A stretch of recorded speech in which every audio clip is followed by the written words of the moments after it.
If you gave me the chance, I would take it.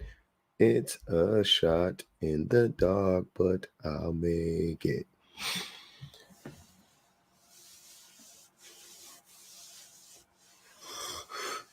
Simpson, you are first. Yeah. Oh, man. We in the house. What's good? What's good? What's good? What's good, Rob? Hey, man, fantasy football on Sunday, brother. Sunday. This Sunday, I got the draft ready to go. Check your little thing when you log in. Check and see what's good with it. I'm gonna get D in there too. You in there? Okay. I got D in there too. So we good to go, baby. Mm-hmm. I wasn't gonna even do it. And the homie reached out and reminded me. I was like, man, I'm tired, but I'm in 2 leagues this year, so I'll be good. Coming back for the crown. Yes, sir. Ski. What's good, man? Happy Friday, everybody. Happy Friday. What's good? So glad to catch you live. I am on a mission trip in Kenya. I'm from Mississippi. That's what's up, Miss CJ. Have a good trip. See safe. Per the use. Y'all know what it is, man. What we got going on in here?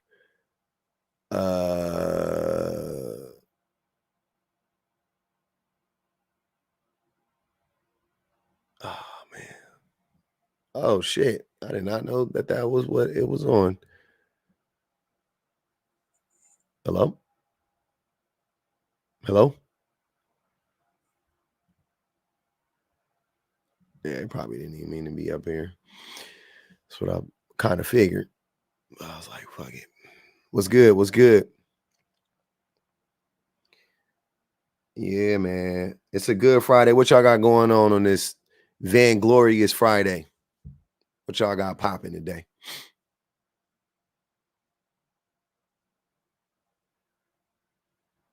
Hey Lola, what's happening? What y'all got going on this Vanglorious Friday? Getting nails done and B-Day dinner. That's what it do.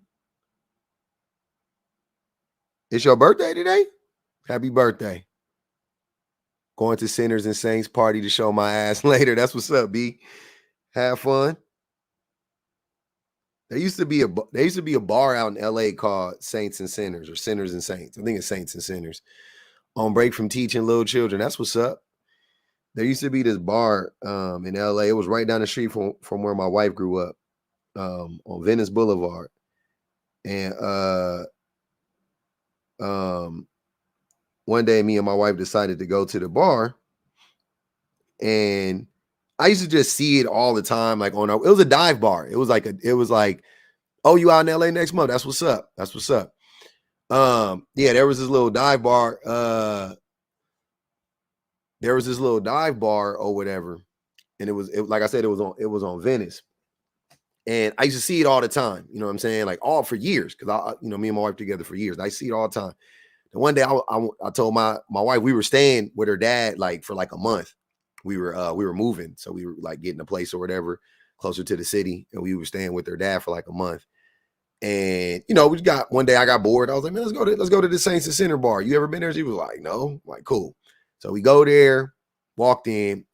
Saints and Sinners, what you think it's like? You know what I'm saying? You think it's like rock people, you know what I'm saying? Kind of like 80s vibe, rock type shit. You know what I mean? Like leather and biker type shit. And that's what it was. I ain't gonna even hold you. That's what it was. It was exactly what it was.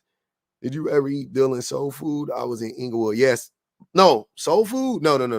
I ate at the vegan soul food spot in Inglewood, not Dylan's. But anyways, uh get in there.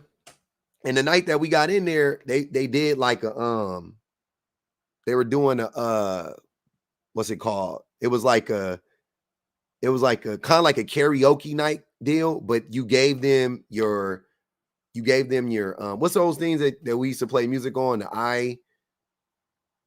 Like, used to be the Nano, the whatever. They used to have it, you know, like the Apple. You give it to them, and they plug it in. What else, Suburban Bay? But they plug it in. So you give them the iPod. Damn, see, that's how long it's been. So you give them your iPod, and they would play. You know, you had like a playlist or whatever, and then you give them the iPod, and they would play your playlist until, I think, if you got like more than 2 skips, like more, you know, like because people will vote, like so you playing and you'll play a song that they don't like, and then people will be like, next song, then they'll skip the next song, and if they don't, and then they'll do it again, and if they skip the next song, then you got to, you know, you lose they'll give you iPod back, and then, you know, whatever, right? They put somebody else's iPod in there. So anyways, it was a cool night, to say the least. Bar was dope. They at one point in time, they started doing Bohemian Rhapsody, and the bartenders, like, they cut the lights off, like they lit the bar on fire. They jumped on the bar. They was air guitaring, like during the, you know what I mean? Like, it was sick. I was like, damn, this was just like a random, it was like Tuesday night. Like, we weren't know, it was a dive bar. Like, can't repeat that enough. It was a dive bar on like a Tuesday, Wednesday night, random as fuck. So me and my wife in there. I'm a little faded by this point. I'm a little burnt. No. This was in LA. It closed down. It was on Venice. You could look it up. It was on Venice Boulevard. I'm pretty sure it was famous. Like Coyote Ugly. Like, think Coyote Ugly, but it wasn't women. It was 2 men. And they had like long hair, like 90s, 80s style, long rocker hair. And they got up there and they was like doing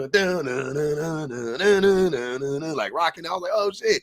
We sing. I know every lyric to Bohemian Rhapsody, so I'm singing every lyric with them. We all up there. They set the fucking bar on fire. We taking we were taking shots and shit during the shit. Like, it was lit. It was lit. Shit died down. I'm standing by the front, like by the door, right? And I was the only black dude in there up until that point. And another black dude walked in the door, and I instantly recognized him. And I was like, that's Donnell Rollins. And I said it where he was standing right in front of me. And I was like, that's Donnell Rollins. Like, he was right there. And then he was like, he just looked at me and was like, what's up, man? I was like, Donnell, what's up, man? I like shook his hand and shit. I gave him, we like hugged each other. And then I was like, hey, I told my wife, I was like, hey, let me get a picture with Donnell. I was like, Donnell, you cool? He was like, yeah. So it's dark or whatever.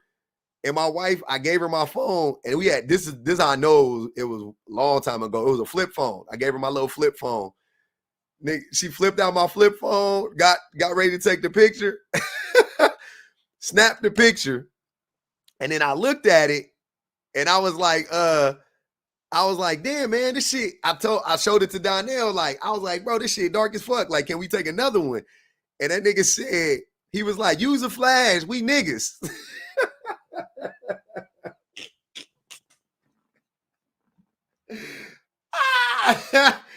Hey, man, I was fucking crying. I was crying. That nigga. Oh my God, I forgot. This was the best part. When I seen him walk in the door, I remember what I said to him. I didn't say Donnell Rollins. I said, oh shit, it's Donnell Rollins. Nigga, what you doing here? Then he looked and said, nigga, what you doing here?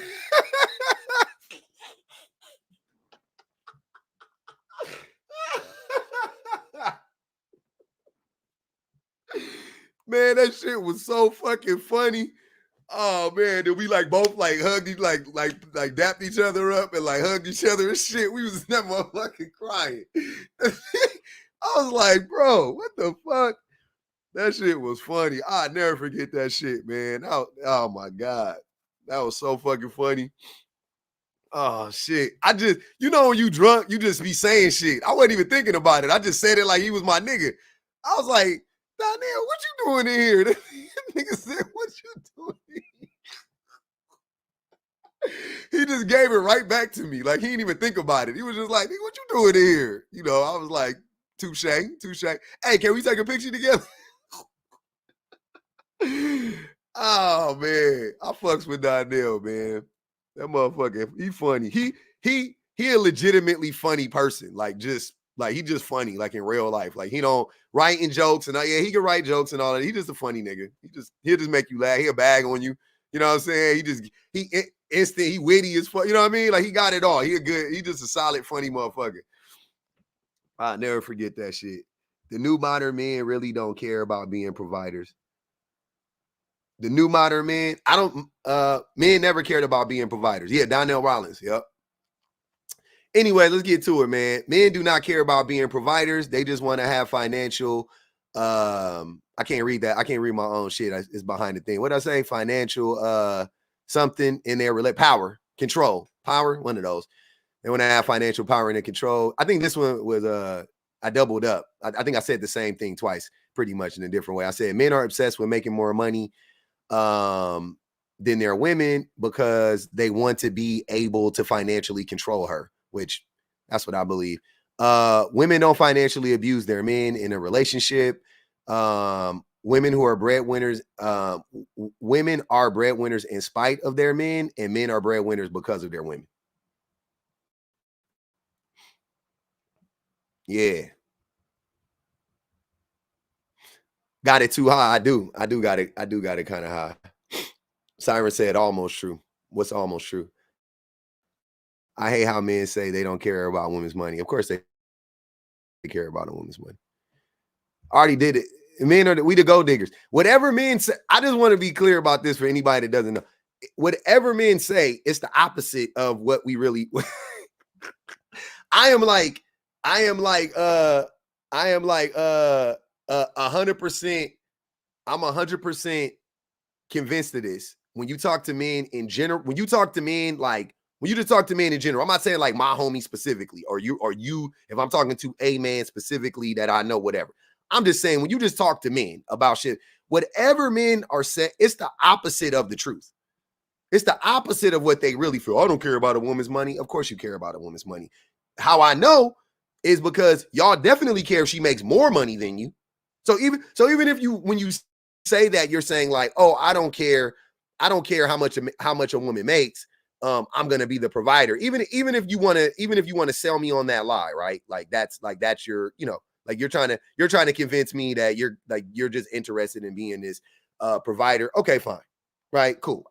Let's say I concede that to you. You definitely care if she makes more money than you. So you do care about a woman's money. Right? The men who love to say that they're providers, they don't care about how much money a woman makes. Of course you do. Of course you do. Also, these are the same men that'll tell you they're like financially savvy and like, oh, I help my wife. I help. I could give my girl financial advice as if every man is fucking Dave Ramsey, as if every man is Dave Ramsey, right? Men will sit up here and act like they're the financial whizzes in their relationship, and just because you niggas like to buy some day trade some stocks every now and again, and you tried to buy $13 worth of Bitcoin in 2008, don't mean you a goddamn financial guru. You're not. If you were, you wouldn't be working, right? But y'all want me to believe that y'all the same niggas that be on that type of time while simultaneously saying you don't care about how much money a woman makes? That doesn't sound very financially prudent to me. That doesn't make sense. You don't care about how much money your partner makes? What? Huh? Oh, that's interesting. That's a wild take. It's a wild take. So like I said, it's the opposite. I'm convinced that I couldn't get online and just lie to a bunch of people all day. Like that's not my thing. Like I think that's weird. Not to say I'm perfect, not to say that I've never, what, I don't know. We all got our little quirks and whatever the fuck case may be. But I don't go out of my way to lie about shit. I ain't got to lie to nobody about nothing, especially online. You know what I'm saying? So I couldn't imagine coming in these spaces and just lying like the way that men be like I don't get it. I don't be not to say I don't see. I got to stop saying I don't get it. I do get it. But what I'm saying is like, I don't get how they don't get that you don't got to lie. You know what I mean? Like it's, it's like, I get why they're lying because they're trying to control women. They want to manipulate women. I get it. That's a huge part of it. But why? Like, why are you guys so obsessed with doing that? That's my thing. So yeah. And like I said, I really want to make sure that we know that it's very important that we know that women are breadwinners in spite of their men. Women are not breadwinners. Women do not make more money than their man, or whatever the case may be, because their man have freed them up to make more money, or has allowed them to make more money in some way, or something like that. The women are breadwinners in spite of their man, like, because they're self-sufficient. So if she's making more money than you, that's just probably she was just gonna make more money than you. That's what it is. What up, B? Hola, public. So a couple things I wanted to throw in, just so that when the wolves come, they have something to eat, because you know they coming. I wanted to add in here a very interesting conversation that's going on, where men are trying to not only downplay the success of women when they are financially sufficient, but a lot of what I specifically get from men is that women who are college educated don't make financially sound decisions because we have thousands of dollars in student debt. And I think that's interesting that is one of the things that they want to say about, like, educated women don't make financial sound decisions because you have student debt and you bought a house, so now that house has debt. It's like, but what have you done to invest in yourself? Have you went to trade school? Did you go to barber school? Did you collect a loan or two so that you could further yourself, so that maybe you could make more money than me? Because I have a degree, and with my degree comes a certain level of financial requirements that I can ask for because I have that degree. You don't have a degree, so you have to make $15 an hour at McDonald's because that's what they're going to pay you without a degree. But for them to find a way to always shit on us, they want to say, well, you have student loans, so you don't make financial great decisions. That's why y'all are in debt. That's why nobody cares about your money. And it's interesting because what you just said earlier is that these men care so much about how much money a woman is making that I've seen in articles online, and I'm pretty sure the women and the men in this chat will tell you that if you are a woman that starts making more than your man and your man is upset about that, he'll stop working. There are so many able-bodied men right now not working because they are not working in spite of women. Women are working in spite of men, and men are not working in spite of women because they're like, well, if she gonna make more money than me, then I'm gonna stay home. But the thing is, baby, you're not staying home and taking care of the kids. You're not staying home and cooking and cleaning and making yourself somewhat valuable. They literally are so upset that they now have to not only compete against the other men in the world, but now they have to compete against women that they have taken themselves out of competing at all. All facts. That's exactly what they be doing. They stay trying to downplay the degrees. Well, you know, they do that for other reasons too. I know you know, but like they also do that to, like, you're not smarter than me just because you got that white man's paperwork. You know what I mean? Like, that's a part of it too, right? Exactly. So Niggas don't know the difference between there and there. Don't know the difference between woman and women. Nope. Woman and women be. Why saying female is derogatory and why I like to say male right back. Yep. But the financial conversation is really interesting because there is a level of education and just knowledge that comes with it. I am about to make a video about this, but unfortunately, Lil Duval on Twitter was like, all of y'all keep pandering to black women. When are y'all gonna start pandering to black men? And a woman retweeted Lil Duval and was like, well, what are some policies that you all are looking for your presidential candidates to really push and talk about that specifically would help black men? Do you know majority of that thread said child support and alimony? Yep.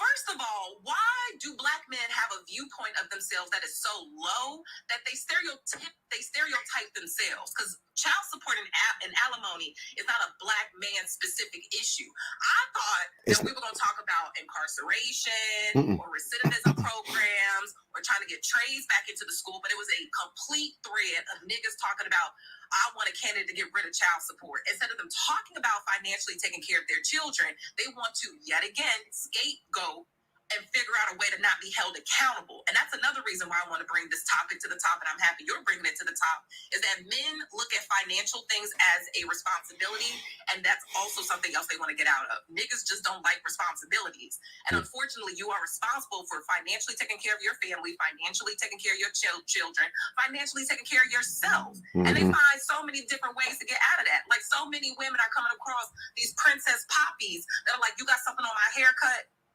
You gonna give me a little something for lunch today? Mm-hmm. I'm sorry, I didn't know the both of us have pussies in this relationship. Well, I think a lot of men, I think men have always been, because of our entitlement, we've always, you know, I don't know, I won't say maybe expected. We've always expected women to like buy us stuff and do stuff for us financially. You know what I mean? Like, I don't know, like, once again, I know online that men like to act like, I ain't never asked a woman for nothing. You know what I mean? Like, I know they could be like that, but and maybe we're speaking about a different age of men. You know what I mean? Like, maybe I could see that for older men, you know, but when you in your 20s and you out there dating and you ripping and running, men be expecting stuff from women financially.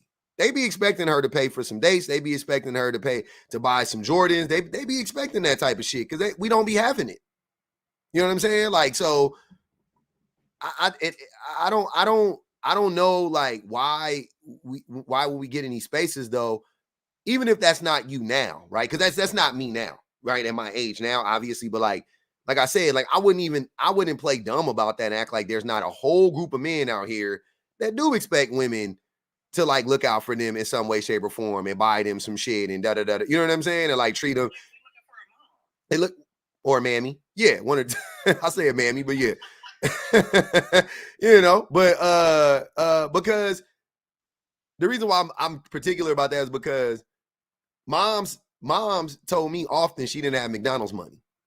You know what I'm saying? Like my mama didn't spoil me in that regard. You know what I mean? Like she gave me money and shit like that, but she also was a mama. She was like, no, nigga, you gonna have to work for that. You know what I mean? Like, okay, I see you want that. You know what I mean? Like, you want to get that polo, you want to get that polo fleece pullover? Okay, that's 180. Okay, bet. You gonna have to do that. And I'm like, shit. Okay, give me 90, figure out a way to get 90 and I'll match you and give you the other 90 and you can get the fuck, let me figure out how to get 90. And I was saving up my money, or, you know what I mean? Like, whatever, I would have to get the money together. But moms, they want a motherfucker that's just going to be like, oh, you want to do that? Okay, here goes a whole, like, $180, whatever it is. It's like, nah, bro, like, ain't nobody out here trying to do that for your ass. And this is how you know that men are just not people that women want to be around. And I want to see all the responses to the ladies in the comment when I say this. But quiet as it's kept, if you are a good man that's treating that woman good, she don't mind spending and tricking on you like a drug dealer. I've had amazing partners in my life where I am taking you on vacation.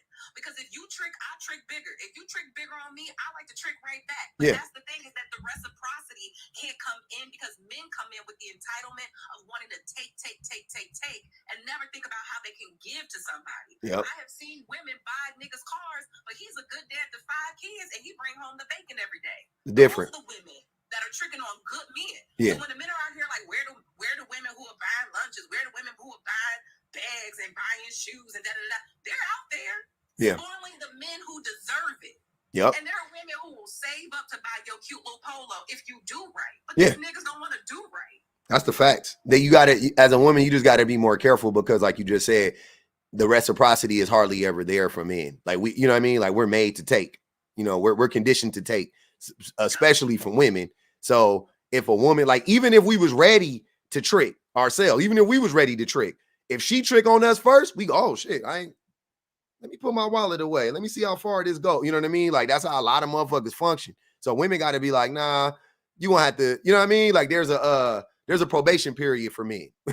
Like you got to prove you know what I mean? Like, when you get on your job, they say 90 days before you can get insurance. 90 days. And you prove to her that you know what I mean? Like you ain't looking for nothing back. You just doing your thing and it's just who you are.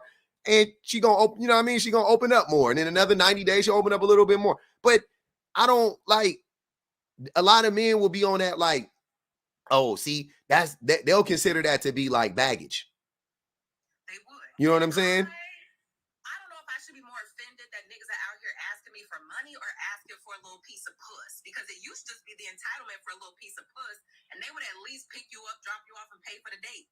These niggas don't even want to pick you up and open up the door. They don't even want to pay for the date, and they expect a little piece of puss. It's like the entitlement is through the roof. Like, what are you niggas giving these days? Like, not much. Nothing. Now I'm trying to think what's more. I think asking for a vagina is normal, but asking a woman for money. like I think that's, I don't know. Qualified bum behavior. And the thing is, a lot of women, if men would just real with themselves, right? Because we having this conversation in chat. Men are talking about money they do not have. And the level of delusion that they all live at is crazy to me. That they think that somebody wants them for the Disney dollars and the Robo Bucks that they have, and nobody wants you because you don't have anything to take. So that's also the unreasonable fear that we're coming across men when we're just trying to genuinely get to know them, and they literally have this unfortunate stereotype about all women, that all women just want you for your money. But honey, you have nothing to take. So therefore you're an evil fucking human being because you think somebody wants your Disney dollars and they don't. I think men know that women don't want that. Why are men so protective of other men's pockets? Like, why do other men be pocket watching other men talk about, well, I wouldn't? Well, baby, you can't. Because they broke. Broke men got so many opinions about what other men should do with their money. It's the wildest shit ever. Tell me, you preaching to the fucking choir on that one. You preaching to the. Throw a little bit of meat on the table. Drop down. Thanks, B. You can get some crazy people to come up here. I will be back. Okay. It's just gonna get crazier as we go. Yeah, we gonna spin the block. Thanks, B.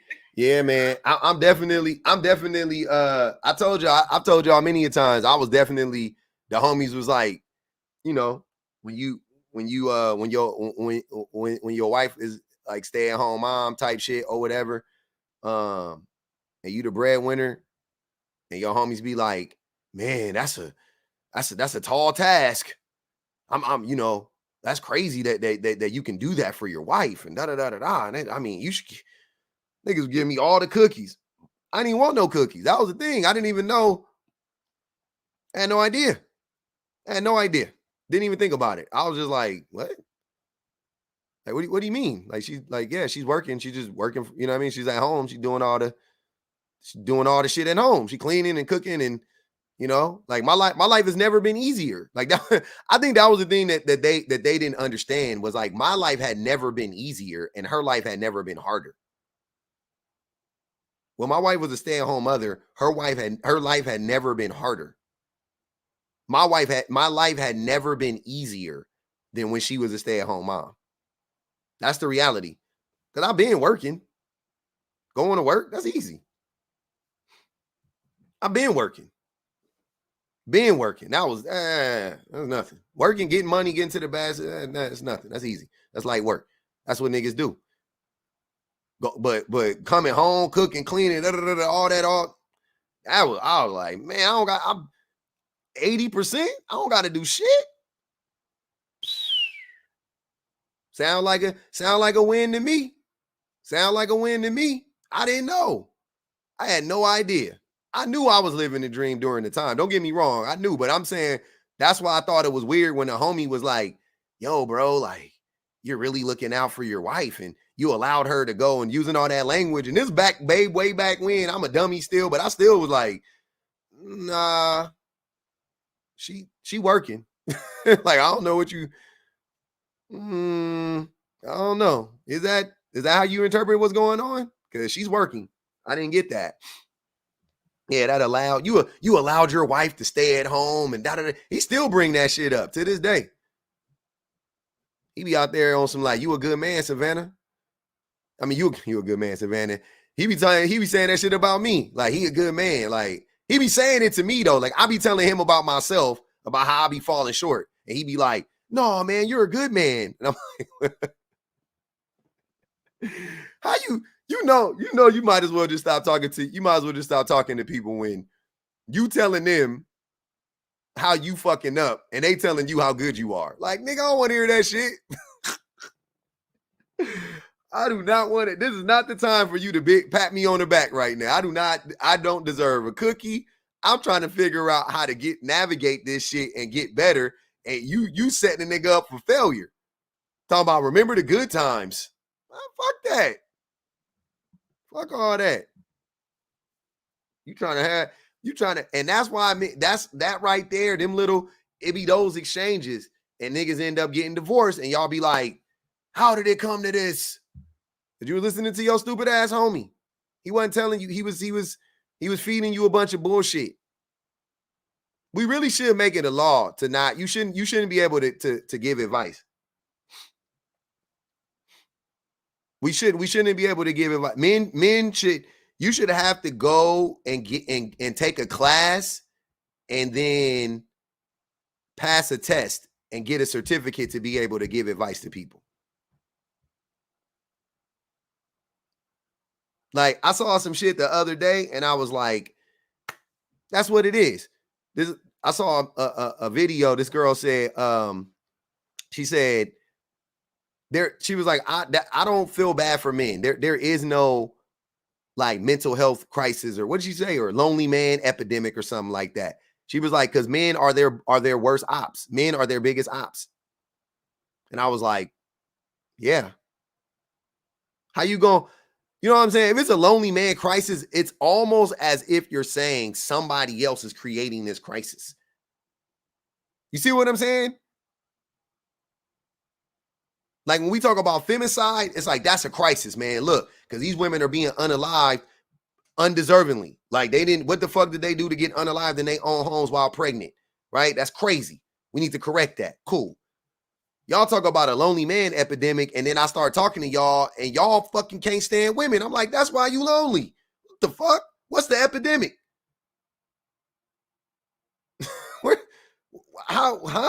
Where's the epidemic? I'm not seeing the crisis here.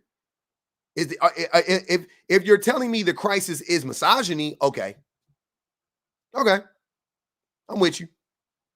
But that's not what y'all be saying. Y'all just be saying it's a lonely man crisis, as if like all of these men are like, you know what I'm saying? Like they just can't, like, they just can't find somebody, or the system is holding them down. Like, no, it's not that. Today, a man told me women working ruined the economy and the COL. I'm good. I'm bad with acronyms. COL, you're gonna have to tell me. But yeah, that's crazy. That's crazy. Men shit on their own step and then blame the dog. Cost of living. Oh, okay. I'm glad y'all here. I'm glad I got smart friends, because I had no idea. Thanks, Heidi. Got you.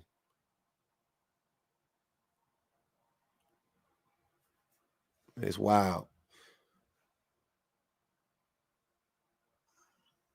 Together we can. What up, Sammy?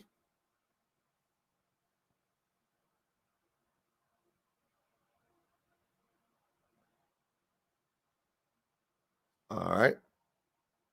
Come back when you get ready, Sammy.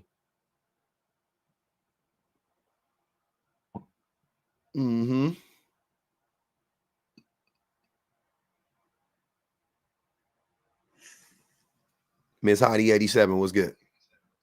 Hey, can you hear me? Yes, ma'am. Hold on. All right, go ahead.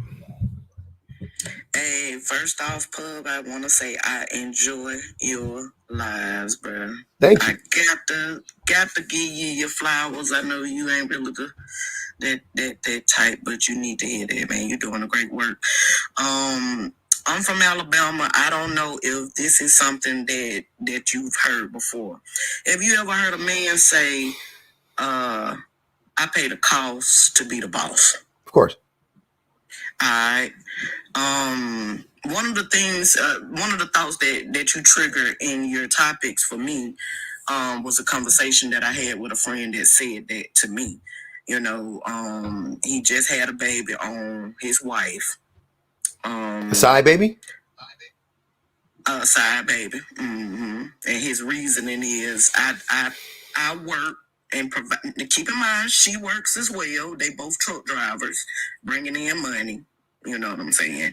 But he take care of the providing, the bill paying, the making sure that the cars are, paid for, things like that. The house, he take care of that. And he feels that with him handling those responsibilities, it gives him the justification or the reasoning to do whatever he wants. To abuse and she her. allows it.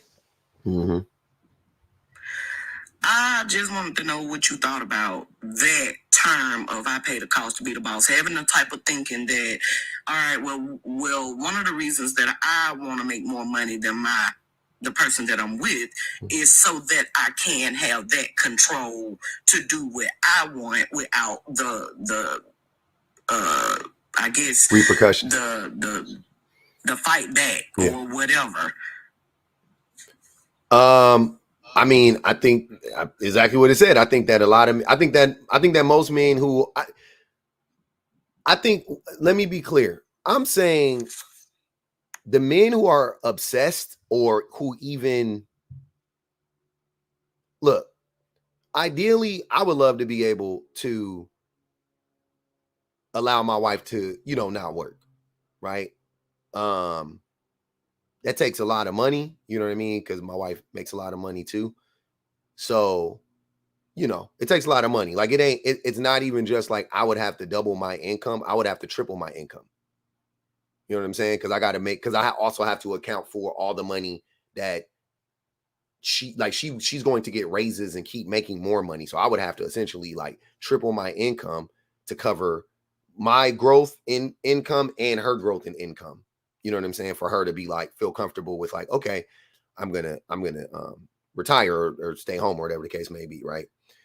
A lot of men, I don't think that they look at money in that way or these situations in that way. A lot of men will be making $60,000, $70,000, $80,000 and think because they're paying all the bills, like in your friend's case, I'm sure he's not making that much. I mean, he's probably making decent money, but he ain't making that much money. But he's just the one that pays all the bills, and that's the only thing that matters.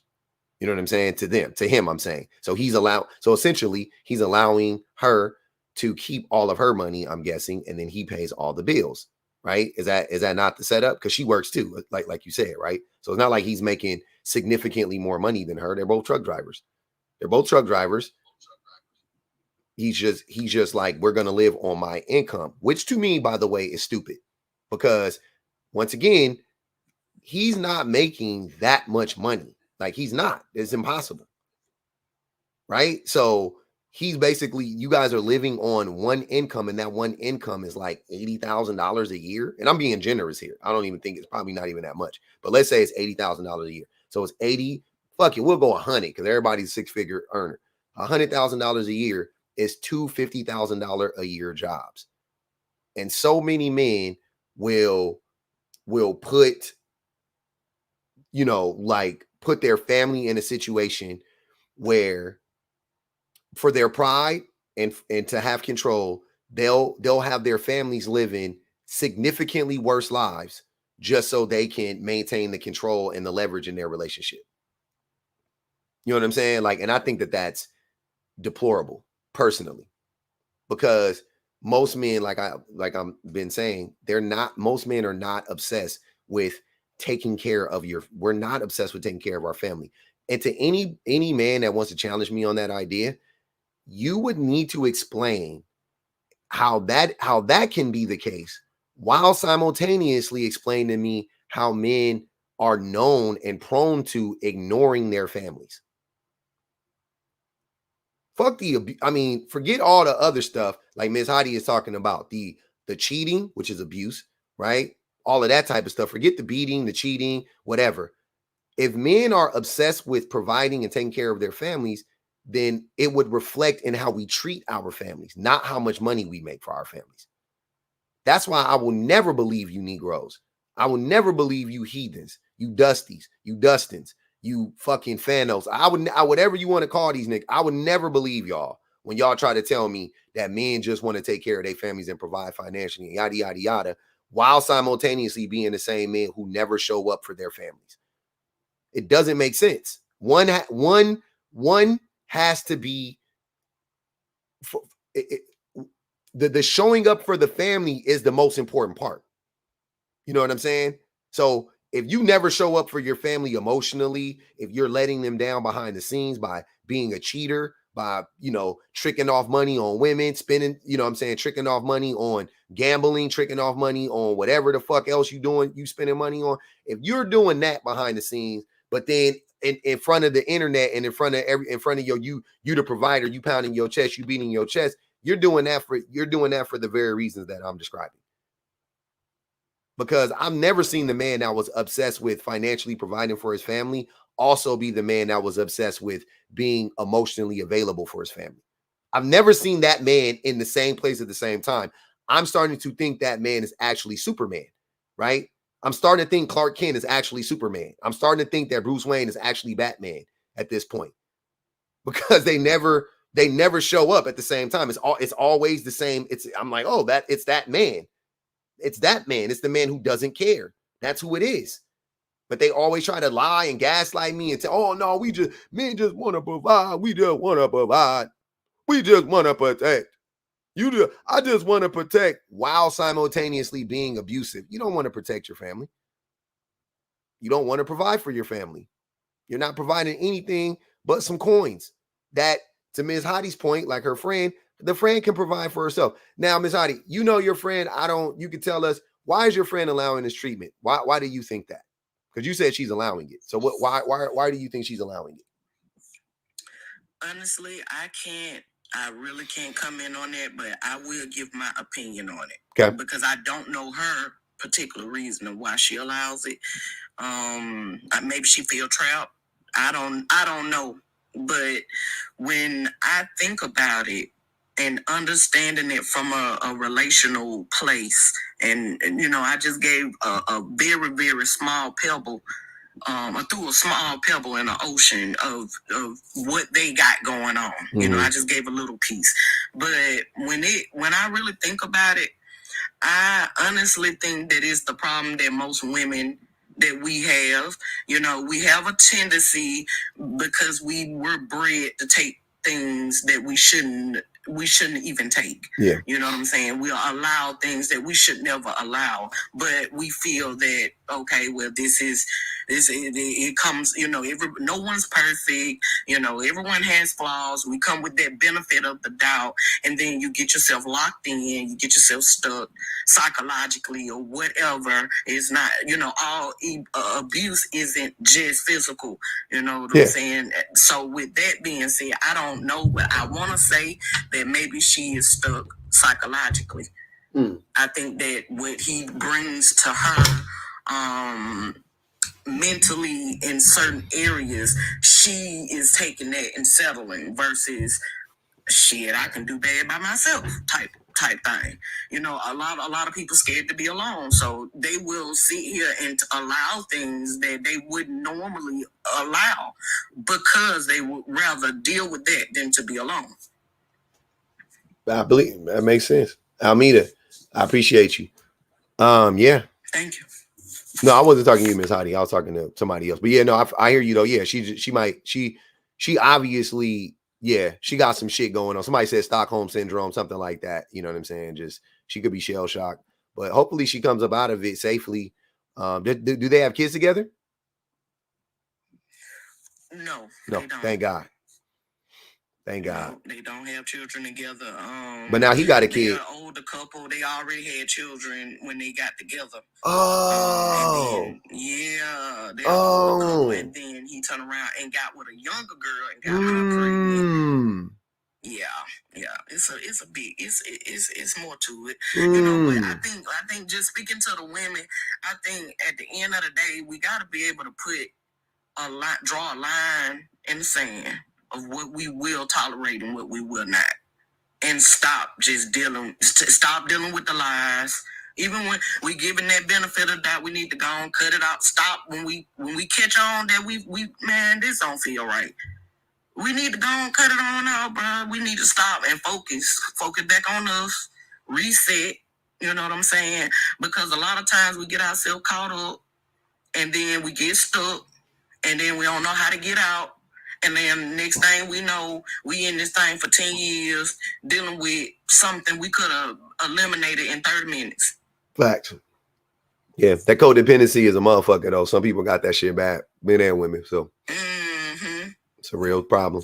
But yep, Miss Hottie, I appreciate you coming up. Hopefully your friend makes it out of it safely. Yeah, it's the Wild Wild West. Anthony, what's good with it, bro? Nothing much. What's going on with you, public? I'm chilling, brother. Nice to see you.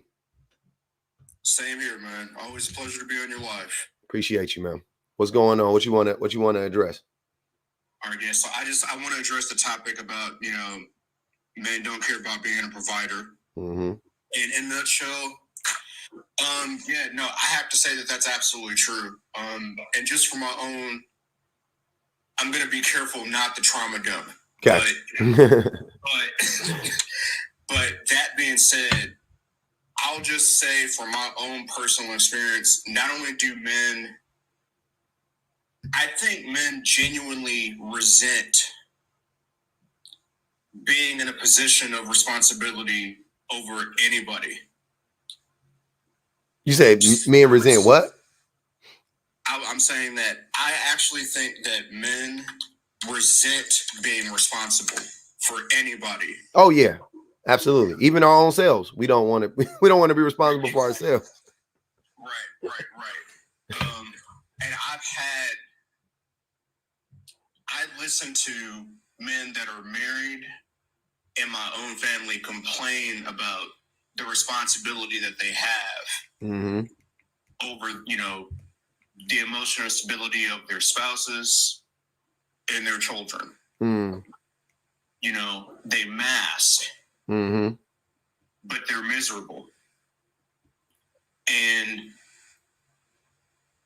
I think I sent a super chat about this once, but like my own father literally said, like, he basically literally ran out on his last family in the middle of the night.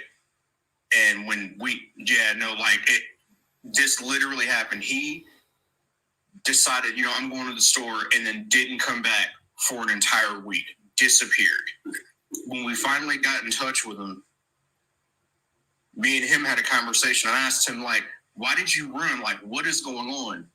And he basically explained in so many words, I'm tired of being responsible for, my children, and the bills are getting too much, and I just can't do it anymore. And I don't think I've ever been more horrified in my entire life.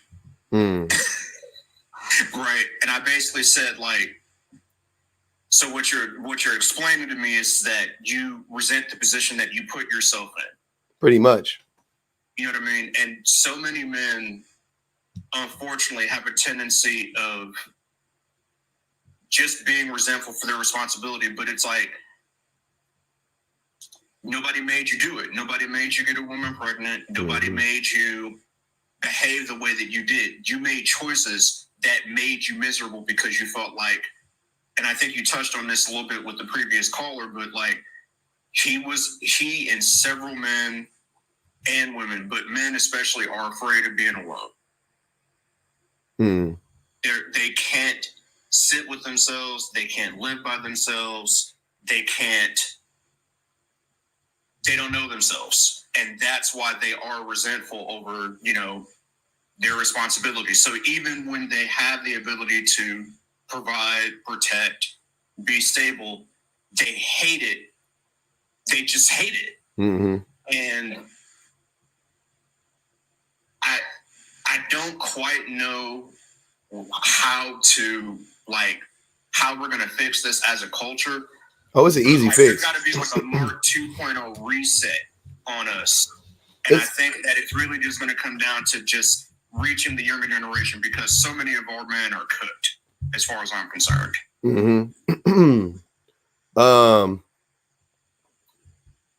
It's an easy fix. I mean, it's simple. I don't know if it's easy. It's simple. I mean, men have to stop dehumanizing. We need to stop dehumanizing ourselves. Right? If we humanize ourselves, then we will see ourselves beyond just being providers. Right?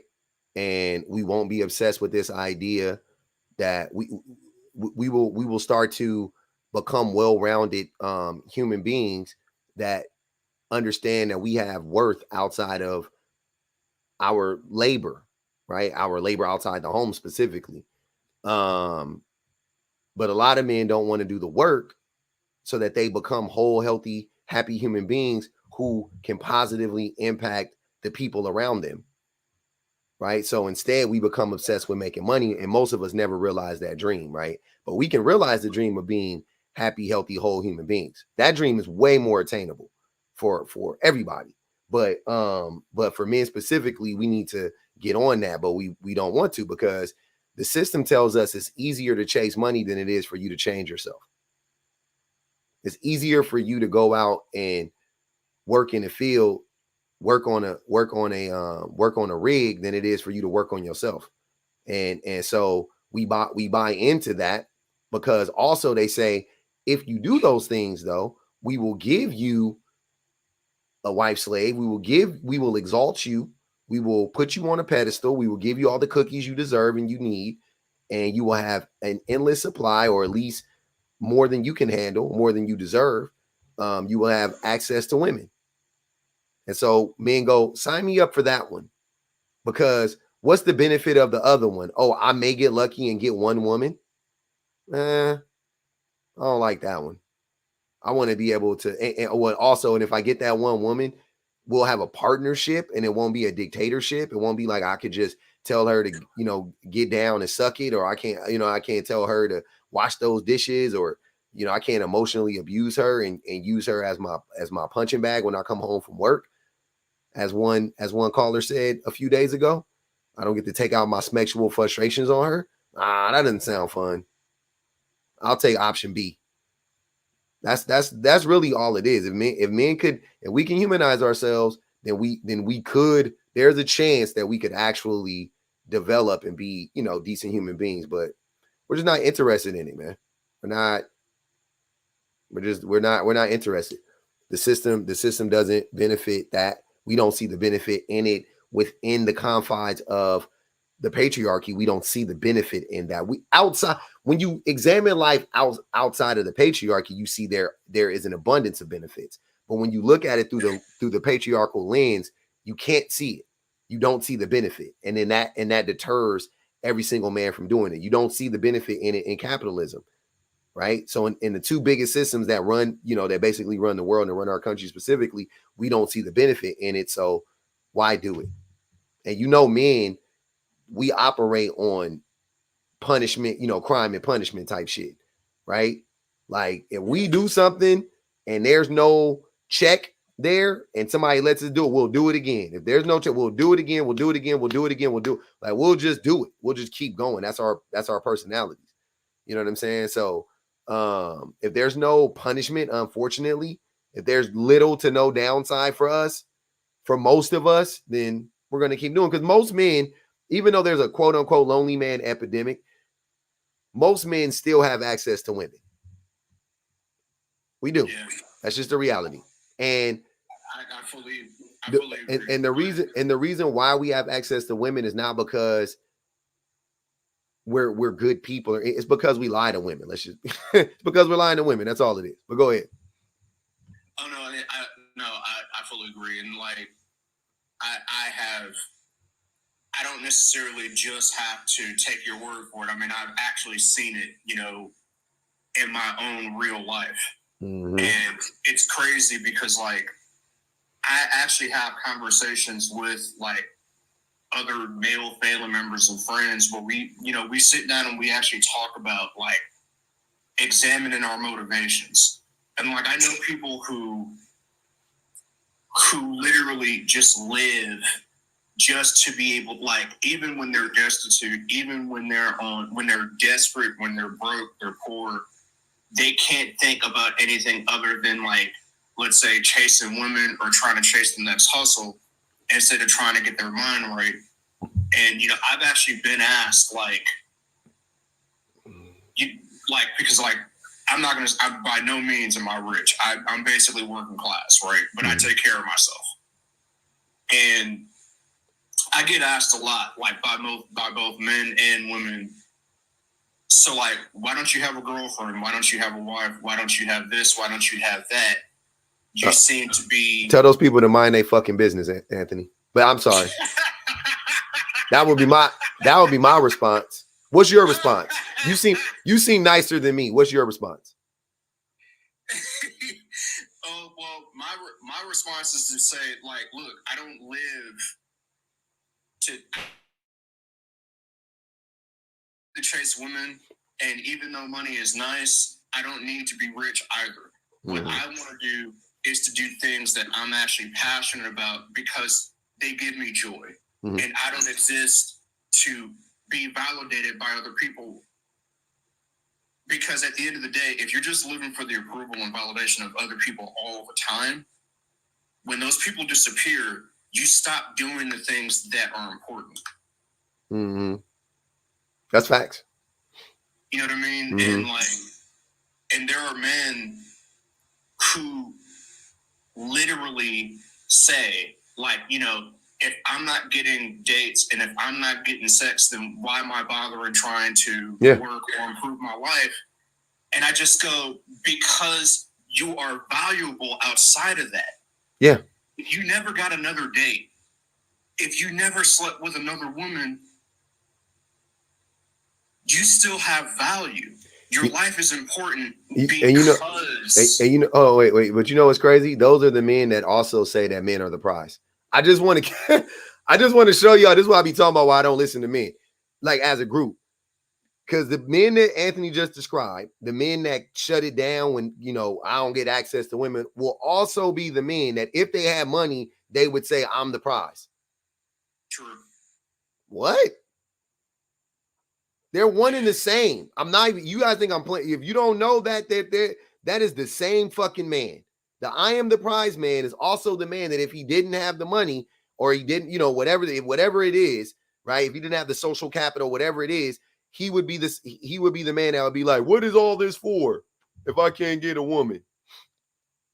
100%. Let me read this. I like this comment. Aya said, so if women want men to change, we got to stop giving them access. No, I'm not telling you to not do that. I'm just saying, no, it's not your responsibility. Now, women are going to deny men the access because that is a natural consequence to men being shitty people, right? So I don't think we need to tell men or tell women to not give women access. I just think that women are going to naturally not give men access because men are shitty people, right?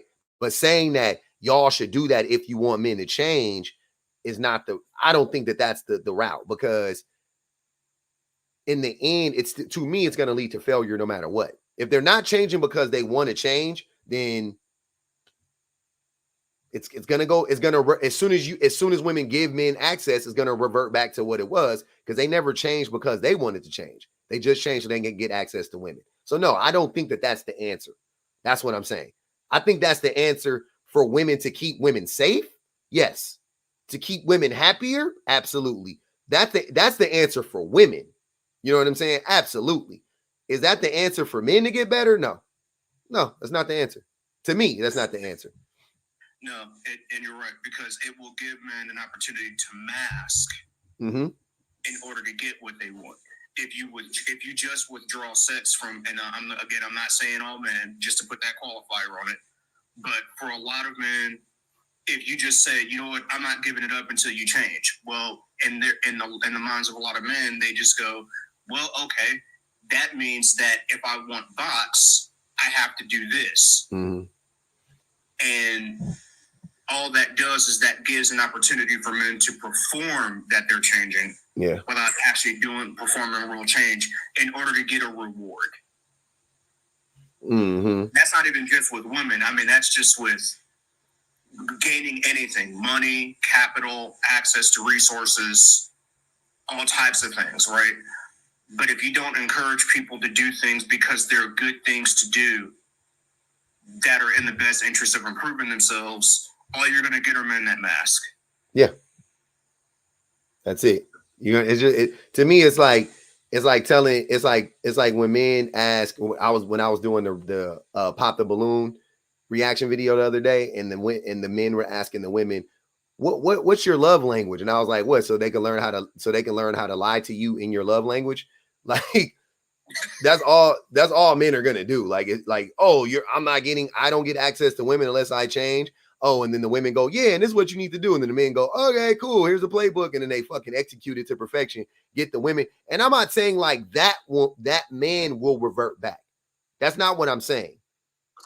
I'm not saying like that man, like I'm saying that would work for like a generation, maybe. You know what I mean? Or like a half a generation. You know what I'm saying? Like I can see it working for like a large group of men. But as soon as women start coming back into the fold, them niggas gonna revert right back because the system is still in place. The system is still in place. Nothing has changed. So we gotta at its core root to say that women can do that, to me is saying that women are the cause of it. You see what I'm saying? Yeah. And that's why I don't buy into that. And I feel like it's actually like low-key dangerous to say that, like to put the onus on women in that way. You know what I mean? But like I said, individually, that is a completely different story. Individually, as a woman, as a human, whatever, you want to avoid a group of people who you feel like want to do you harm. Duh. Duh. Do what you got to do. Hey, do what you got to do. But that shouldn't be the reason why that group of people change. It shouldn't be, oh, I want to kick it with them, so I'm going to change. Like, nah, that's not a good enough reason, honestly. Yeah, and it's not being sincere because, like you said, like eventually, you know, when the reward is taken away, you know, your patterns revert to this other thing, and it just ultimately gives people like a chance to perform rather than actually make changes. And the crazy thing is like when you, as an individual man, when you do things that are off that beaten path, and when you start to do things like, you know, get your education because you want to improve your life. Like right now, I actually, I'm about to go back to school in the wintertime. I actually moved 2 hours away from my hometown to attend a university, you know, to pursue my computer science degree. Nice. Because I love coding and I love, you know, working with computers, and it's been something, but I'm doing it like at 39 years old. Mm-hmm. And like for the past 2 years, I've worked like multiple jobs and doing this and that. And, you know, like when people see that, like, again, that like I've been single for like the last 8 years. And, you know, when I have other men saying, well, aren't you interested in like making an impression on women? I mean, you seem to have, I said, it's not important. Like I've actually had men like literally come to me and say, dude, like, I don't think you're ever, I don't understand why you're not impressed by me having like more access to snacks than you, or I don't understand why you're not excited about this, that, and the other. And I just say, it's not a priority for me. And when other men see that you don't perform their standards of masculinity, that's when you start getting called a simp. That's when you start getting they doing it right now. Women aren't important to you. He decenter women. What you want him to do? This is what it sounds like when a man decenters a woman. Doesn't mean he doesn't like women, doesn't mean he doesn't care about women. He just decenter women. He's not driven by the need or desire to be with a woman. He's like, nope, I want to, you know, like I'm good, you know, I'm content on my own. Like that's perfectly rational. We can't shame him. You know what I'm saying? Like that's crazy. I'm not really paying no, I know. I'm not understanding the questioning. Is like, yeah, that's what it looks like when men decenter, when a man decenters women. Isn't that what it sounds like? That's what it sounds like to me. Sounds fair to me. Yeah. And I'm not even saying that just because like I'm trying to come off like better than other men, because but believe me, I've got my own. Yeah, everybody got their shit. Yeah, I got my own flaws, and you know, I'm on my own journey to improve myself. But it's really just to say, like, I've been in the place where I was just performing to try to impress women, and at the end of the day, it wasn't worth it. It wasn't worth the exhaustion that I felt especially trying to impress other men, because at the end of the day, it just becomes, it's like the goalposts are always being moved, in terms of what makes you a real man in the eyes of other men that are in the cult of man. Mm-hmm. Yeah, I don't even. Yeah, you can't never pay them. It's a moving target. You can't never pay them dudes no mind. It's always something new. I'm on Ayo Watts. What's good with it, family? What's going on, fam? Chilling, man. So you asked the question. You said so he hasn't centered himself. What makes you think he hasn't centered himself? I got my own opinion on what I think a man should be, and I'm listening. Uh-huh. It doesn't really seem like he has an answer on what direction he wants his life to go. So I feel like you should have it figured out by 39.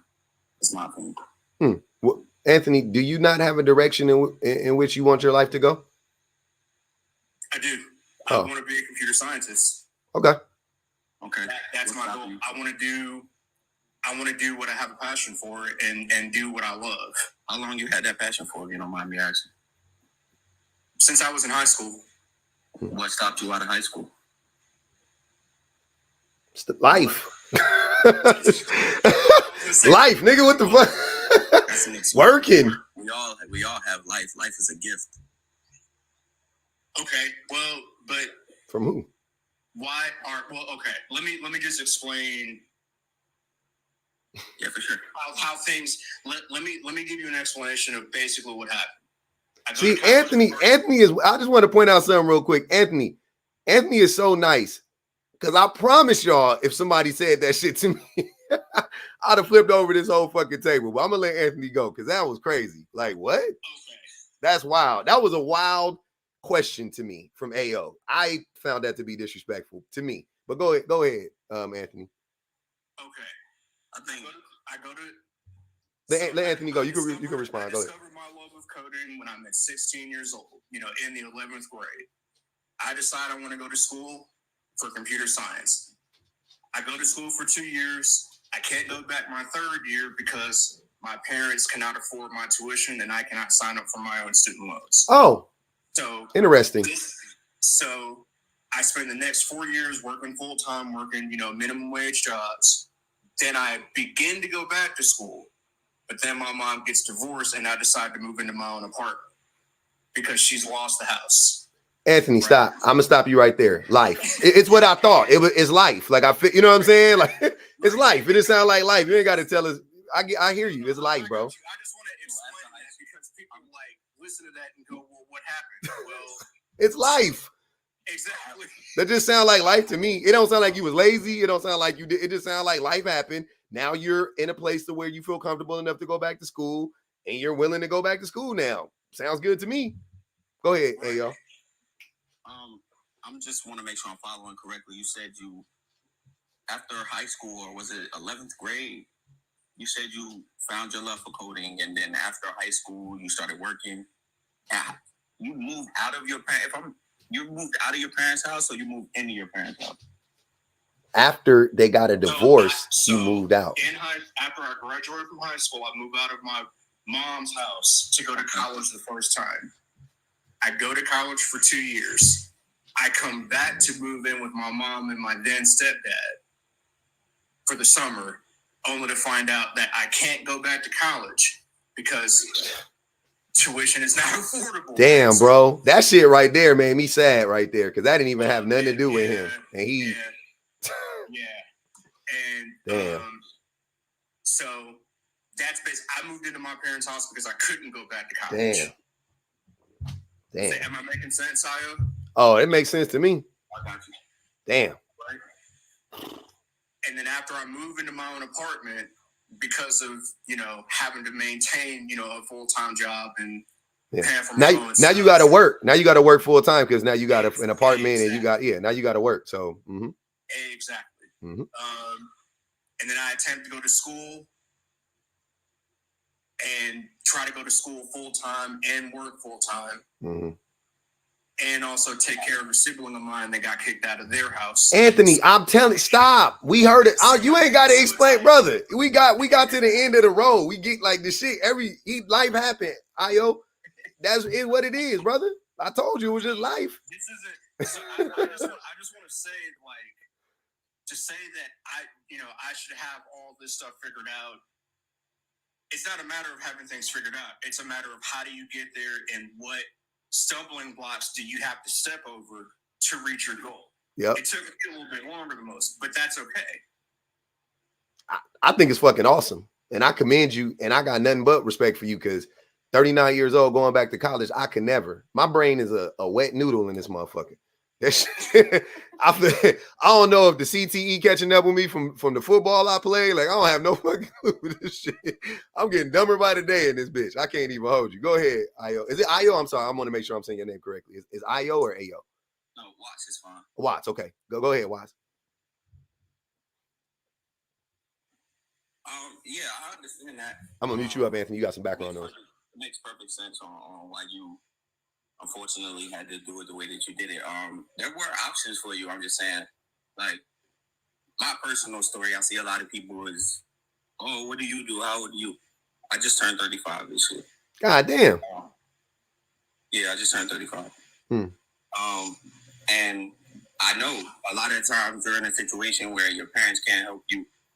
You, as a man, you graduated college or high school, I'm sorry, you have to figure that shit out on your own. Excuse me. He did. He did. He figured it out on his own. To move back into your parents' house, to me, I think is as a man is unacceptable. What? Did you hear anything he said? Were you listening to what he said? I did. Okay, so make it make sense for us, Watts. He's at college, out of high school. They're paying for him. The parents get divorced. Now they can't afford to pay for him to go to college. He's forced to move back home because he's been in college his whole time. He ain't had a job. He wasn't planning to have them move, but the parents was like, oh, he only lived there for a short period of time, moved out, got his own apartment, got a full-time job, and you saying that that's unacceptable? So he was planning on having his parents take care of his whole college? Yeah, that's what parents do. Okay. Like, what are we? What? Are we not understanding what's going on here? I'm paying for my kids to go to school. I think a man is supposed to be able to do that on his own. Watch, you're not making sense, brother. Hold on. They got 10 on his head. They said the lack of empathy is unreal by Watts. Hey, bro, hold on. This is crazy. No, I don't have empathy. Yeah, I know. That's what, obviously.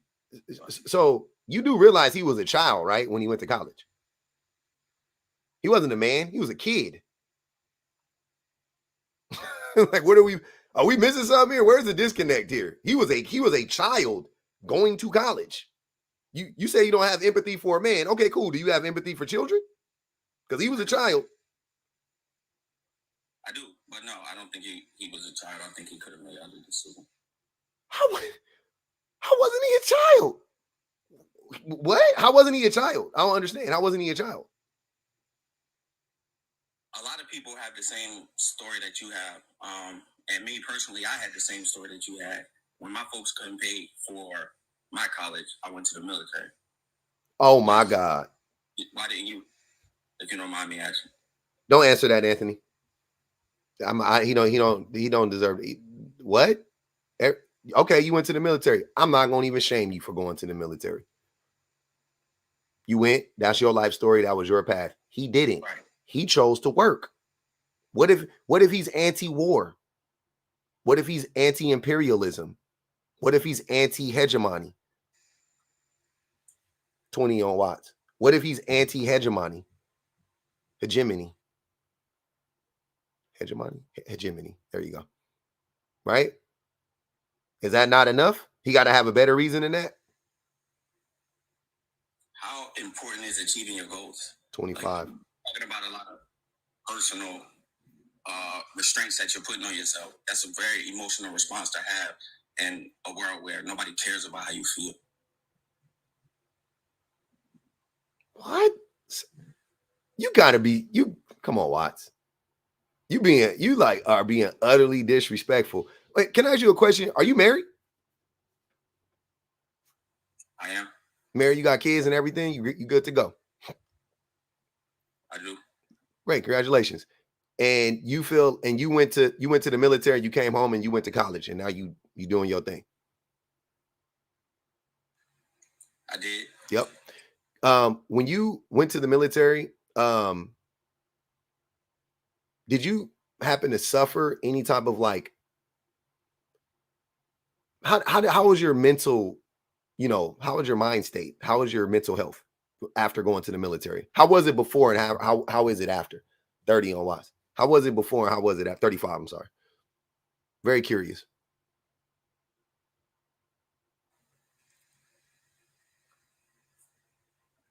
You got to be more specific with your question.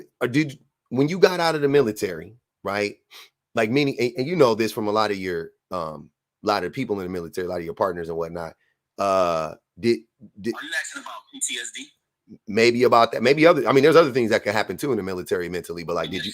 There's trauma in life, in all things, including the military. So I don't. Not like the military though. Trauma would weigh more or be more important or different than anybody else's trauma. You're gonna see things here just like you're gonna see things overseas. It doesn't. No, but wait. But no, it's not true.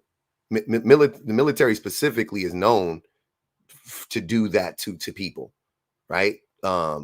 Bring out PTSD in a person. So it's not like I don't know. I've never been diagnosed with it, so I don't want to say that. Damn, they went on and paid it. They paid the rest. I'm sorry, Watch. They paid the rest to clip you. Damn, man, that was bad. I'm sorry, that was bad. Hold on, let me read these. He's a prick. Styling Twin said he's a prick. God damn. Whew. That's why I told you, Anthony. I'm not you. You nicer than me, cause I was about to go in. Males get bad for PO content being pro women, will tear apart other males for life's setbacks. Exactly. It's really wild. That was really crazy. Watts is a know-it-all who thinks he's better than others because he went a different route. And you know what was crazy? I tried really hard. I don't want to shit on Watts because he did what he did. You know what I'm saying? He did what he had to do to, you know what I'm saying? So I don't want to fucking tear Watts. Oh, we so mean. We're mean. Gaslighting. We're mean. We're the ones who were mean. That man said we're mean. Watts said we're mean. We're mean? I haven't said anything mean to you, sir. His wife and kids are miserable. I bet my savings on that. 5 on him. Most parents will pay for college if they can afford it. Absolutely. We don't care how he feels either. People should be able to pursue a decent living without putting their lives at risk. Yeah. That's what I was getting to, Miss Young. That's what I'm saying. I'm not understanding. Yeah, that was mad disrespectful, Watts. I ain't gonna even hold you. That was mad disrespectful. I didn't like it.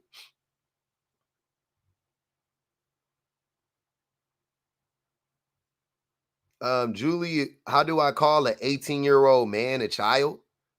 Are we calling 18-year-olds men?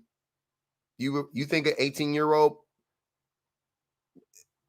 are 18-year-old girls women? So 18-year-old women should be able to date 80-year-old men and they're women. Like, what the fuck are you saying? I feel like that's fair. I feel like I don't really get caught up into if we're having an actual like literal definition discussion about what a man is, then yes, 18-year-old is a man legally, 18-year-old is a woman legally. I was talking about mentally. I'm saying like that's a fucking child. Just because you graduated from high school and you can go buy a pack of cigarettes, all of a sudden you're an adult. You're all grown up. They're still a teenager. Literally, they're still a teenager. Like I hear you that they SA girls in high school, little 10-year-old boys SA little girls. Doesn't make them men because they SA'd a girl.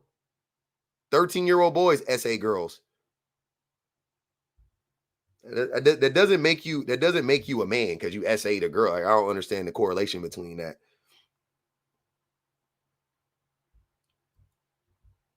18 is a top age for SA. What am I talking about? Okay. let's unpack that.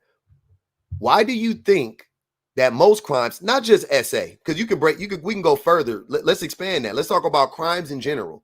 Why do you think who do you think the largest demographic of criminals are? Take a guess.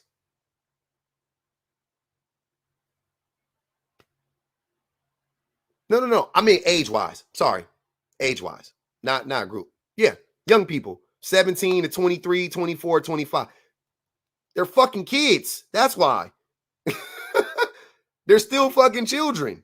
Their minds are not fully developed. They're still kids. So yeah, I'm not, just because you can commit a crime doesn't mean you're a man or a woman. That's a weird marker for you to like, that's what we're doing. Like if you commit a crime, you are a man. And if you commit a crime, then you are a woman. Like, so if a girl has a baby, is she a woman? How are we classifying and designating men and women? You know what I mean? Like, I'm not understanding. This is new to me. That's what I'm saying. Like, I'm being dead serious. I'm not being facetious at all. That sounds weird to me for that to be the marker.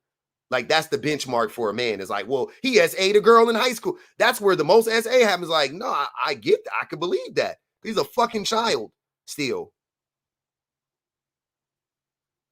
He's still a fucking kid. You're proving my point. That's why it happens. That's why it happens when they're 18. That's my point. He's a fucking teenager. Yeah, let's pick a number. I'm saying you want to pick a number, we could pick a number. You want to base it on like the law? 18 is the law. 18, you are legally considered a man. Fuck it. I won't argue with you. You're a man. If that's what we're doing. I was talking about mentally though. That's all I'm saying. That's me personally. Like 18 is very, very, very, very, very young.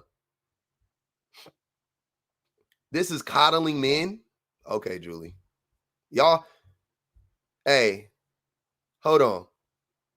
If you want to believe that, that's fine. I'm not coddling men. I'm not saying I'm just, how is that coddling? Coddling men, y'all be extreme. That some of y'all be extreme, and I get it, and that's fine. Don't get me wrong. That's y'all shit. But when you say that shit to a person like me, just know I don't agree with that stuff. I'm not coddling a man the same way. That doesn't mean I'm coddling men, because I don't think that an 18-year-old, in my mind, I'm considering that person to be a man. What if I could give you a bunch of scenarios. 18 and in high schools, is that a man? 18. Think about the 18-year-olds. I was 18 in high school. I had a whole semester left. It wasn't at the end of the year. I was 18 for the majority of high school. For the majority of my high school. My friend turned 18 a month before I turned 18. That's crazy. That is a child. That's a kid. 18-year-olds are still kids to me. Now to you, cool. I see you think 18-year-olds are men. That's fine. That doesn't mean I'm coddling men though. That's crazy. Yeah, like I said, it wasn't like it's okay or it's excusable or something like that. They're not mutually exclusive. I'm just saying that it's a kid, it's a child. And if you're not understanding the connection between the reason why it is 18-year-olds, 19-year-olds, I bet you if you look at the numbers on it, and I haven't, I bet you the numbers, I bet you if you look at the numbers, it goes like this. Like 0, 1, 2, 3. It goes like as far as like the specifically like SA, right? For me, it's like 0, 1, 2. It's like 0, 0, 1, 2, 3, 4, 5, 6, 7, 8, 9, 10, 11, 12, 13, 14, 15, 16, 17, 8. And then the shit just at 18, it probably do like this. 19, 20, 21, 22, 23, 24. Then by the time you get to 25, it's still bad, but it's probably down here. You see what I'm saying? Like, there's a reason why. There's a reason why the impulse control isn't there for a teenager, for a 19-year-old. There's a reason why. I'm not saying that's the only reason. I'm saying that's what makes it worse. That's what makes it more likely to happen in you know what I'm saying, in those cases. It's that because they're still like a child in their mind a lot of times. It's not an excuse. It's not like, oh, you got to give them a slap on the night. No, they say them, lock their ass up. Lock them up. Hey, Anthony, I appreciate you coming up, fam. I didn't even know he was still up here.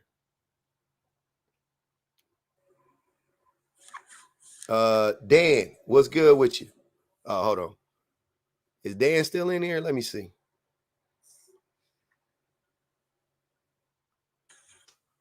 What's up, BBG? Let me read the super chat. Mrs. True Teller said 18-year-olds don't have any experience living as an independent adult. They are still learning a lot. Yeah.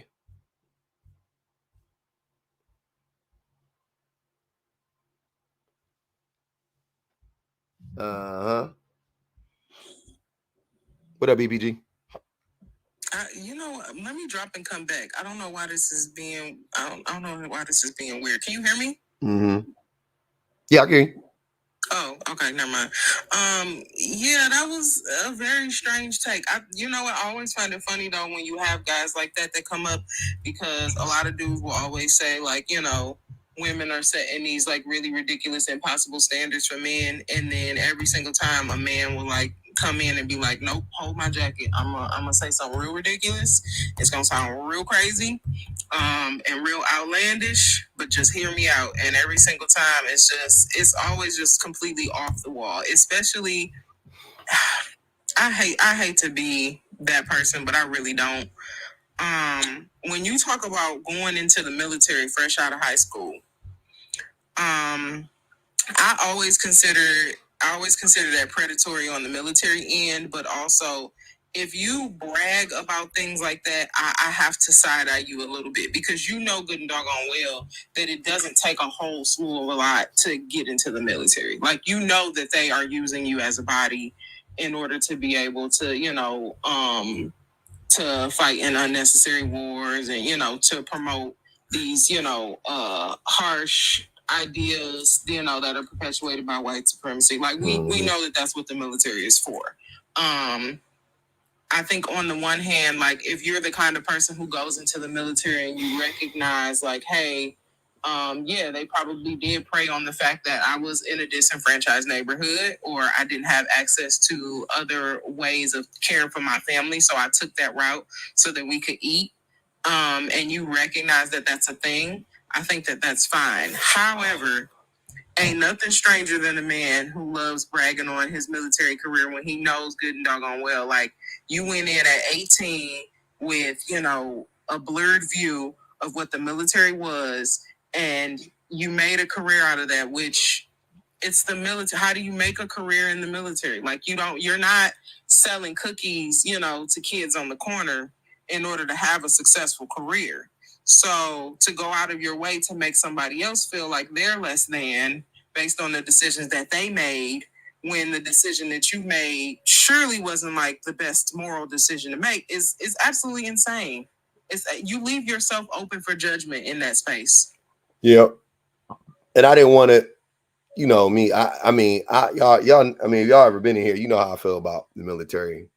Not the people in it, but the military, the apparatus in and of itself. And I don't be wanting to shame people, because I got people that, what I'm saying, that's in the military and that fuck with me, and I don't be wanting to like, bash them or whatever the case may be, or make it seem like that. So that's why I didn't want to go all the way in on him, but that's crazy. And I feel the same way. I have, uncles and people that I care about, and people that I know that I have conversations with consistently, that have done work and, that have built careers on being in the military.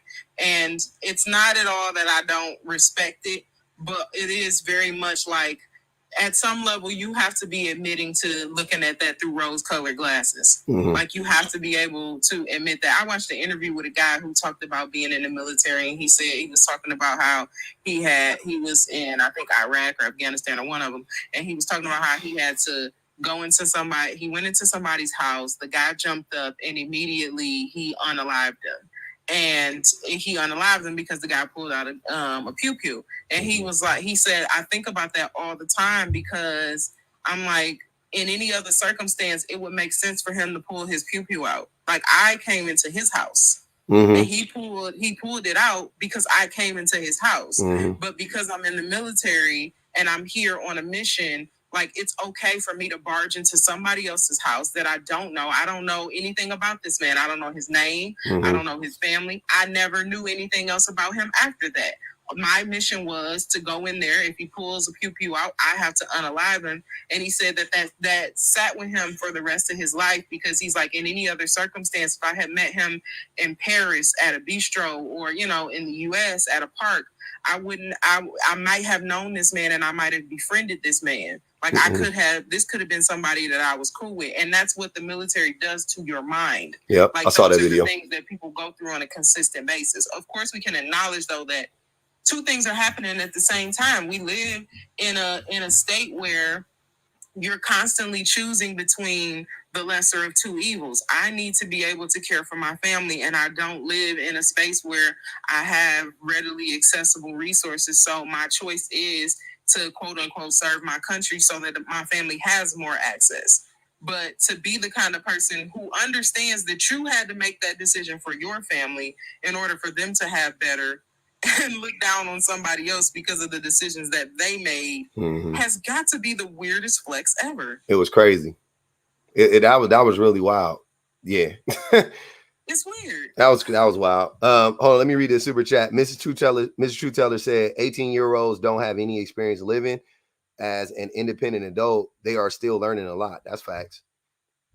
My 18-year-old son telling me he's a man while I'm still teaching him how to make his own appointment is comical. I mean, it's probably your husband too, to be honest. We don't care how he feels either. People should be able to pursue a decent living without putting their lives at risk. Oh, I think I already read that one, Charnay. Okay. But yeah, that's facts. I mean, I also just real quick on the last topic, or not just the last thing we were talking about with the 18-year-olds real quick. I just want to move on because I want to get back to the prompt. When I'm up here and I'm talking about how I think it's inappropriate for 30-year-old men to pursue 20-year-old women, right? Or girls, or whatever you want to say. When I say that they're too young for that, I've never heard a woman say, I won't say ever, but rarely has a woman ever tried to like ardently defend that, right? Because they understand, you know what I mean? Like, yeah, you're like preying on her, right? Because her mind isn't all the way, you know, we get that. Like, yeah, she's technically a woman. Yeah, she's old and, you know, whatever, legally, but morally, is it correct, right? No. And most people, I think most women and some men think that it's morally, you know, corrupt to do that. I'm one of those men. I think it's morally corrupt to prey on or pursue, whatever they want to call it, pursue somebody that is 20 years old, specifically around that age. I think that's, you know, I think that's messed up. I never saw, oh, no. So that's a woman, right? Like, you're just out here, like, no, usually like everybody gets that. But then when I say that an 18-year-old boy is a child, then now I'm coddling men. Like, what the fuck? That don't make no fucking sense. I don't know. Because an 18-year-old boy is a child. Any at this point in my life, and you know this too, you get to an age where anybody under 25 just starts looking like a kid to you. Like anybody easily. And I use 25 loosely because, truth be told, like, there's definitely a sliding scale. 25 is my limit, but for sure 28, 30, like even in that range, I'm looking at you as if, you're a kid. You're just starting off. You're just getting, your foot in the door. To look at an 18-year-old, if you look at an 18-year-old girl and can imagine, like, okay, yeah, it's predatory for a man to be seeking out a relationship with her on purpose. For sure, you think the same thing about an 18-year-old boy. Like, when I see an 18-year-old, like, my nephew is 17. I'm sorry, I just can't imagine that this is just like me coddling a man. No, I mean, you can coddle boys. You can, but that's still a boy. Yeah, you can coddle boys or men. It doesn't mean you can coddle either one. No doubt about it. But me just point out the fact that I don't believe that that's I'm not calling my 18-year-old son like, you a man now, son. Like, I'm not doing it. You 18, bro. Like, you all right. You'll get there, but you ain't there yet. Honey, last year he was a boy. Yeah, 3 months ago. That's crazy. It's wild. I'm not understanding. My son turns 18 in 2 months. His B-day is after September 1st cutoff. He doesn't graduate until 2025. It's not his fault. 18 is not cut and dry. Exactly. That's what I'm saying. It's like 18. Never mind. I don't want to keep going around. We can do a whole topic on that. 18. I think most of us agree that 18 is not a man or a woman. Like, you're not an adult. No. I think that's just fair to say. There's also Arrested Development. Yeah. Which is something different to me. Like, you know what I mean? Like, I would definitely, there's a bunch of 35-year-old men with Arrested Development. There's a bunch of 50-year-old men with Arrested Development. I'm not fucking making excuses for them. They're idiots. You know what I'm saying? But like, yeah, I'm gonna stick up for 18-year-old a little bit. Like, hey, motherfucker don't know. We gotta teach them. You know what I'm saying? Because at 18 you look like an adult, but I guarantee you have the mind of a kid. When I look like an adult, 18, you can look like an adult. I guess you can. You can. This is loosely. This is okay. I like you. Definitely, man. I'm saying this very loosely. I mean, BPG. In height. I done seen some 30-year-olds recently that I didn't know was adult. Like, I done seen some 27-year-olds, and they was like I watched a balloon pop show, and the girls was like telling how old they were, and she was like, "Oh, I'm 29." I was like, I thought she was 18. I didn't know. I thought she was a child. I was saying, what I just said though, if somebody is under 30, like, you gonna look at them and go, "Oh, okay, well, y'all got to be all the same age because y'all all look like babies." It is what it looked like to me. They all look like little kids to me, but come to find out they were 27, 28, 29. I was like, oh, okay, good for them. But I can't tell. They all look like kids to me. That's how my mind works. I'm like, around like 35, I'm like, all right, like, lock it in. Like, that's a woman. You know what I'm saying? That's a man. I could tell. But like, them late 20s, mid 20s, I don't fucking be knowing, man. I'd be thinking they all look like kids to me. They all look like teenagers. I'm like, that's a teenager. I'm 27, sir. That's what I mean, my fault. A lot of people use the excuse, especially when you're talking about, anytime you're talking to somebody that needs to use legalities in order to explain, what it is they see in a person, even in just casual conversation, you know that you're dealing with a weirdo. Like, if they got to be technically 18 when you tell the story, there's a reason why you telling me about this technicality. Like, that's strange behavior in and of itself. But what I mean by looking like, you can look like an adult at 18, because I say this with teenagers. They can be tall like adults. Boys can be, broad like men, or girls can have shapes like women. However, they never, if you look at a child's face, they always look like kids. They always have a baby face. And especially when you talk to them, their mannerisms are of a kid.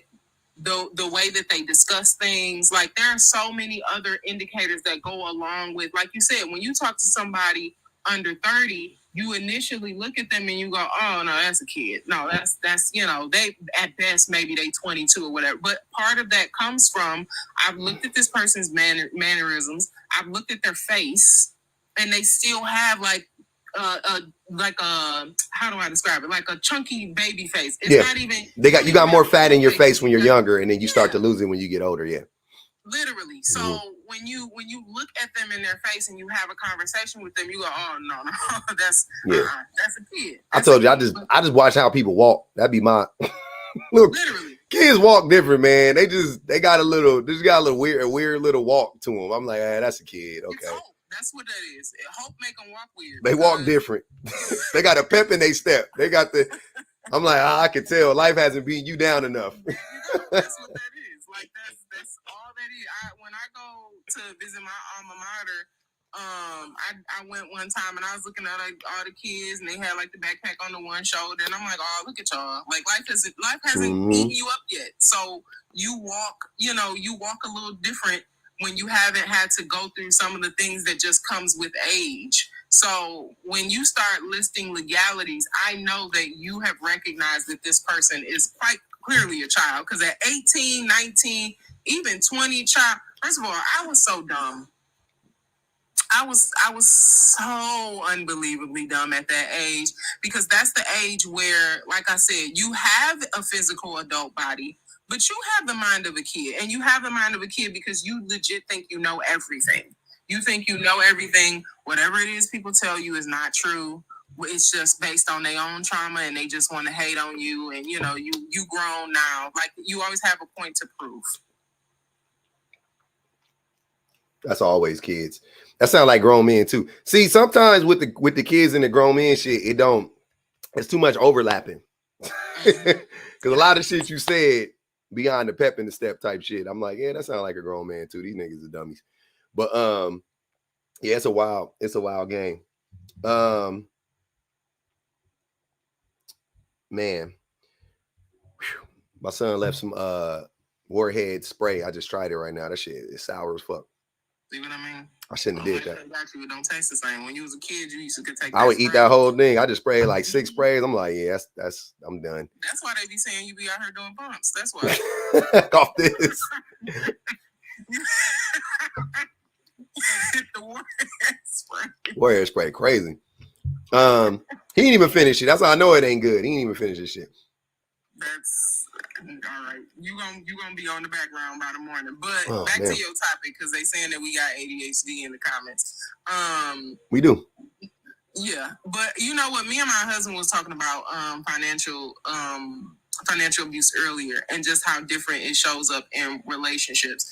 And a lot of the times, like men, and I was watching this with Desperate Housewives of Atlanta with Portia's old husband, her first husband. And a lot of the way these guys frame it is, and particularly when they're trying to be in relationships with younger women, is it's always, I'm providing for you, I'm giving you this access to this resource because you don't know how. So I'm gonna help you out. I'm gonna help you with this thing because you don't know how. When women are the primary breadwinners, that thing doesn't happen, because 9 times out of 10, even if she is dealing with a younger man, he's still a man. So in his mind, he still believes that he has some level of superiority over what it is she knows. So, you know, even if she's bringing in the money, more than likely, truth be told, he's still controlling the finances. Even if he's, you know, younger, if he makes less, if she's bringing all of it, he's usually controlling it, because it's that thought process of, I'm the man, I make the decisions because I know better and I can be more helpful in this area. But also, if you have me living off of you, it emasculates me. If you come in and you brag about, you know, I got another promotion, I make this amount, even if she just mentions it, that I make this much amount because I do this, blah, blah, blah.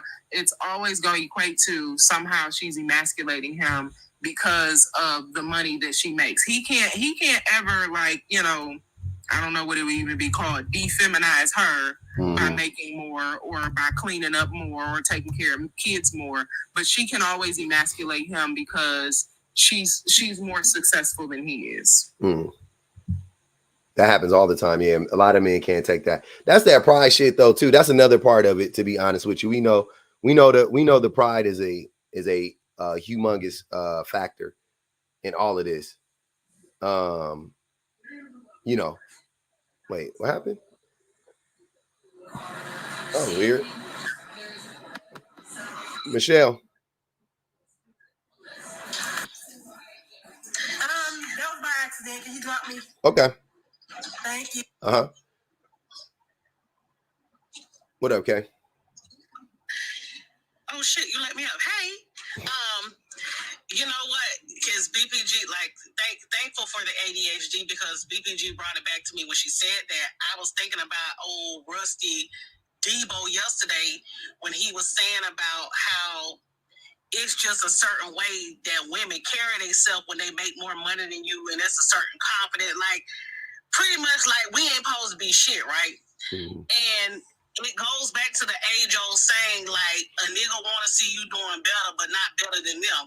But it also lends itself to all these men talking about they want somebody to build with, they want to go 50-50. Sir, your 50 don't match my 50. You know what I'm saying? Like, you got to pick a struggle. So at the end of the day, if we are building together, if the finances are going in one pot, even if I do make more money than you, what's the issue if the household and the children are getting taken care of?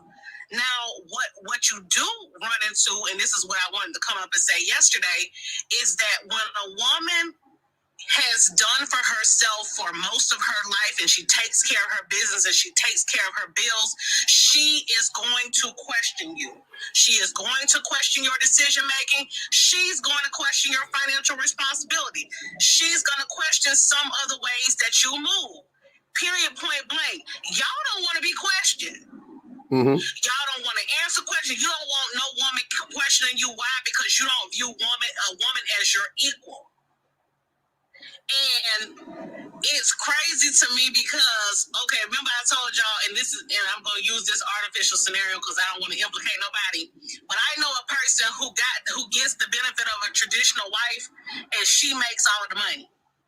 Oh. But he gets to handle the finances. That's the trade-off. He handles the finances, so she walks around like, oh, I don't pay a bill. I don't know what a bill, like, I don't know what that is. That you got to talk to him about that, blah, blah, blah. That's the most bizarre shit ever. But at the end of the day, that's what it takes for him in that situation, that power dynamic, to feel like he's higher in the power dynamic. That's when it... So No, go ahead. I'm listening. No, go ahead, because I don't want you to lose it either. Yeah, no, I was saying that's the same, like when you got you a man that, to help his ego out, you give him the card on the low when the waiter come around and he drop off the bill, and you just like slide him the card so he could give it to the waiter. Like, oh, here you go. Like a lot of that, it's a lot. That's the equivalent of that. They set up that's they set up. It's like she make the money, but to make him feel better, he got control of the money. You know what I'm saying? Like he does the money or whatever the case may be. Right. And can you understand, I want some of the men in the comments and some of the men that just be busting up here loud and wrong. Do you understand what kind of mental stress or mental gymnastics it takes to constantly have to do shit like that? Mm-hmm. Because you're constantly moving in a way to make this to have to make this man feel secure because he don't have it within himself. Like what Tony said earlier, like they don't see any value within themselves other than the money that they make or what they do. Mm-hmm. Like that is so fucking exhausting. And I told and like literally I had to have this conversation in the beginning of my relationship. Literally, I think like the first week me and Phil met, we talked about money. We talked about what each other made, and unbeknownst to me, he took that as I gotta catch up with her. I gotta catch up because I don't want her to think that I don't bring anything to the table. So then he started overcompensating in ways and doing shit that I didn't even tell him to do. At least it didn't scare him away. It didn't.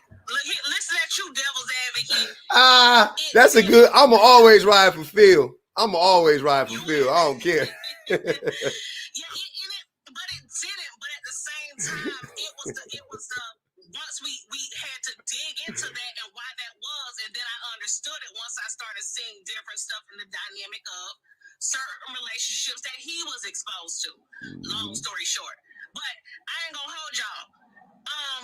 Women sick of doing that. So this whole idea that men say women don't hold them down and women don't want to build with them and women, we have done that. I have slid the car under the table. I have given the card for you to go to the store, for you to go put the gas in the car. Like, yeah, you gonna pump my gas, but you get using my card. Like, I have handed you the cash before we went into the restaurant for you to take care of the bill. Like, I have done that as a woman. So I don't understand this fixation on when a woman gets to a certain level of success, all of a sudden you bitches want to humble us. Well, I mean, we trying to always had it like this, so let me stun a little bit, nigga. Now we gotta, not too much.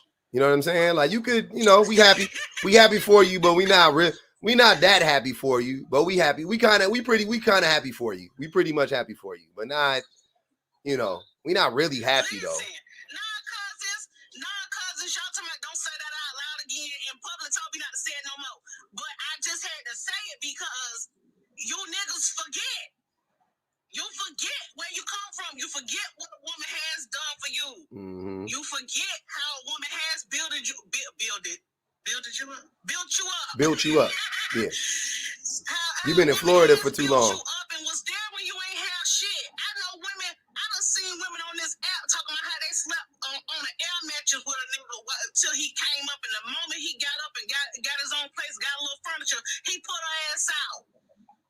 I seen those women too. Testimonial. We talking about the same women. Oh shit! I'm gonna say I probably sent you the damn video. I don't know, man. We talking about the same women. Okay. But then y'all tell us to choose better, but in the same breath, you say you supposed to be able. You know, everybody don't get the same. Deal with him. Like, come the fuck on, man. Pick a struggle. And that's what I told. That's what I told my husband. Pick something to be. Either you gonna be here with me. You gonna be my partner, or you gonna be a motherfucking hater. Cause you can't be my lover and my op at the same damn time. Shit, niggas do that shit every day. Can't be a lover and an op. Niggas do that shit every day, Kay. Niggas be ops. Y'all niggas be ops. And y'all soft. And y'all pie as fuck. I just had to slander. I just had to slander you nigga for a little because I gotta keep you humble. See how y'all do us? I gotta keep you humble. You're green as fuck and you're lame. Hey, my wife don't even be humble. My wife don't humble me in that way. She humble me in a different way. She humbles me in a different way. She humbles me by like, I don't know how to say it. She just right all the time. So, you know what I'm saying? I don't know how to put it. Like, she just right all the time. Like, I'm not literally all the time, but consistently. That's me. Yeah, she just consistently right. So she just do life better. She just do life better. Your wife does life better than you. Yeah, she's just better at life than I am. There ain't nothing. I can't even hold you on that one. That's 100% a fact. I have observed it. I was just like, damn, I could never do that. I could never do what she did right there. Like I'm terrible. I would have failed tremendously if that were me. But yeah, she just. Is your wife an older sibling? You said what? Is your wife an older sibling? She's the oldest, yeah. Yep, there you go. You're saying, yep. Because my husband says the same exact thing about me. And I think that if you are oldest girl, for sure, you handle business. Like and you don't want no excuses. You getting it done efficiently. Mm-hmm. And you getting it done so quickly that most people don't even realize it's happening when you making it happen. Like I don't know why. But BPG, hold up. I'm a baby girl. I'm the opposite. Because my oldest sister, she's the dingiest. She very much don't handle business. My middle sister, she barely hang it on. I'm the baby and I'm like this. He could go. I hate this shit Okay, the way that you have no filter makes 1,000% sense that you're the youngest. Nah, that's because she is Sagittarius. No, I'm just the youngest is either like a baby, and acts like a baby, or they don't care. They throw caution to the wind. They always ready. They always they got their pew pew cocked. Like that's Mm-hmm. Them the only two types I've ever seen in my life. So I don't I don't know what she is. I just threw that in there just because it's funny. I just be thinking it's funny. We would be like, I'm a Cancer, ho. Okay, I don't care nothing about it. I just thought it was funny because it fit perfectly right there. Like, nah, that's because she a Cancer. That's absolutely hilarious. That's when they do that. That's what that is. Like, it's you get business handled. But I think the thing is like, it's so funny to me, like dudes who are intimidated by women who especially get in a bag. And I'm telling you, Debo had all of us. He was a good time. He had all of us in that in that waiting room. You could have thought that, it was when we was waiting for the news for Lil Saint, because we was all just in there scrambling. Because I know I was screaming at my phone yesterday. Like the way he was talking, it was all over the place. And it was so Debo. Oh, Debo. Oh, yeah. Debo had niggas mad yesterday. It was so disjointed. Like, it was all over the place. Like, yeah, you should be with a bum who don't wash their tail, because if he get with a woman, she'll have him wash up. but also you gotta feed his ego. But also, like, I share everything with my woman. She should be my therapist. Like, okay, but what if she says, what if you have the issue with her? Well, I'm gonna just go in the room and watch TV. So, like, wait a minute. So you're not sharing everything. You trauma dumping with her, but then you're not actually sharing that she's doing something that bothers you. Like, how does that even work? Sharing your bait public. That was rage bait. Single-handedly, you used your platform for evil yesterday. I just had to let Debo go off. Hey, he was how you let a person, how you trauma dump on a person, but then also, but simultaneously not be intimate with them. Weird. You know what I'm saying? Like, you just trauma dumping on her the whole time, but then when it's time for you to be vulnerable and tell her how you feel about her, then no, I'm gonna go in the room and watch videos and play video games. He talking about, I ain't aggressive. I don't yell at no. You can ask her right here. Do I be yelling at you? I'm like, you yelling. You just yelled at her right now. Tell him right now how I don't be yelling at you. I'm like, wait. You said, don't ask that lady that in front of us. I do not want that lady to get punched. Like, don't do that. Don't. I don't want to be the reason. I didn't know she was sitting right there. He hit her in the chest. You know how you hit your homie? You know, me and we hit each other when we be talking. Well, I do. Me and we hit each other when we be talking. You hit your homie in the chest when you saying something. That nigga hit her in the chest and was like, I don't be yelling at you, huh? I ain't never put hands on you, did I? I ain't never hit you before, huh? Herself down. He was tapping them titties so hard, trying to get her to say out loud what he wanted her to say. Like, and it's so weird because what would she say if you dealing with a man that's this irate over TikTok? For sure, you're not gonna ever just be like, yeah, but you know, sometimes you do be a little aggressive. You know, sometimes you be a little too loud. No, he probably is gonna knock her upside her head. Like, easily. You can't answer that question. Or he gonna yell at her, even if it ain't gonna be that bad. He gonna yell at her. He gonna argue with her. She don't want to start an argument with you. But y'all don't remember Debo from it was a few months ago. Public.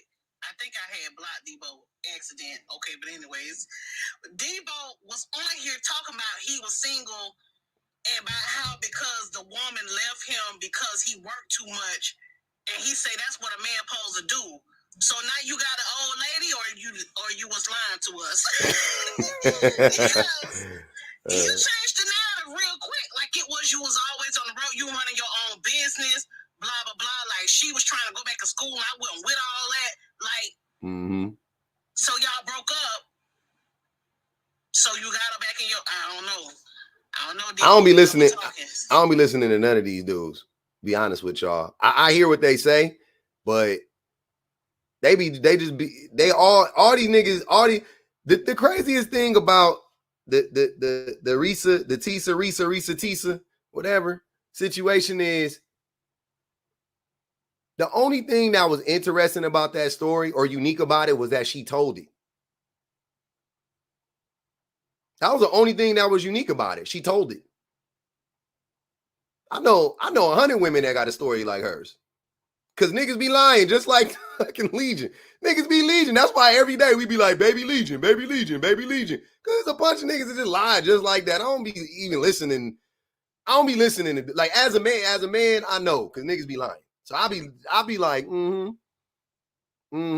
yeah, like, because all 82% of the shit y'all be saying be fucking pure unadulterated bullshit. Bullshit. I back you in a corner every day and y'all don't know. And instead of y'all just going, yep, that's actually a fair point. Y'all pivot and start talking about something new. Y'all like rats. Y'all like bite through the fucking ground and y'all eat holes in the truth to get to a lie, nigga. Like, what the fuck is wrong with you? You niggas is crazy. Y'all That's the most fun part about being a woman, though, is like you can listen to. And I like being a woman, and particularly a sarcastic woman, because you can listen to men tell these outlandish stories and egg them on a little bit. Yeah, it was 16. How many of them was it? It was 16 of them, and they was all around. Oh yeah, how big was it? Oh man, 6'7". 7'2". Oh, okay, yeah. Where y'all was at? Man, I was by myself. We was in the trenches. It was dark. Oh, yeah. How dark was it? Oh, okay, that's great. And they will just keep going. They'll add more to the lie as they go. based on how they want you to perceive them. That's why every time you have these guys come up, they always start off as, I did this thing, I'm in this career, but also I'm this height and I'm this weight and I do this. I ride my bike for 6 hours every morning before I go to my career, because I work someplace where, I have to wear a suit every day. So I'm not like y'all, and then they'll talk a little bit longer and they'll start talking like the other guy who had the bucket hat on. I can't think of his name. CN.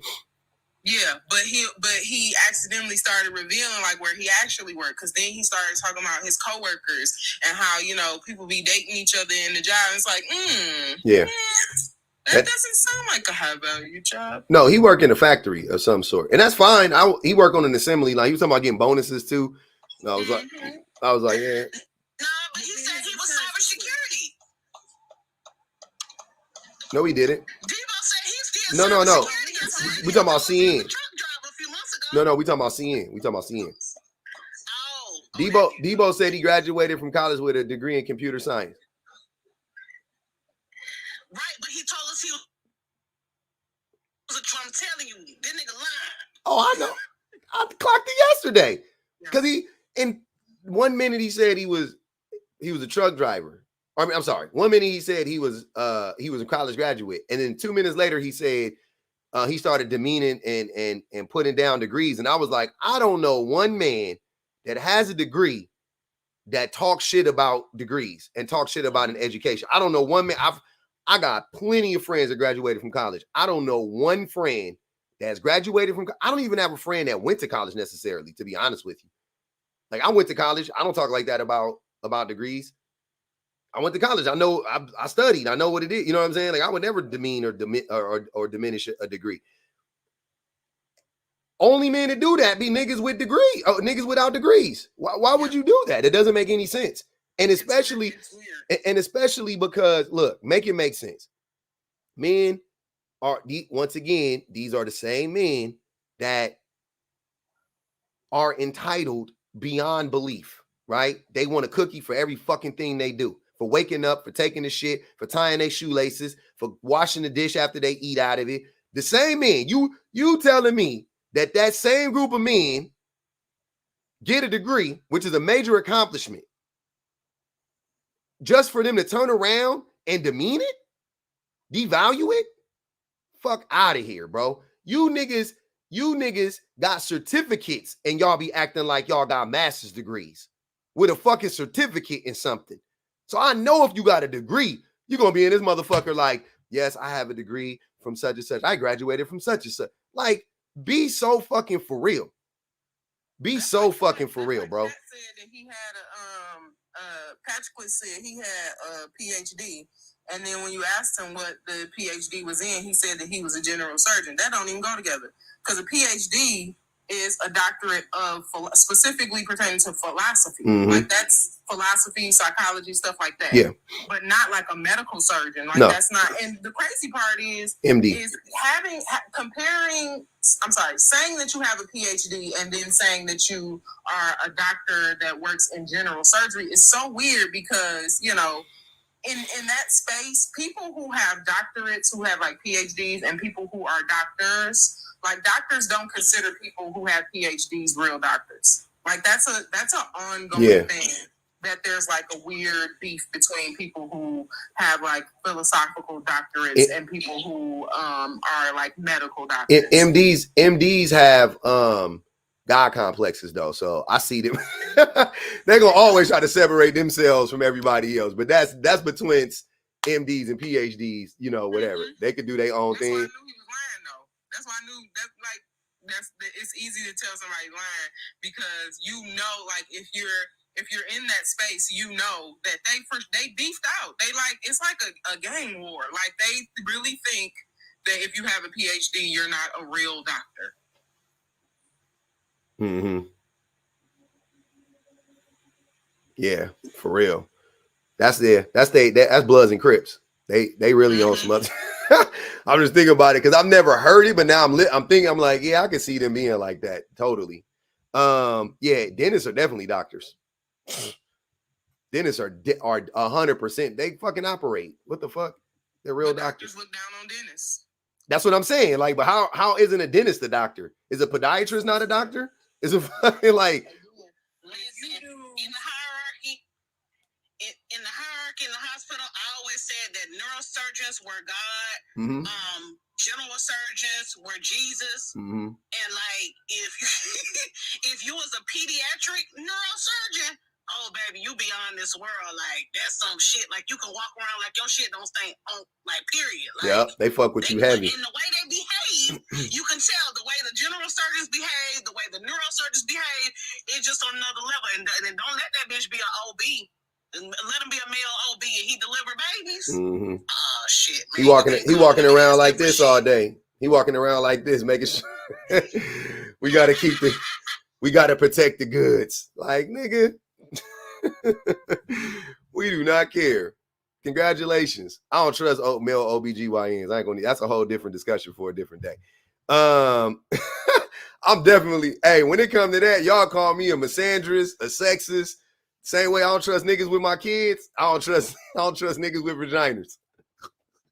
The same way I don't trust niggas around them babies, I don't trust niggas with vaginas. I ain't gonna even hold you. And I ain't saying teachers. Like, male teachers are different. That's a different scenario. Even then, I got one eye on them. But I'm talking about like daycare. You know what I mean? Like I don't like men around kids like that. I don't like it. I'm not saying they can't be good. Some of the best educators I've ever seen were men, and they did earn my trust, and them specifically I would trust. But men as a group, absolutely the fuck not. Absolutely the fuck not. Y'all can take them penitents. Huh? There's a reason behind that, and you know it. Like, no, I know the reason. I'm just I know the reason. Mm-hmm. I ain't gonna say it. People be in denial about that part. Like, and it's funny because you always have dudes come in your life and they be fighting for their life about, gender roles and ideas behind gender roles, and the reason why it is because of nature this and history that and blah blah blah blah blah. But the moment that you start mentioning, like, historically, y'all can't be around unalive bodies, y'all can't be around kids, y'all can't be around goats. Because there's a whole lot of proof that every time y'all alone with something that y'all want to hunch it, like, now all of a sudden it's not all men. Like, no, sir, I'm talking about, you said facts over feelings. If I'm going by facts over feelings, like, everything that, you get 2 seconds along with, somebody put a pie in the comment. Like, literally, American Pie was a believable story. It was a believable series. Forget it was one story. It was multiple movies based on a boy who was trying to hump a pie. Like, and people believed it. Like, everybody was like, oh, yeah, it makes absolute sense that he would try to hump a pie or, like, try to stick his wee-wee in, what kind of instrument was it? A trumpet? A trombone. Hey, I ain't gonna hold you. I'm happy by that time I had already got the real thing. I had already touched on some vagina. But when that movie came out, but I'm gonna tell you something. If it hadn't, I probably would have put it in one of them. Not a big pie. I probably would have did it to one of them. You know them pies you get from the store? You know which one I'm talking about? I probably would have put it in one. I probably would have. No, you know what? I'd have got a McDonald's apple pie, and because that seemed like it fit better, like a sock or like a glove. But the funny part is, when I had boys, I had my a friend of mine had a long conversation with me, and she was like, once they get older, because they were like really small, they were like maybe 4 or 5 at that time, and she was like, once they get older, don't just walk into their room, but also don't randomly pick up socks or towels that's in their room. And I'm like, well, why? And I really, as a girl, I can't wrap my head around it. I'm like, well, what's the reason behind? She was like, trust me when I tell you, especially with socks, make sure that you, whatever lotion that you have or Vaseline that you have that you really cherish, don't put it in the general area. And I'm like, these are so many rules that nobody has to give me for girls, because girls are just not, you ain't gonna find no girl wrapping up no sock and trying to figure out some kind of new way to, like, I ain't hiding like cucumbers in my house because she gonna try and hunch it. Like, it's not gonna be a thing. Yeah, you got to smell all her cucumbers, bro. Like, make sure, when you get in her house, if she got more than 2 cucumbers, smell them. If she buying whole carrots, like, you better be careful. Like, what does that even mean? Like, no, if she has veggies or things that are shaped like a male phallus, I promise you it's perfectly safe in her house. Now, if she got a good shower, if you got a good shower head in your house, then maybe you definitely. But it's a shower head, so you know. Ali said, keep them screenshots to yourself. Take it to the grave. Oh man, hey, I ain't gonna hold you. Definitely smell that cucumber though, because if it smell like a pickle, but it ain't never been pickled, then that's not a thing. If it smells, I'm just saying, if it, you know what I'm saying, if it got a little twang, if it smell like copper, that's not a thing, and that's so much not a thing that even when I was in college, I stayed in multiple girls' dorms. And women and girls are such sensible people. Like you said, your wife will do stuff and you be like, oh, she's just better at life.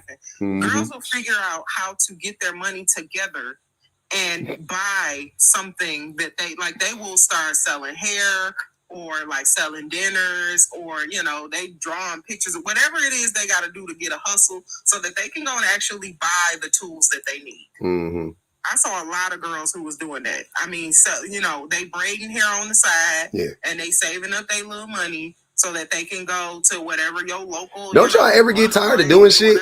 I be feeling like women don't ever get tired of doing shit. I be tired like watching my wife. She just always be doing something. Like she always be, or she always having a conversation with me about something that she like just read about. She's like, oh, there's this new. We gotta get Jackson into this and you know what I mean? I'm always like, oh, okay. And then she sent it to me and I gotta read it or whatever. I'm like, all right, cool. But it's just constantly like stuff. I'm like, damn, you ain't tired?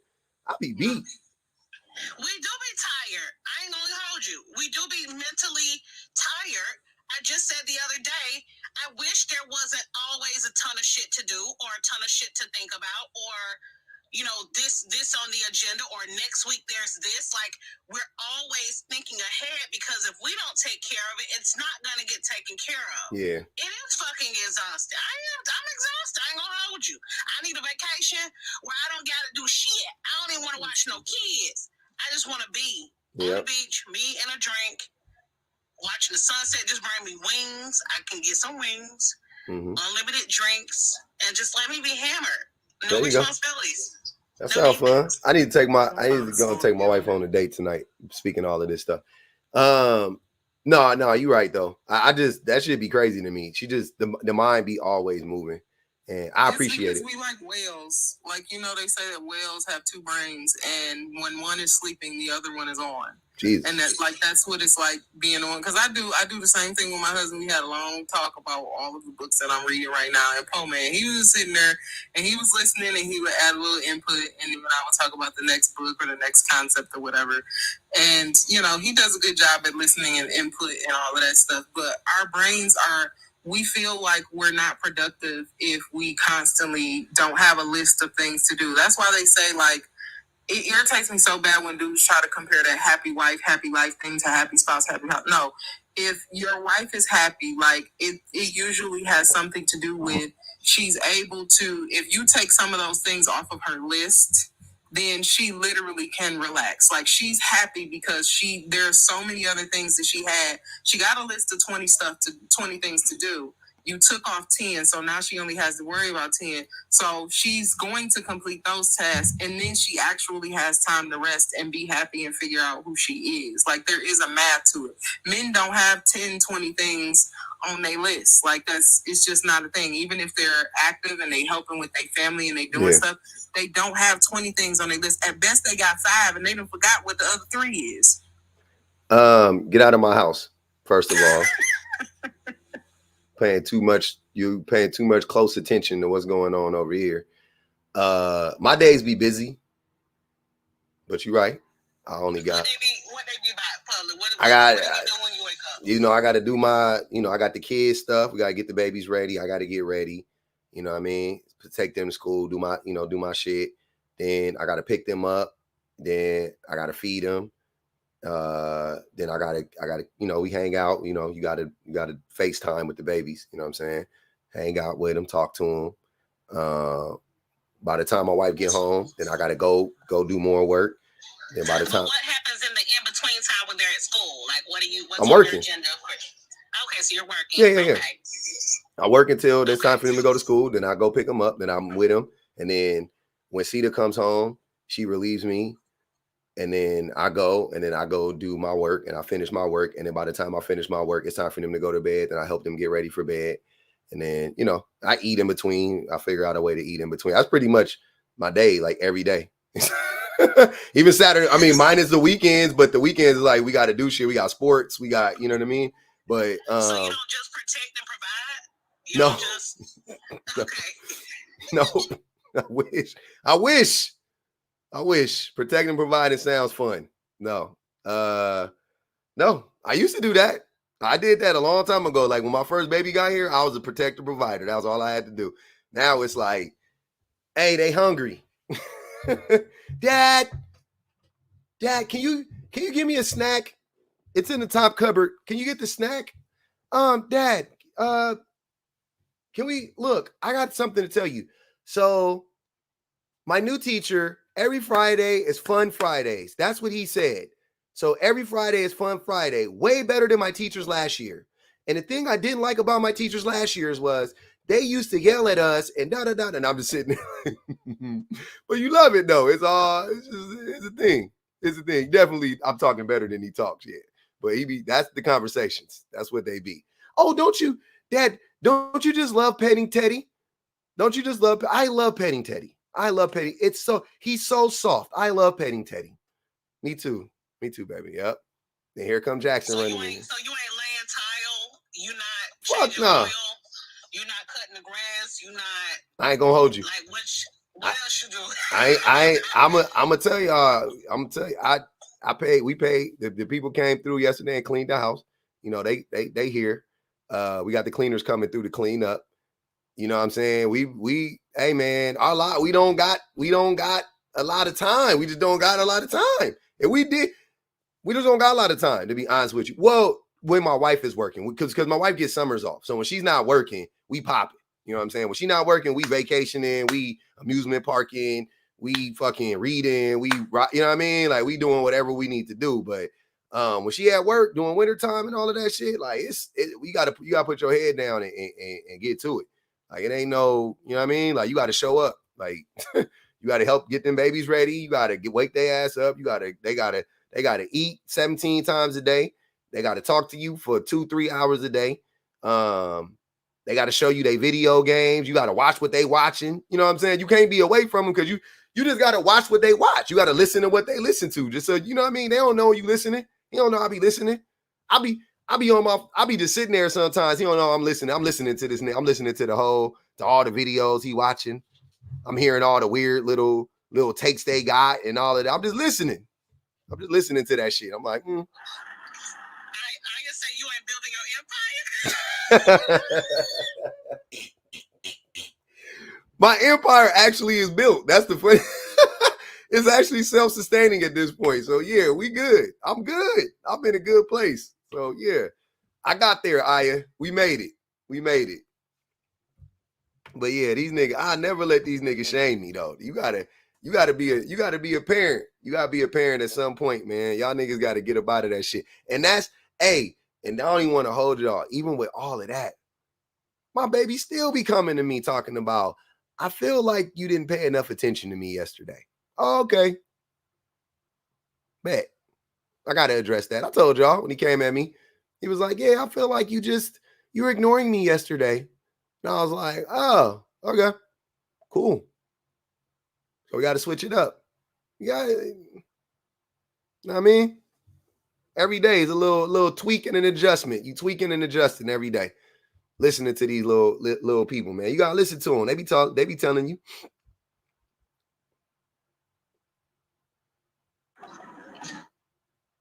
See, if you wouldn't have married your wife based on attraction, you wouldn't have to do all that extra work. You wouldn't have to take care of the kids. I did.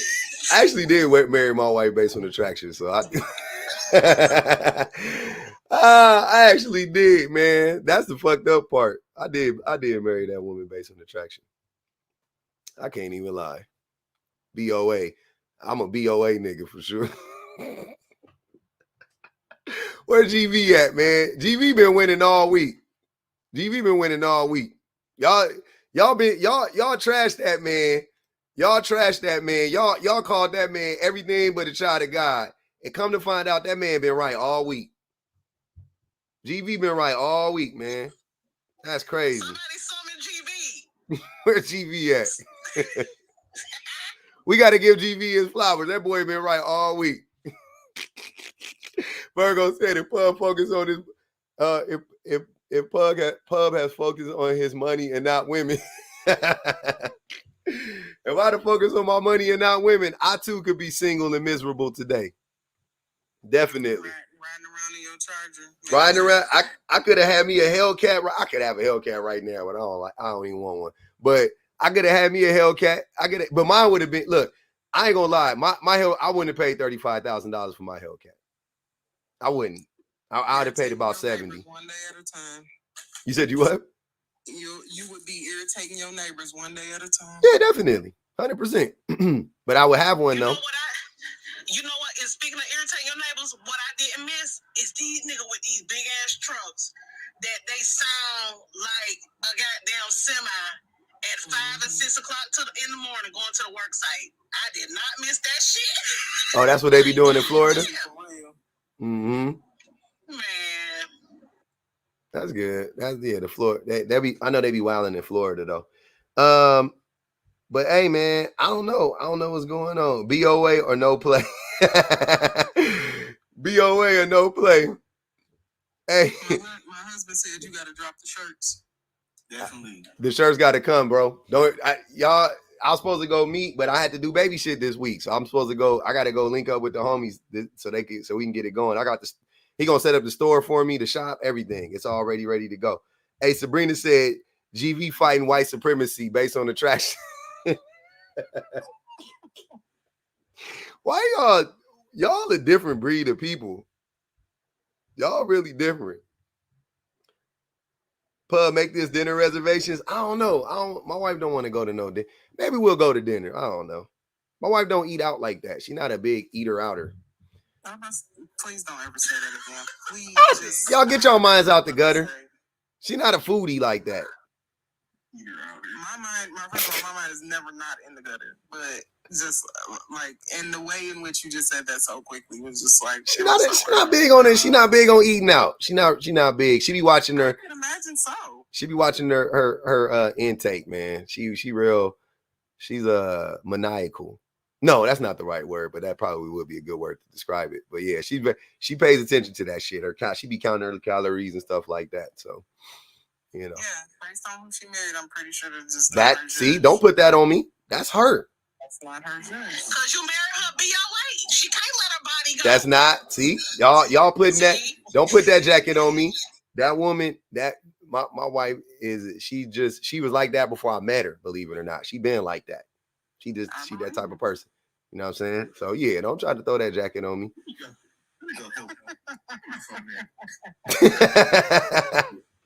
He can hear you. Why y'all trying to get me in trouble? What I do? This BPG is being BPG. She trying to throw me under the bus, man. Damn. You're not under the bus. You just don't understand what she's saying. What she saying? What I miss? All right, so you said that your wife ain't an eater outer. Oh, right? I know. Oh, I got that. Yeah. That's why I said get your mind out the gutter. I got what she was saying. Yeah. No, my mind remains in the gutter. I understand. I understand. My mind never leaves the gutter, actually. Y'all nasty. Other than being based on attraction, that's part of the reason why we're here. Yeah, you don't leave me alone. Everybody married BOA. Kay married her man BOA.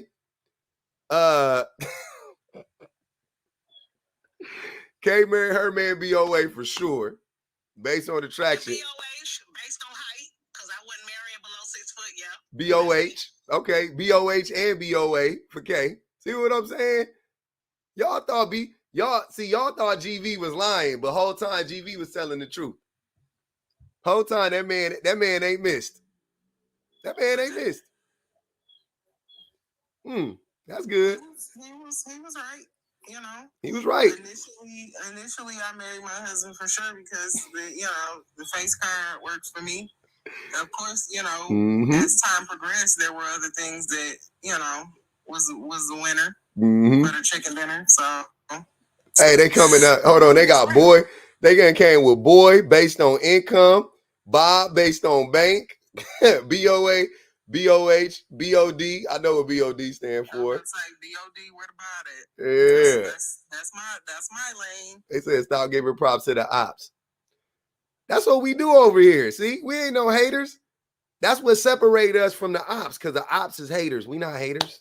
We congratulators. I give everybody their flowers, even the ops. Matter of fact, speaking of the ops, where the ops at? Huh? I'm proud of him, honestly. I married my husband, for sure. I married my husband for his bod. You don't remember them body spray commercials? Mm-hmm. Where the lady was in the commercial saying, I want your bod. Yeah, I remember those. Yeah. Mm-hmm. Yeah, that was one. Based on the peen. What up, villain? Villain.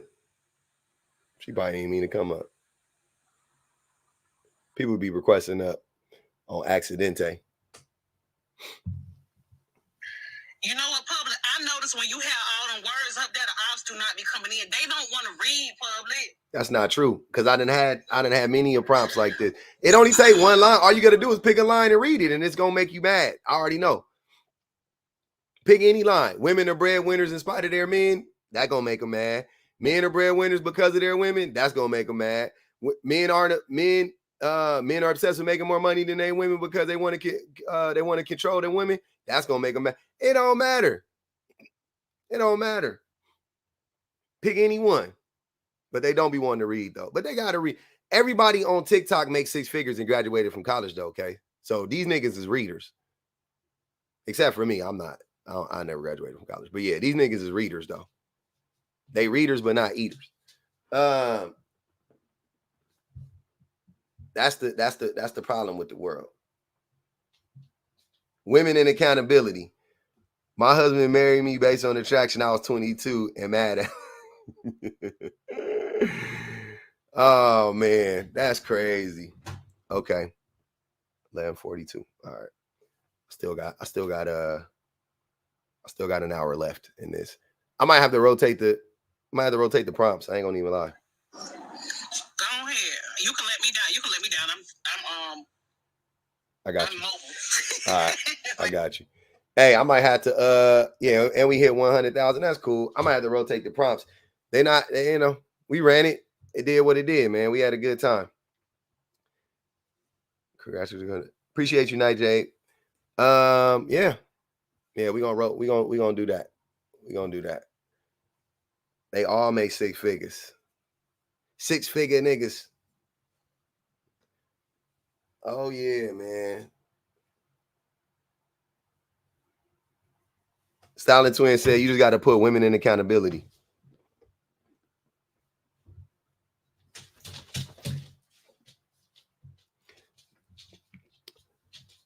All right, we'll be back. I'm gonna rotate it. And bring it back for the last hour. I haven't done Tony Gaskins' review. I should do a reaction video to Tony Gaskins. Man, that dude, man. I don't know about that guy. I'm coming back, Allie. Teddy is free. Teddy been laying right next to me, snorting and farting and wait, what Tony Gaskins do? Y'all like Tony Gaskins? Did I miss something? Hey man, y'all know my motto. I'll do this right now. Y'all know my motto. Me personally, a non-starter for me is when men give advice to women. Like on a, you know what I'm saying? Like in these spaces or whatever. I'm always going. It's weird. Every single time. The Christian BS is toxic. That's the other part. Yeah. I can't get down with it. All the Christian stuff, talking about what women dressed, what women got on and shit like that, and like blaming the women for how men react to them, but based on attraction. Like, I'm like, I don't fucking want to hear that shit. That shit is weird. Shit is weird. Women, this is what you're missing about your man. 10 reasons why you ain't married. Like, I don't want to fucking hear that shit. That shit is weird. BOA based on faith. I just think it's just weird to me. It's just weird to me. Y'all, if you like it, I love it. I love that for you. I'm saying to me, I find it to be I find it to be toxic, to be honest with you, because it's more insidious, it's more covert, right? Because when it's red pill, you just instantly go, oh, that's red pill. But when a motherfucker tell you something that's like objectively true about men, and then all the rest of the shit nigga be saying be complete bullshit, I think that's dangerous. I think that's dangerous. I think the way they even talking about Dr. Bryant, talking about she not even a doctor, talking about what clothes she got on, and then blaming her for the way that Cam Newton may have looked and saw her, and not blaming Cam Newton for objectifying her. That was enough. I mean, like, what do you? How many more videos do I need to see? I haven't watched a lot of his content, but I'm asking for the people that have watched him. I watched 1 hour, 2 hour video of his, and I'm like, what more do I need to see but that? Like, I couldn't believe it. I was very much like, what? What are you talking about? How women dress? I didn't even notice that was the weirdest thing. When he was talking about how she was dressed, I was like, I had to remember what she had. I was like, what did she have on? Like, did I miss something? And then I looked at it again. I was like, what? She could have wore that dress to any church I went to. Like, that looked like a church type. No shade, no tea. I'm saying it was beautiful. It looked good on her, but I'm saying it looked like a regular dress. Cam needs to shut up and dribble. So is that nooker. For real. Them niggas need to shut up and dribble for real. For real. You know what? I'm gonna do that for the last hour. Fuck it. That's what I'm gonna do. We're gonna do the Tony Gaskins review, because I don't feel like doing another prompt anyway. I'll be back. I'm gonna come back. I'll be back. Y'all can stay on. Nah. Damn. Yeah, YouTube, y'all can stay on. Fuck it. I'm gonna let y'all rock out. I'm gonna restart it on TikTok though, so it makes it easier for me to clip up the shit.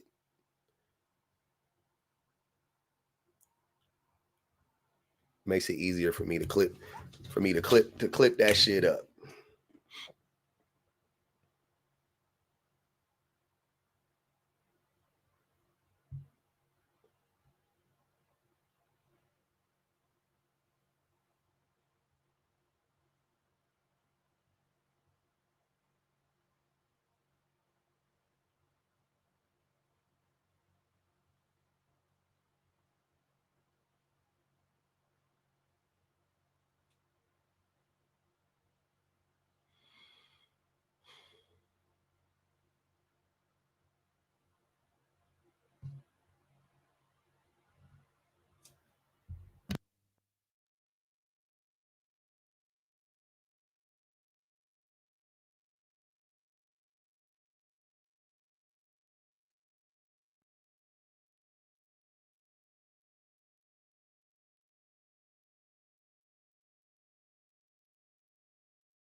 All right. There we go. Get my. We got the situation situated. Let's do it like this. Let me go to my.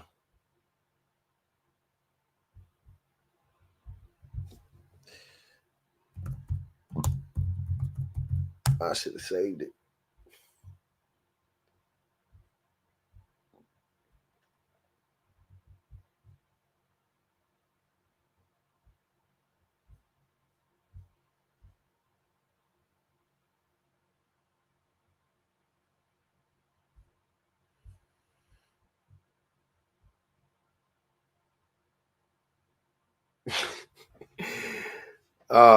It's even worse than I thought.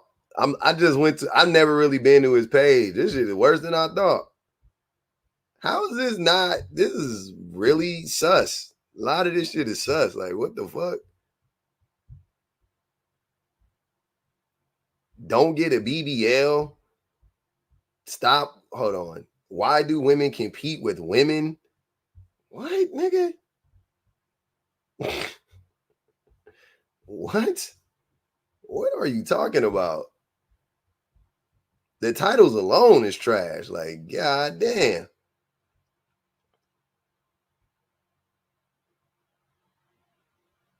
This is gonna be interesting.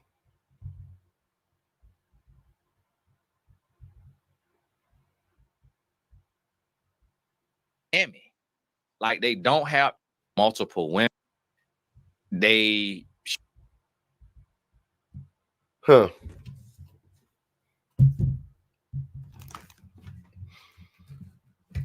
All right.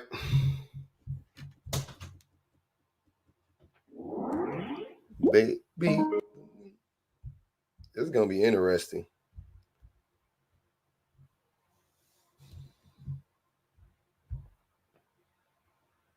Okay.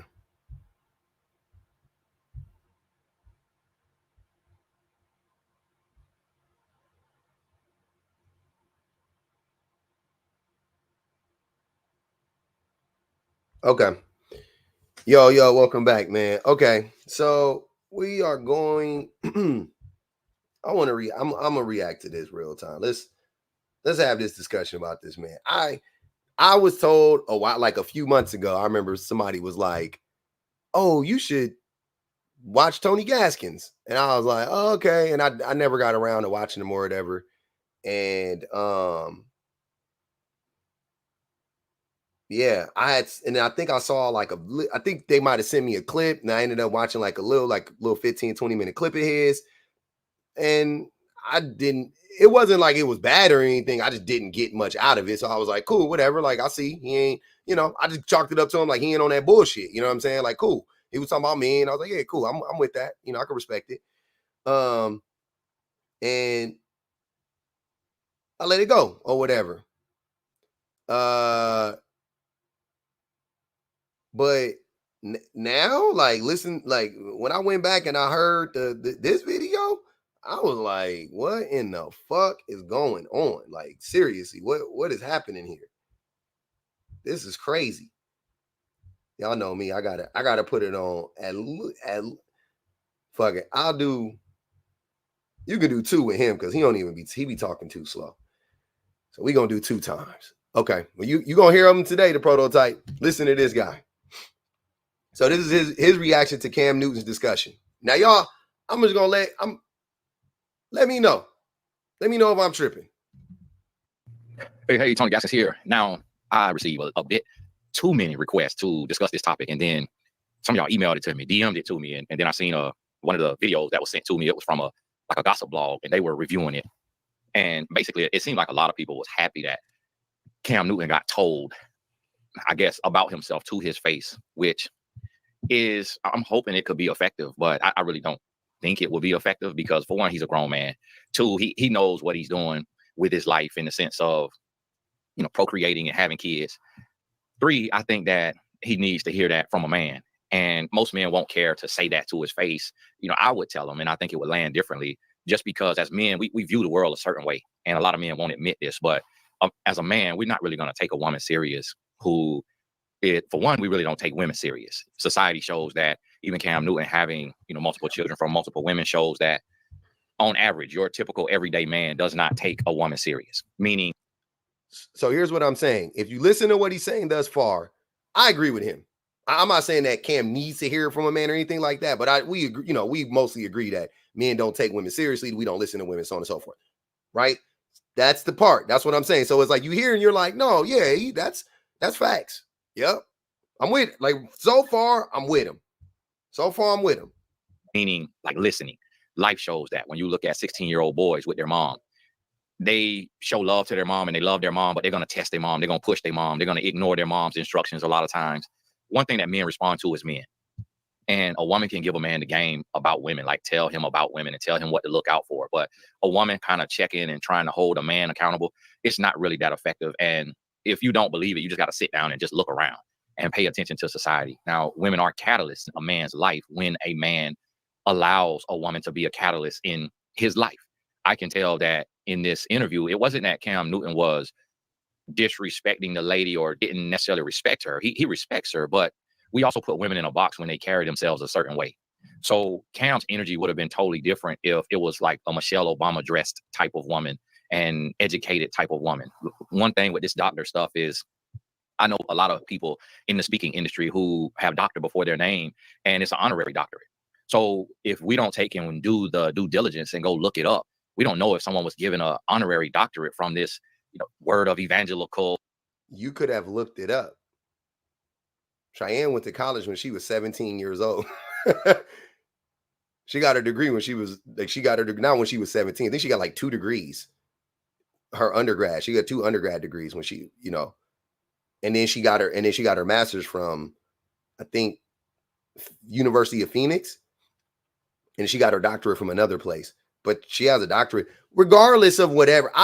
The level of education, the quality of the school, whatever, all that shit aside, she studied, she went to school, she did whatever the fuck, she did it. That's all I'm saying. She did it. That's it. That's all I know. She did it, and she got 2 degrees in her for her undergrad right off the bat. I think it's like in psychology or some shit like that, if I'm not mistaken. I don't know if Tony Gaskins has 1 degree personally. And the only reason why I'm bringing that up is because he's talking about this woman's degrees and her lack of education. If I'm right, I haven't looked him up. I haven't looked up Tony Gaskins, so I could be wrong. I could be making the same fatal flaw that he was making with her, but I don't know if he has a degree either. Right? Am I wrong about that? Does he have a degree? He's a life coach. I know he's just a life coach, but like, does he have a degree or that's it? Okay, so he has a certification. Okay. Cool. But he's coming after her education right off the rip. So far he has talked about the way she was dressed and talked about her education right off the bat. Is that if he didn't say all that other shit before, and here's what happens. A lot of times we hear the setup and we go, that's sensible. And then you hear the rest of the shit and you're like, well, he just got that part wrong. I think that's what happens a lot. University Incorporated. And I received an email from that one of them type of schools to give me an honorary doctorate. And I turned it down just because and not to say that the young lady has one, I don't know where her doctorate is from. And I feel like if it was like a Michelle Obama type of thing, like went to Princeton, went to Harvard or something, that would have been stated. But I don't really put too much on the doctor stuff just because I know a lot of people who have a doctorate and it literally means absolutely nothing. It means, and I saw a lot of people get doctorates and do a lot of it online where they had a friend or a family member doing the work. And then when they had to show up in class, they showed up in class. They had the paper, the dissertation written by somebody else. And so I don't put too much on that. Like I don't look down on myself or anything when I'm seeing that type of stuff. But as men, we do judge women, we judge men, we judge everything in the sense of, I'm using the word judge, but we evaluate because we are hunters, because we are warriors. We're able to read people. So what a lot of people don't really see,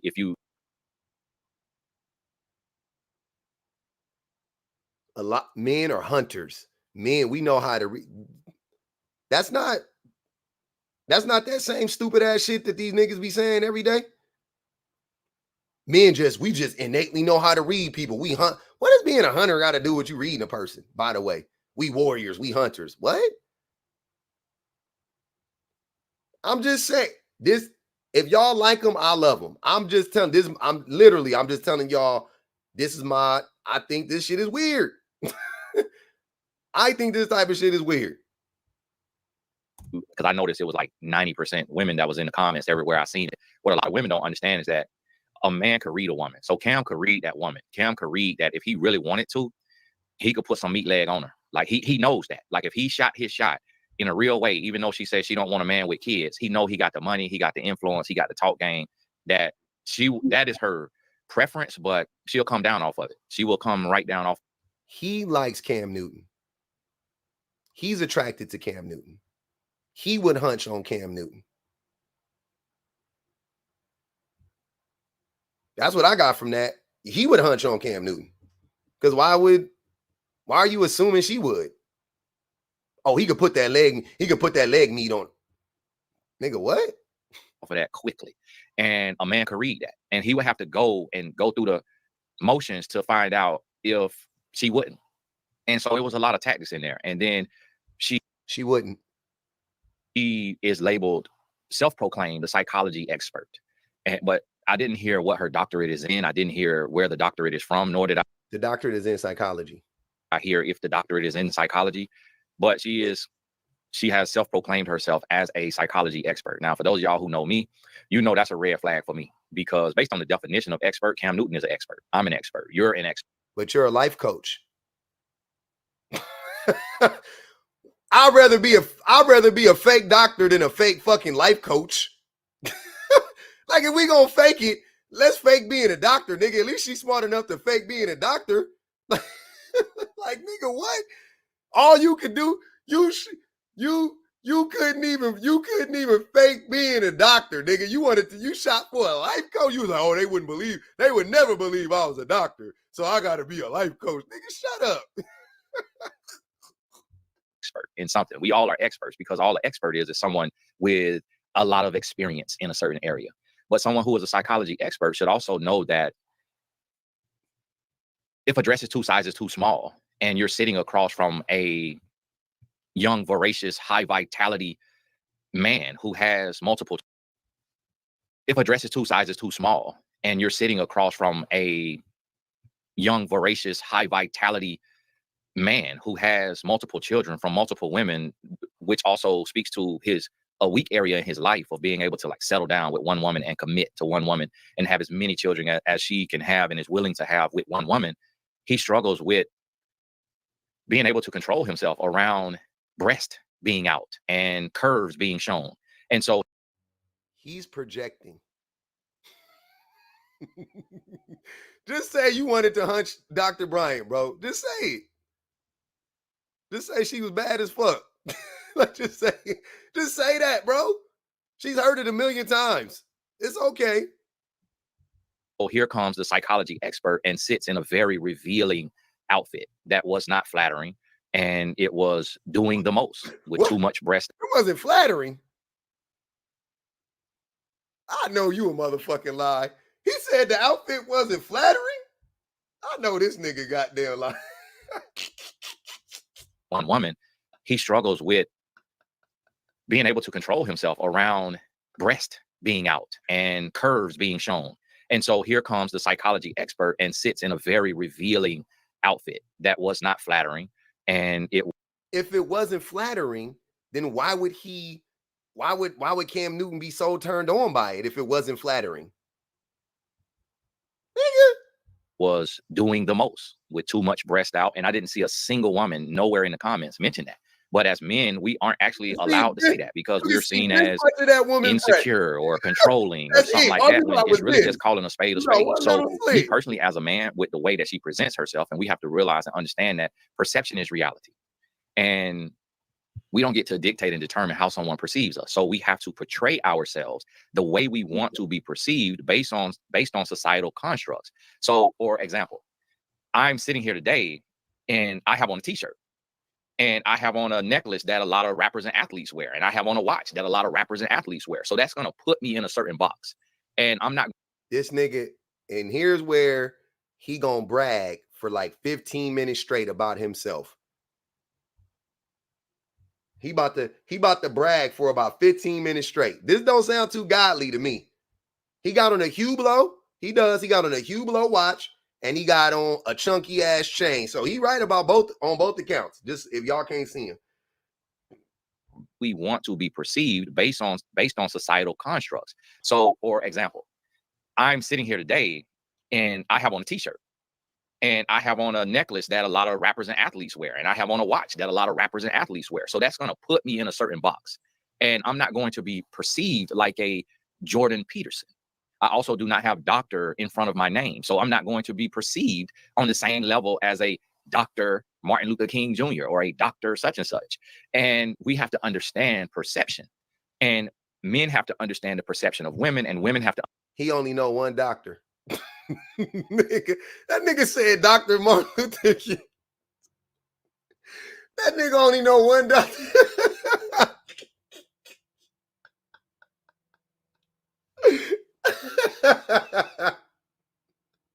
He only knew one doctor. He said Dr. Martin Luther King Jr.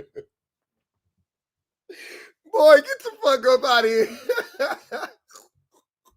To understand the perception of men in order for the conversation to really have any grounds to stand on. Like, in order for the communication to be clear, we have to understand how we are perceived. So me personally, I would never take advice or correction from a woman with her breast out and with a body contour dress on. He's projecting. He just said it. I would never take advice from. First, he was trying to make it seem like Cam Newton is the one with the problem. Cam, oh yeah, he clearly got a problem with women's bodies and he just can't keep himself away. Then 2 minutes later, he says, I wouldn't be able to listen to that woman. Nigga, it's you. The call is coming from inside the house. Stop projecting. Stop projecting, bro. You wouldn't listen to her. You don't respect her. You thought she was too fine to listen to. You wouldn't be able to. You were getting distracted by. That is you. That ain't Cam. I even got to defend Cam on this one.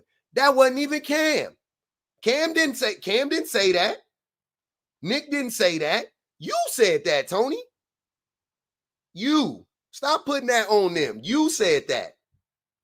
She would have to be dressed more, covered up more, in a way that her body is not set up to distract me while I'm trying to listen.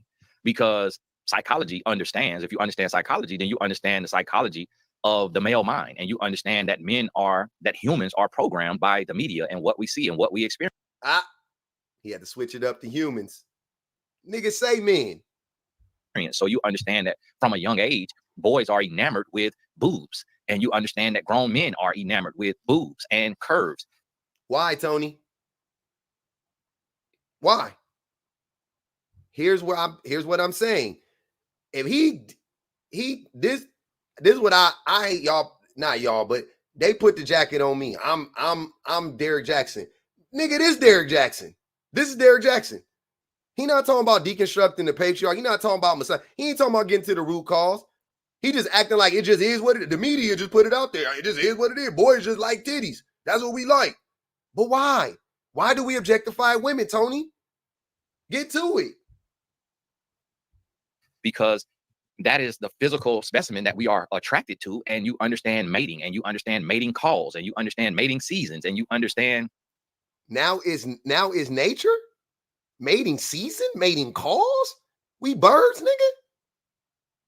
Be fruitful and replenish the earth. So you understand that if you show a lot of nakedness, a lot of skin, that a man who has a high blood flow could have a physical reaction in his pants, even though his mind is fighting to not go there, because his brain says, hey, this is a female, you are a male, males and females are supposed to mate. You are seeing the things that turn you on based on your programming and your past experience. So it is time to be turned on, to have an erection and to get closer to this female, and for the male and female to procreate. Whereas a man does not have those feelings for someone who he has put in his mind as his mother or his sister or a platonic friend. So a woman should position herself when she's trying to reach a man and she's trying to get through to a man. She should position herself as one of those female figures in his life, instead of like someone that he is accustomed to shooting his shot at. He a fan. Freaky ass nigga, he a 69 guy. Freaky ass nigga, he a 69 guy. Tony, you a fan, bro. You a fan. When you're trying to have a productive conversation. Now, this is what you will understand if you are a psychology expert. And you would understand it's no different. You're not a psychology expert. How do you know? You're not a psychology expert. You are a life coach. You said that she was a self-proclaimed relationship expert. What the fuck is the difference between a life coach and a relationship expert? The verbiage? The fucking semantics? Then if a woman is attracted to a man's physique, if I go to have a therapy session with a woman and I've been like working out and I have like chest and arms, I wouldn't go to the therapy session with a button down shirt that is unbuttoned to here and showing chest and showing some of the things that women like about a man's little crevice of the chest, whether that's chest hairs or what have That you. woman And I don't care about you, Tony. You can go to the I'm gonna tell you, I'm gonna say you safely. You can go to the therapist with your chest hairs out if you want to. She gonna laugh at you. She gonna text you. She gonna text her homegirls in the group chat. Tony was in here wilding and laugh at you and clown your taco meat. She gonna do that, but you can go though. Live long and prosper. wouldn't go in with really, really tight pants on that grabs my area and like holds it up against my thigh and like lays it out straight against my thigh and shows the girth. And he a fan. Hey, this nigga freaky. Hey, this nigga freaky. Y'all not hearing this freaky ass nigga?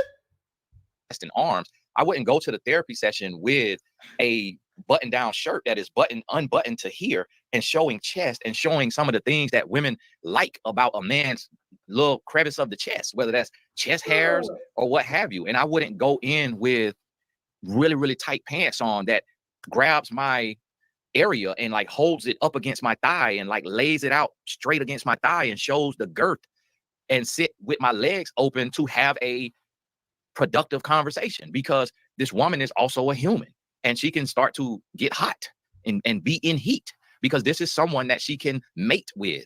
And that's just a part of the instincts of human, which some people call animal instincts, but it's human nature. So for me, based using the doctor's terminology, the whole conversation was low functioning to me. It was low functioning from the start. For one, he had on skin tight pants. And he's a former NFL player. So anybody know anything about the NFL, you got legs like a horse, not like a stallion in the sense of. The craziest thing about this is he ain't said no Diddy once. Like at some point, bro, you gonna you cannot, bro. Shawty said they're gonna jump me. Nah, man. Hey. Y'all, I heard it, so y'all got to hear it too. At some point, just to break it up, my nigga, big old thighs and stuff. And if you know anything about a woman, then you know some women are attracted to a man's physique and things of that nature. So he got on skin tight pants. He's sitting with his legs crossed. He's smoking a cigar, which if you don't smoke, that smoke is going to affect your breathing. It also could affect your thinking because it could give you a little bit of a contact buzz, not in a real sense because it's a cigar. I mean, it's not like marijuana, but it still just alters the chemistry of the room. And it's not conducive to a good conversation. And it also speaks to an addiction. And it could be just some type of whatever it is. But we know who isn't a psychology expert. I don't know. Hey, you want to say Dr. Brian isn't? Okay, I don't know. The jury is out on that one. I think she is. Tony, but I know who isn't. I know who isn't a relationship expert. I know who isn't a psychology expert. I know who isn't. This nigga.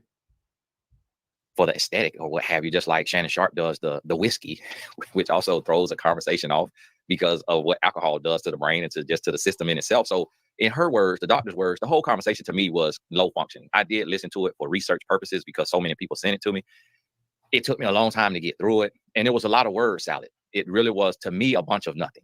It was a bunch of nothing. It didn't really drive any real points home. Nigga, you? Worse?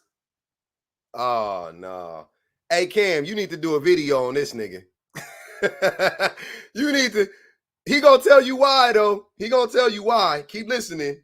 He a hater. He a hater for sure. Watch. And it didn't really make any. It didn't have any headway because also when you are understanding psychology, then you understand the way communication works. And you understand the psychology, the psychosis of a man and who you're talking to. And you understand, you wrap in and you understand that here's a person who has been an athlete his whole life. He has been treated special by a lot of women and by a lot of men. And he has been idolized and admired.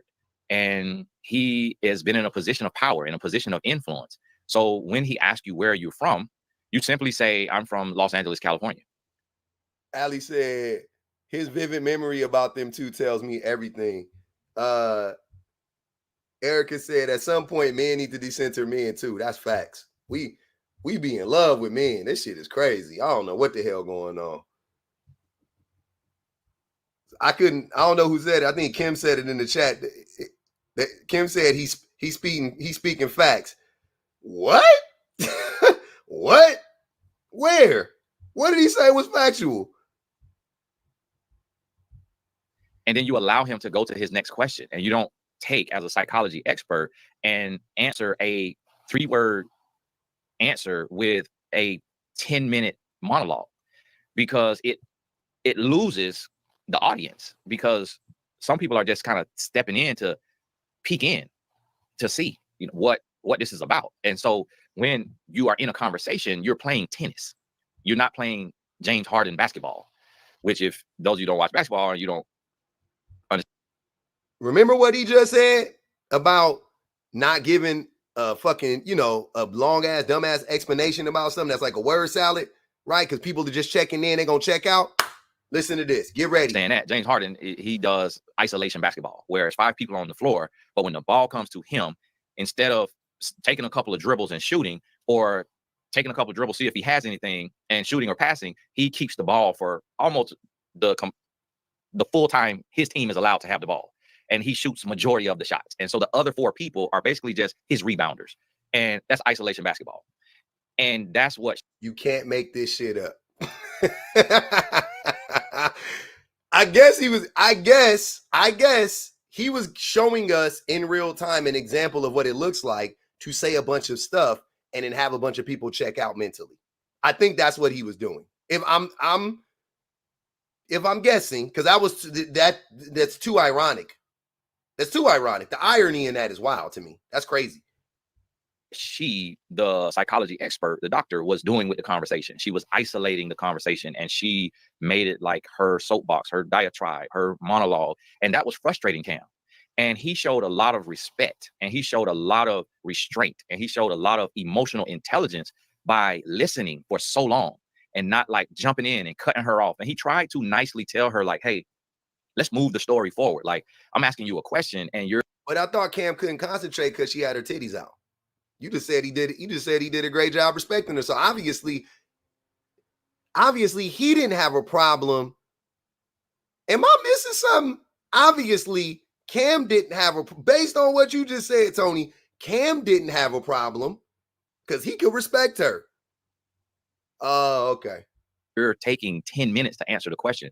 So also, if you're a psychology expert, and that's why for me, the word expert is a red flag.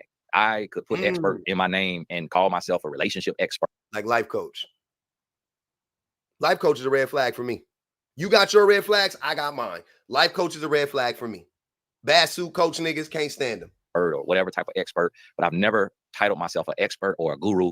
And it's for that reason alone. It's because we should always approach life as a servant, as a humble servant, and not give ourselves a title. And even if other people it's a lot of people who call me a relationship expert when I'm going on interviews, and I will tell them I'm not an expert. I don't title myself an expert. I'm just using my story and my experiences to help. Y'all not hearing the humble brag shit? Like, get the fuck out of here, bro. Help other people. And what people have to realize about therapy is all therapy is it's a study of human behavior, and the treatment plans are based on studies. So the stuff that I talk about in these videos, like the other day I was describing something with men from real life. Did he just downplay therapy as a life coach? Because I'm not a therapist. And I don't put my worth and all of that into man-made society. God qualifies who he calls. Then why you got that chain and that watch on, Tony?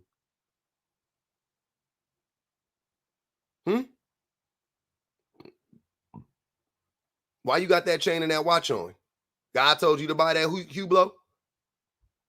And that's clear and it's evident when the power of God is on someone's life, because I don't even have a college degree, but yet I'm back in school now online. I don't know if I will go all the way through with it and get a degree, but I'm gonna see what it's talking about. Wasn't you just trashing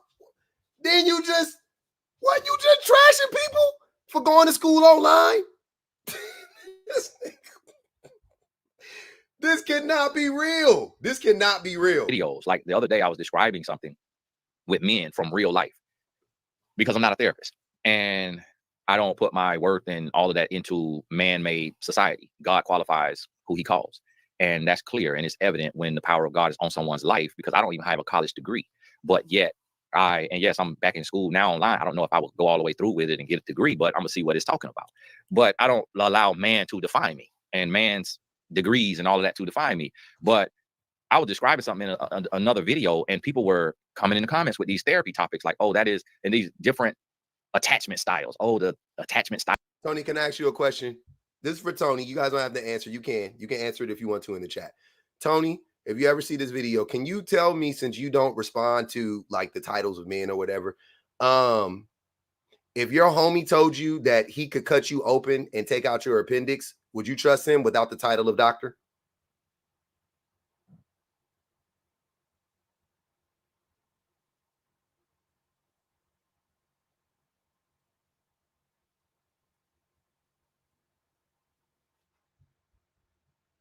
Styles describes this, or avoidant attachment and attachment avoidant, like using these terms that they've heard from a book, not realizing that the book is from a man or a woman, and that man or a woman studied people's lives and they took their English vocabulary and they gave a word to describe it. But that word is just from that human who took and had the audacity and the innovative mind to say avoidant attachment or the attachment theory.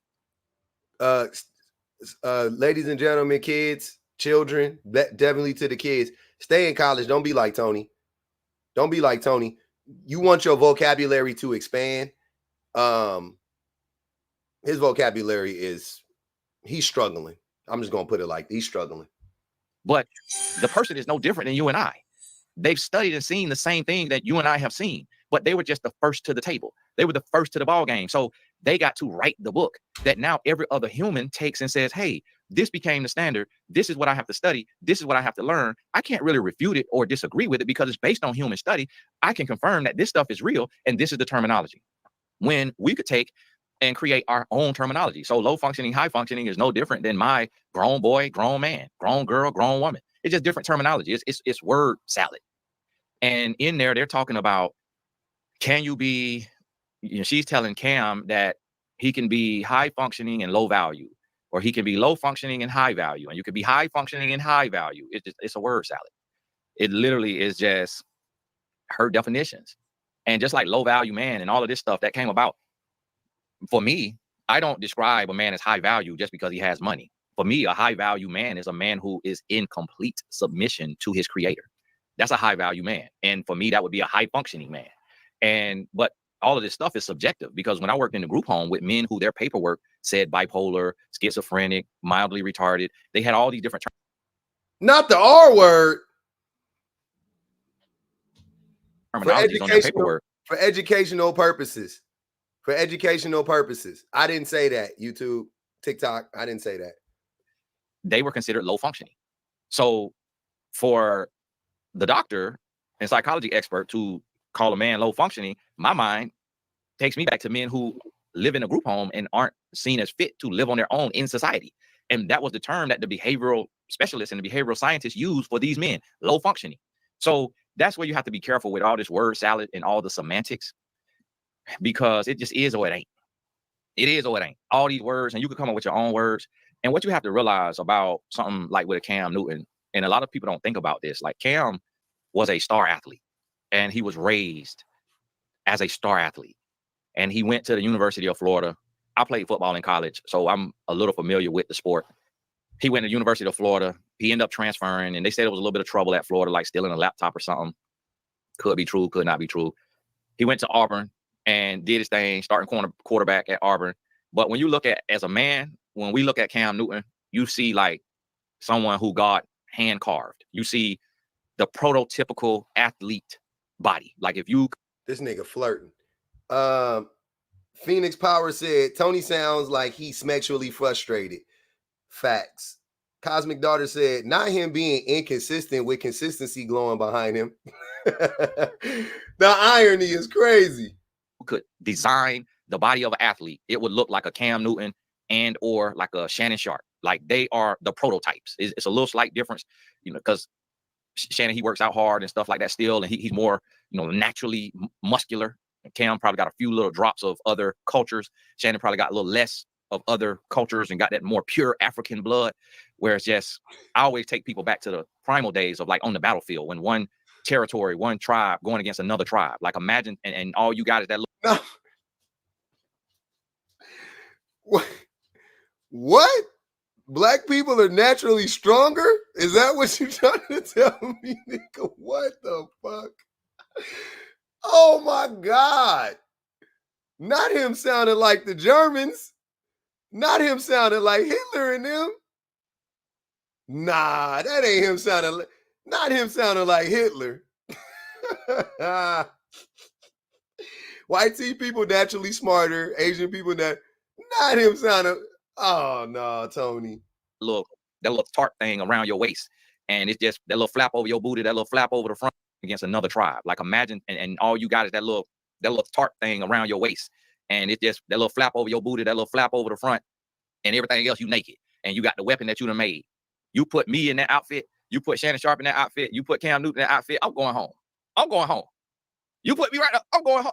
I got to go. All right, y'all can have it. Y'all can have it. What over here do y'all want? All right, it's yours. It's yours. But that, what people don't understand though is society doesn't praise that. Anybody over there, they flagged me on TikTok for some reason. I don't know what the fuck. I think it was from what Tony said. So my bad. I'm gonna start it back up on TikTok. First they restricted me. This nigga Tony, he getting me in trouble on TikTok. Tony getting me in trouble on TikTok. What did I do? What you? Tony saying the R word.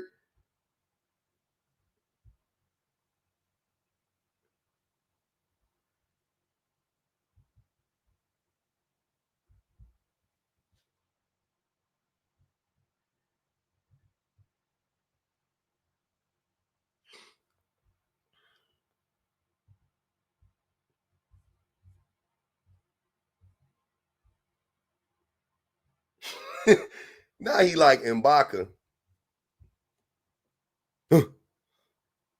My fault. They flagged the live. I had to end it. We ain't got that much time, so I'm just gonna start playing it. Hopefully they get up in here when they get up in here. I'm sorry. I apologize. My fault. Like society don't see them like that until they get money. Society, as a young man with a big body, big muscle-bound body, you're gonna be seen. Back in the day, you're gonna be seen as weird. Like today, you'll be seen as a phenom because we understand. Hey, you put me in that outfit, you put Shannon Sharp in that outfit, you put Cam Newton in that outfit. I'm going home. I'm going home. You put me right up. I'm going home. I got to go. All right, y'all can have it. Y'all can have it. What over here do y'all want? All right, it's yours. It's yours. But that, what people don't understand though is society doesn't praise that. Like society don't see them like that until they get money. Society, as a young man with a big body, big muscle-bound body, you're gonna be seen. Back in the day, you're gonna be seen.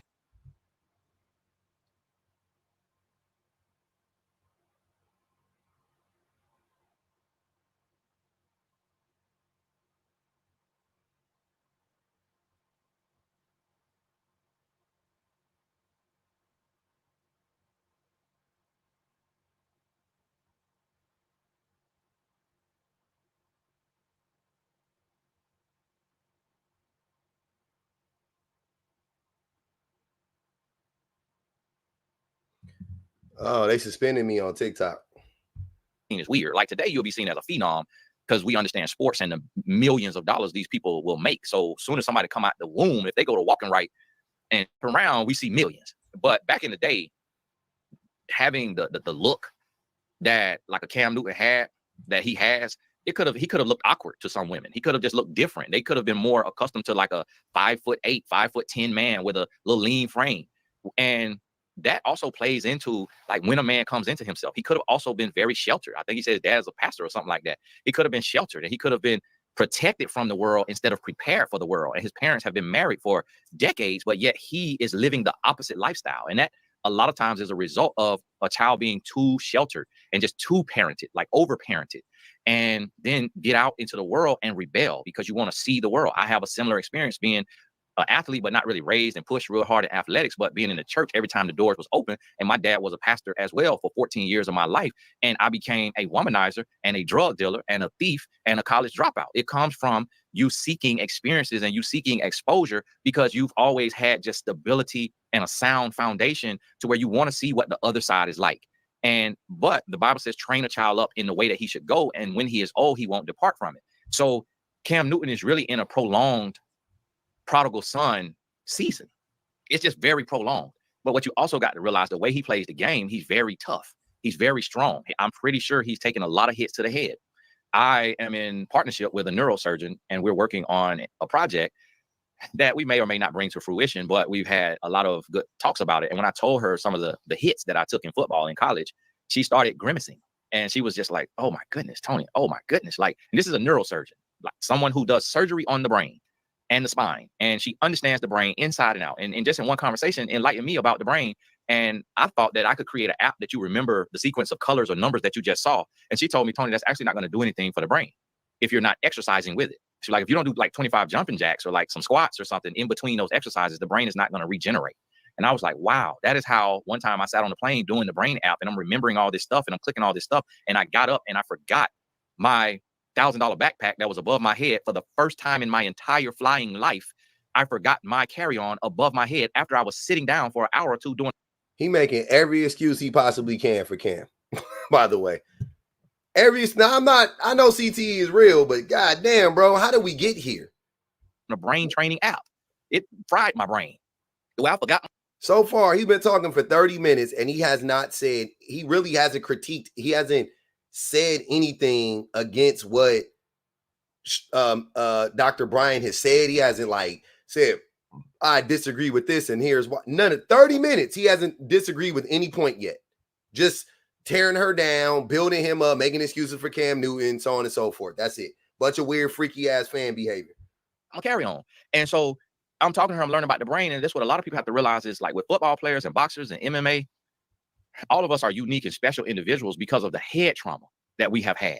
And we don't even fully understand how our personality has been changed and how our attachment styles have been changed and how our thought process has been changed because we are not brain experts. We are the victim in the situation to the brain trauma. So a psychology expert also has to understand that. And that is why, as a psychology expert, you would never give a 5-minute answer to someone who has played a brain traumatizing game their entire life.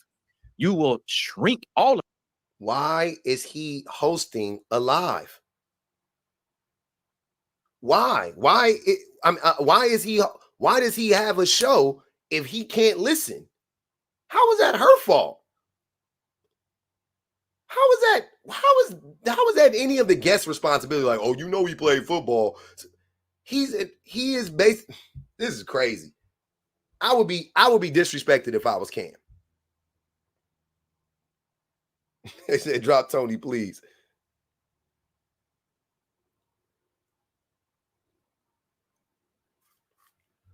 Crazy work. All of your answers to 60 to 120 seconds so that he or she can fully process it and then give you what's on their heart and mind because it is their show and their platform.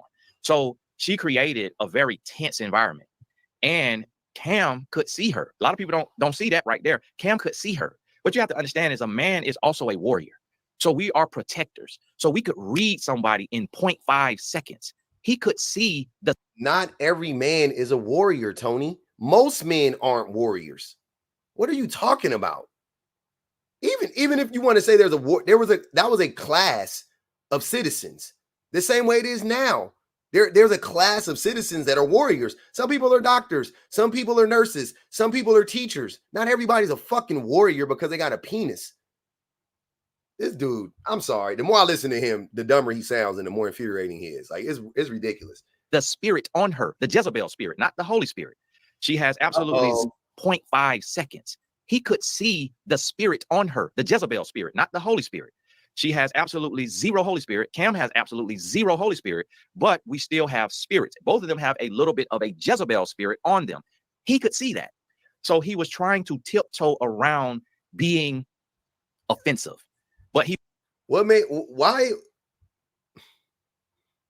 Cheyenne, here's what I'm saying. So Dr. Bryant is a Jezebel because she wore a form-fitting midi dress, a bodycon. She wore a bodycon dress, form-fitting bodycon dress. That made her a Jezebel. That's all she had to do was to be considered a Jezebel. Cam Newton got 17 kids with 11 some women. That makes him a Jezebel. You not seeing how one of these aren't the same fucking...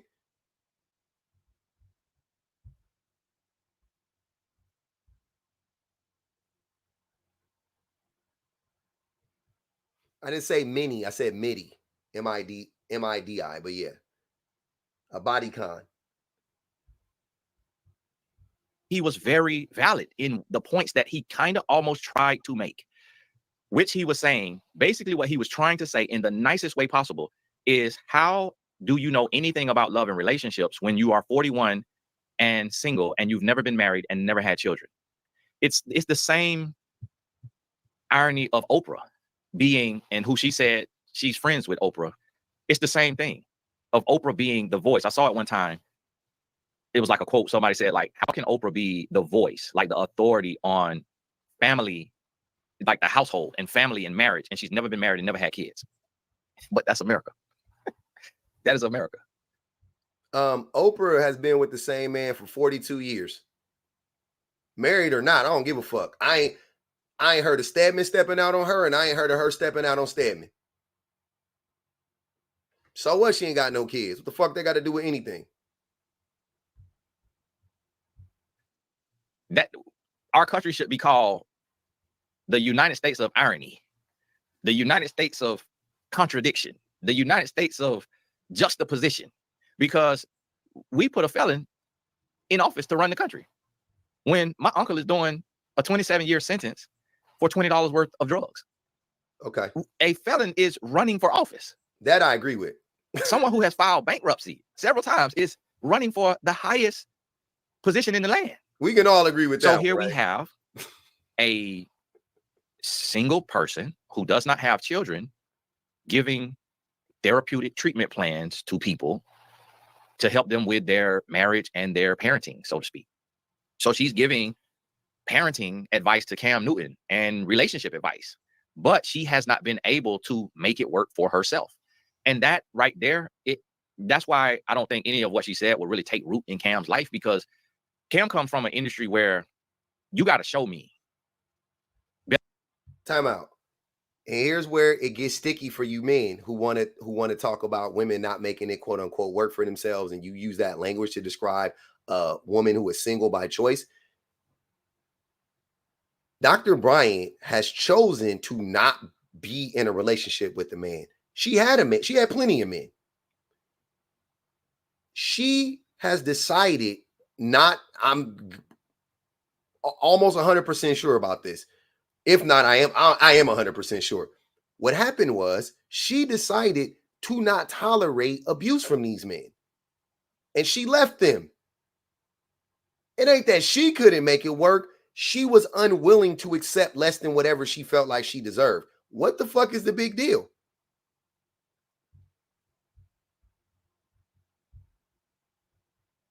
That's a testament to her, not a knock on her. You know how many people are married and happy? I'll wait. How many people are in a committed relationship and happy? I'll wait. Better than you tell me.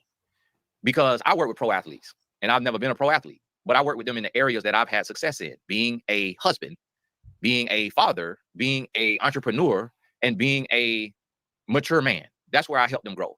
But if I work with Cam Newton's NFL team, I wouldn't go into the locker room and talk to him about taking snaps and talk to him about leading his team to victory in the game. I would talk to him about how he lives off the field and how he treats his woman, not being an abusive man and not being a controlling man and not being a jealous man. And I would share my areas of failure in that, and then share my areas and show my areas of success in that. So that is why, as a life coach, I have psychotherapists and psychiatrists who are my clients, because they understand that their schooling did not make them an expert in understanding men and understanding relationships, because you're just reading books and taking tests. But those books and tests are far different than what you may experience. This man is the biggest anti-intellectual I have come across on this. Like, I can't believe his followers listen. I can't believe his subscribers. I cannot believe that they would listen to this and be like, yep, he's spitting. What? All he been doing this whole time is just shitting on education. He's so threatened by a woman being educated because he's not. He's so threatened by a woman being educated because he's not. And I bet you Tony is in spaces with a lot of educated people who are way more educated than he is, and it makes him feel some type of way. He feels inferior. Since we're psychoanalyzing everybody, let me do my own little psychoanalysis on you. I think you are deeply insecure about your lack of education. I think Tony is deeply insecure about his lack of education. That's what I believe. That's what I think. I think he's deeply insecure about his lack of education. We all know he's a misogynist and all of that stuff. That's whatever, right? That's the obvious thing. But I think the thing that's driving this conversation now is how deeply how inept he feels, how inadequate he feels because he doesn't have an education, a formal education. I think that's the biggest driver in the conversation right now for Mr. Gaskins. He bleeding on everybody. It's on a day-to-day basis, and that's why the young lady is still single, or she could have a situationship that she would never talk about. And there could be men who are very high profile, who don't kiss and tell, who have been with her, and women like her, and we would never know. We would never know. It's not something she's gonna talk about. Mind your fucking business. That's why. Why would they talk about it? And most men, it's seen as very feminine for a man to come out and tell what he's done. Like the guy, Loose Cannon. I don't know if he was drunk or high, or if that's he literally a loose cannon. But when he went on that show, I believe it was Adam 22, and he said that he slept with Shawnee O'Neal 2 weeks before her marrying Keon Henderson. Like that right there is like a violation. Like a man, me giving the game and explaining the male mindset is a violation. That's why Cam Newton has not brought me on his show. That's why Nick Cannon have not brought. Hold on, y'all. Here's the hate. Now we gonna get to the bottom of why he was hating on all this situation. Here we go. And the truth shall set you free. Have been with her and women like her, and we would never know. We would never know. It's not something she's gonna talk about. And most men, it's seen as very feminine for a man to come out and tell what he's done. Like the guy, Loose Cannon. I don't know if he was drunk or high, or if that's he literally a loose cannon. But when he went on that show, I believe it was Adam 22, and he said that he slept with Shawnee O'Neal 2 weeks before her marrying Keon Henderson. Like that right there is like a violation. Like a man, me giving the game and explaining the male mindset is a violation. That's why Cam Newton has not brought me on his show. That's why Nick Cannon have not brought me on his show, because what I'm doing is exposing the immaturity and the weakness of men in that. Tony, will you bring me on your show?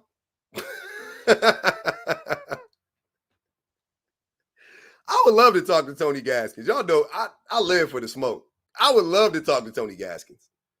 If anybody knows Tony Gaskins, reach out to Tony Gaskins and say, hey, there's a gentleman out there. He would love to talk to you, Tony. Mental state, and they know that if a man's be careful what you fish for. Be careful what you fish for, Tony. Says it is confirmed. If a man says it, it takes root. The reason why Nick Cannon and Cam Newton, which I wrote both of them in the DM on Instagram, Nick Cannon responded, but never brought me on his show. Cam Newton has not responded yet. But there is a reason why they have not brought me on their show. Because men know men. Now, I'm having a monologue because I'm not in a conversation. And you can pause this, do what you got to do, come back to it. I'm not talking to another person. But if I ever go on their shows and if 100, 200 of y'all go to their comment and say, bring Tony Gaskins on your show, they producer may say, listen, we got to have this conversation. What you scared of? He is begging his people to go to Cam Newton and whatever his name is and harass them until they bring Tony on their show. Like, why are you running from it? Like, what did he do to you? And so we'll sit down and have a conversation. Now, in that, you will see us go back and forth and we'll have a conversation. Now, the stuff that... Can we do that? Can we do that? Y'all go to Tony Gaskins' comments and say, hey, there's a guy there. His name is Public Offender. He wants to talk to you, Tony Gaskins.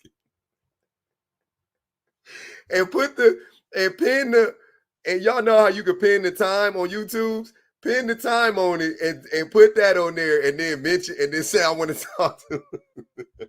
She said to Cam, it needed to be said to him. What up, Shemaine? But I don't think she's in a position to say it. Because again, like I was about to say, Cam come from the show me state, not literally the state. But I mean, in sports, you will hear Shador Sanders just said it not long ago in an interview. He said, I don't listen to the opinions of people who don't take snaps. He said, you get out there and you get sacked 50 times, and then you tell me what your footwork gonna be like. Then you tell me what your footwork gonna be like. So guess what? I would never talk to Shador Sanders about taking. He keep relating everything back to sports, nigga. This ain't sports. Cosmic Daughter said, not him being inconsistent. Oh, hold on, wait, we already did that one. Subfuge Studio said, as coming straight from Nigeria, I can say we don't know what this man is saying. Foolish goat in Nigerian accent. He needs to go on ahead and ask Cam and Shannon out. At this point, Erica, like for real, drop Tony, please. Could he not write Cam a love letter or something? I mean, that's what I'm thinking. A 4-page letter. It's amazing how they'll make any excuse to discredit an actual doctor with years of experience because they are a woman, but take the words of a man with 2 failed marriages and no accreditation as law. Oh, man. That one was heavy because that was the truth. Erica, the U.S. should be called the United States of the audacity of men. It's the audacity in this month, man. All right. And just so y'all know, if you don't know, it gets worse. To me, I won't say it gets worse. It gets weirder. Stick around. Snaps. Because I've taken snaps, but not at that level. So I don't know nothing about that. Being a quarterback at the Division I level in the Pac-12 and now the Big 12 or whatever, the Pac-10, now here in the Big 12. I don't know about that. So I can't tell him what that's like. His daddy can't even tell him what that's like because his daddy wasn't no quarterback. He can tell him about the intensity of the game at Division I level. Nah, she was talking about Kevin Samuels, who got 2 failed marriages, Kevin Samuels. Oh, because daddy played at Florida State. Daddy played in the NFL. He could tell him about that. But he can't even fully listen to his daddy about quarterback advice. That's why his daddy brought in Tom Brady. So with men, you have to... Sports analogies will be the death of men. That needs to go on a shirt. Sports analogies will be the death of men. The unalivement of men, sorry. Show me what you're talking about. I don't even want to hear a relationship come out of man's mouth who not married. I don't even want to hear it come out your mouth if you're not married. So here you have a single woman or publicly single woman. Men don't listen to Steve Harvey. That's why I don't think it was Steve Harvey. I could be wrong, but men don't listen to Steve Harvey. I thought they couldn't stand Steve Harvey. Who is not married and no man that she's met, where she falls inside of the category of pretty, and that's subjective. Beauty is in the eye of the beholder. Me, I look at people. Nigga, she pretty. See what I'm saying? He couldn't even say she was pretty. Oh, beauty is subjective. She pretty. Just say she pretty. You just got done flirting with Cam for 30 minutes. You couldn't say Dr. Bryant was pretty. People, and I see their spirit. So she is not attractive to me because I could see her spirit. And when you walk with the Holy Spirit allows you to see the Holy Spirit. And the reason why I know she don't have the Holy Spirit in her. Why the fuck you lying, Tony? Is because she was cursing. And you cannot use profanity. I'm incapable of cursing. Like the only way I could curse is if I completely separate myself from the Holy Spirit, because it's profanity. It is a filthy word. And so you can even Google, what does the Bible say about cursing? Or what does the Bible say about curse words? Or what does the Bible say about filthy words, profanity? And calling somebody a Jezebel and saying they got a Jezebel spirit on them when you don't know shit about them, that's a curse word. You slandering that woman. She is a 41-year-old doctor. You said she has a Jezebel spirit upon her? That's cursing. What are you talking about?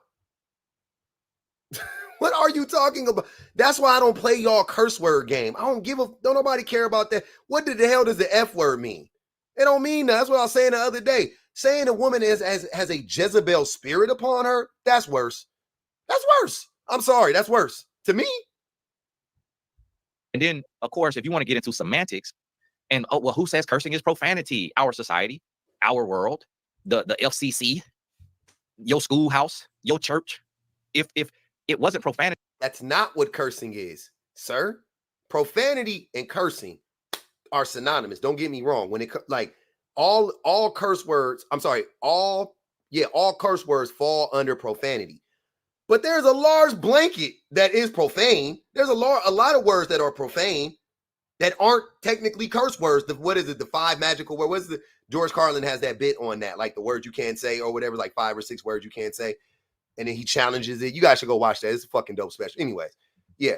Tony don't know what the fuck Tony, stay in college. Stay in college. We would teach our kids to curse. Every kid would be using the S word and the D word and the A word and the F word from the time that they could talk. That would be one of the first words we teach them. If it's not, my baby does not cursing, the Bible says obey the laws of the land. It is a curse word. That's why it's bleeped out. That's why your news reporters and your television hosts cannot use curse words. Now they've loosened to where they let them use the D word or the H word, talking about where. That's not why, Tony. You should go look up the history of the FCC and what they deem to be profane. You should go look that up because you don't know what you're talking about at all. Like, not even a little bit. Satan lives, Satan's house. They let them use the H word. They may let them use the A word on ESPN and this different stuff, but you're not going to use no F word, the S word. You can't say ass? You can't say ass? An ass is an animal. None of that MFer. And she was using these terms, and that let me know the Holy Spirit ain't in the room. Just point blank, period. It just is what it is. It is or it ain't. The Holy Spirit is not in the room, just like with that pastor. God said he said, where 2 of you gather, the Holy Spirit is there. It was 17 people in that room, Tony. They all proclaim to be Christian. According to the Bible you read, it said when 2 or more of you gather, I will be present. Is that not what it said? It ain't that what it said in their book. That ain't what it said in the book. Did I make that up? Did I forget? Because I haven't read the Bible in 20 years. But that's not what it said. Come on, Tony. You just saying anything. How you know the Holy Spirit wasn't there? How you know the Holy Spirit wasn't there, Tony? Somebody said his pastor cuss. Pastor that I told y'all about, Pastor Tim, or I don't know what, I think that's his name, who he used to wear the yellow glasses. And one of y'all sent me a interview he did over a decade ago on Blog Talk Radio. If you do stuff like this, you probably remember Blog Talk Radio, but it's from years and years and years ago. Ringing. From Blog Talk Radio. There you go. Gathered in agreement. They had a little picture of him, and on that picture he had a carved face. He had a carved face. He had glasses, or he could have had no glasses on. He had a carved face, like it was real puffy cheeks, real puffy everything, and then he had a low cut, like lower than this, real low cut, and just he looked like the guy in the classroom that nobody sees. Why he always talking about the way somebody look, especially men? He loved describing men in great detail, Tony. Are you okay? I don't know, man. I ain't one of them. I don't like doing that shit, but that he's either getting bullied or he's getting ignored. That's what he looked like. But then somewhere along the way, why y'all always talking about high school? Getting bullied? You talking about high school? You are 40 years old, Tony. Stop. Becomes cool. He starts thinking he's cool. and he starts trying to be cool. And he gets a position in power, being a youth pastor. And then he has his team. He said this out his mouth. He had his whole team read Lil Wayne lyrics, because you got to read the song and know about this stuff in order to reach these kids. And that is an absolute 100% lie. I agree. But you don't know that if you've never been him. When you have been him, you realize who you want to speak into your life is not someone who speaks the same language of you. Someone who speaks a different and a better language than you. You don't want somebody who can quote Lil Wayne. You want somebody who can live and exist on a higher level when you want to grow and change. When you want to be comfortable in your sin, that's when you want somebody who looks like you, walk like you, talk like you. And I remember. So he think he got to be better than everybody to talk. That's what, okay. He think the only way people going to listen to me is if I project this image that I'm better than everybody. Got you. Okay, Tony. I'm clocking it. I see the shtick. I see his shtick now. Okay. I got you. James Harden, the NBA player that I was talking about, he used to give me a hard time because I was a life coach in the NBA, and I worked with several NBA athletes and players and teams. And he used to be like, what our life coach doing with a Rolex? Hey, man, put your chain in. I used to have a gold necklace, and it'll be, and him and Patrick Beverly will come up and do like this and tuck my chain, kind of like initiation, trying to pump me. Hey, put your chain in, man. Don't let that chain hang out, man. Put your chain in your shirt. Man, you got on a gold chain, man. You got on a Rolex, man. You got on Balmain jeans. I see you. You got on Louis Vuitton shoes, man. Who you think you is, man? Man, you supposed to be dressed like these other guys, because the executives in the front office, which was who I was working with, they came in suits. And I remember the president of the team, Tad Brown, I came in and my pants was like camo. And I had on like camo pants with some Louis Vuitton shoes and like a t-shirt, like a suede type of shirt. It was He always bragging about how much money his clothes cost, what he wearing. He talked about his $1,500 bag he left on the plane. like this, but it was like almost like suede and a blazer. And the fit was hard now, but they was fit like, you was need hard to, now. they was looking. Hey, y'all, we 45 minutes in. The video is another about 2 hours. Have y'all heard any? What the fuck is he what is he talking about? Get to the point. They didn't tell me nothing, but I could see it, because communication is 70% body language, 70% nonverbal. So I could see it. But and James Harden didn't realize what he was saying. He realized what he was saying, but he didn't just say it in that way. But in essence, what he was saying is, how can I listen to you when you look and act, when you look and dress just like me? I expect you to be different, to dress different, to present yourself differently, and be on a higher level. And So you let them coach you, Tony? Tony, let me find out you getting coached. I thought you was the life coach. You let them coach you? You were supposed to tell them boys, you don't judge a book by its cover. Right? Easy go-to for a coach. A life coach would know that. I remember a pro athlete was talking to me about his teammate. And he said, he talks about God and he pretends to be a Christian and talk about God, but he listens to Young Thug. He comes in the locker room and he turns on Young Thug. I ain't listening to him. I can't respect him. How you listen to Young Thug and you talking about God? It got to be one or the other. So this is just a clear and concise. Tony for Christians. 2 hours, the Holy Spirit didn't tell him to be so long-winded. That's a fact. Tony for Christians. He for Christians. That's cool. If you a Christian, Tony is right, y'all. That's what I'm saying. But I didn't know. I was blindsided, y'all. A Christian did tell me about him, though, come to think of it. So it makes sense. Consensus. This is perception. So we fail in the areas of perception sometimes, not by not understanding it. So that's what you have to realize. So here comes a woman and she's dressed like a Instagram thought. Like there are Instagram models who wear that same dress, but we've never seen Michelle Obama in that dress. We've never seen Oprah in that dress. But wait, you were just talking shit about Oprah. You only know 2 black women, huh? Tell the truth. Just like you only know 1 doctor. So therefore, because of the association, the perception associations, because of how we view people, we place people in different boxes. If a man has dreads, we put him in a box than a man who has what we would call locks. They're the same thing, but for one person, he wanted to mean what many people associate it with. They are the same thing, sir. Dreads are disrespectful, though, by the way. Locks, it's all locks. Your hair is locked up. If it's a big lock, a little lock, it don't matter. It's all locked up. Which is strength, rebellion, toughness, personal identity, and don't give a care what nobody thinks. And then you have somebody else who have them very neat, very twisted. They're not like the tree trunk.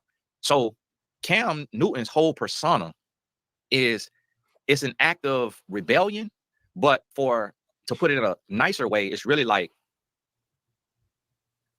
exploration. It's no different than Colin Kaepernick starting wearing a fro and taking a knee. Hold on. Hey, hold on, y'all. I ain't gonna hold you.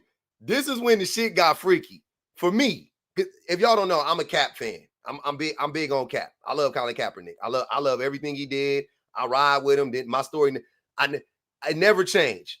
It never changed. I fuck with Cap big time. Listen to this man. Tell me he don't sound like Don Imus. Tell me he don't sound like Donald Trump. You know, he don't vote for Donald Trump. I know he don't. Tony don't, because he already called out Donald Trump earlier, and I commend him for that, because I agree with him. Everything he said about Donald Trump running for the presidency and yada yada yada. But I fucks with Cap big time. I don't know about y'all. That's my thing. I love what Cap stood for. He stood 10 toes. He stood 10 toes down, right? So maybe this is my little personal thing, but this got really crazy to me. He just wanted to get this off. I couldn't believe this shit.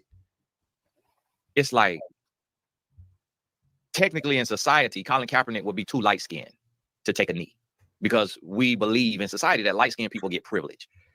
Pretty privilege, light-skinned privilege. So it's like, why aren't the dark-skinned NFL players who's been called monkey and the N-word throughout their life and been discriminated against, why aren't they taking a knee? Why is someone who is, I believe, half white and I think was raised by white people taking this stance for black people?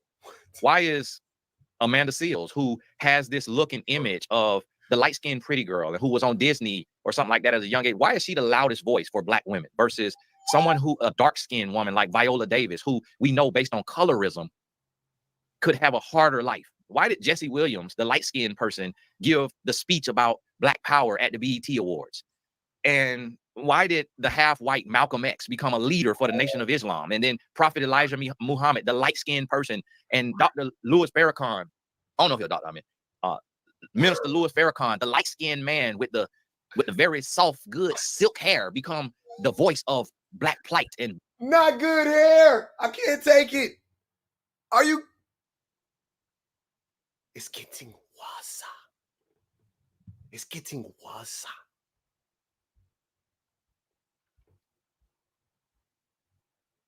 Wisdom is chasing him, but I fear he is much faster.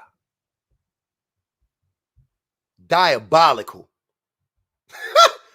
Diabolical. Are y'all not hearing this? This is incredible. I'm not. What is this? What happened? The U.S. should be, hold on. Messed this up. Charnay said, it's gossip what it is. Tony gossiping at this point. He talking about all the locker room jargon and all that bullshit. Jocelyn corrected the record for y'all. She said, yep, I was talking about Kevin Samuels, 2 failed marriages, 5 years of total marriage experience, not one certification or degree, yet his word was taken as law. Let me find out. Tony is so vain, and I grew up Church of Christ. Oh, man. All right, back to it. Damn. Wow. Never landing, Nikki. We're just circling the runway. We're never coming down. Black people, when his look is accepted in a lot of rooms because of the lighter skin. So you see what Tony, you got light eyes. Are you not black? You got hazel eyes. Your experience is different than mine because you got hazel eye privilege. You got light eye privilege. You got pretty eye privilege. And his wife is light as hell.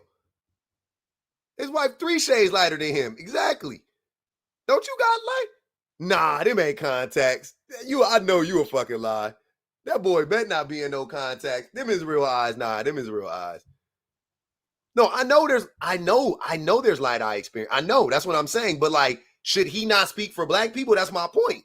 Because he got green eye privilege. Dummy. Like, he's so stupid. I mean, sometimes there's this righteous indignation where people want to be something they're not. They want to experience something they haven't experienced. That's why I became a drug dealer, because I was raised in a 2-parent home and I felt unrightfully privileged. And that's what I see in Cam Newton, because he is projecting.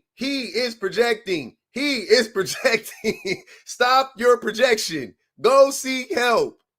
Call that lady.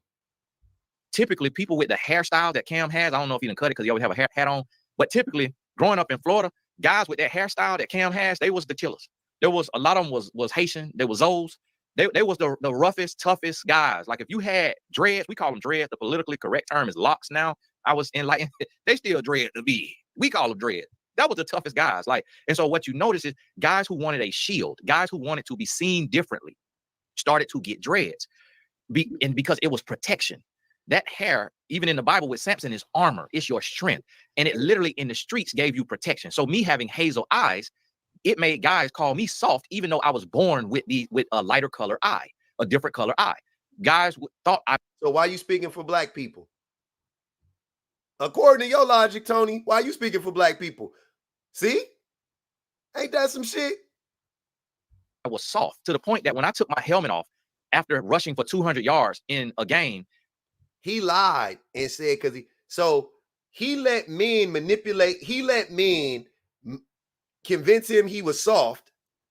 And that's why he went out and sold Smugs.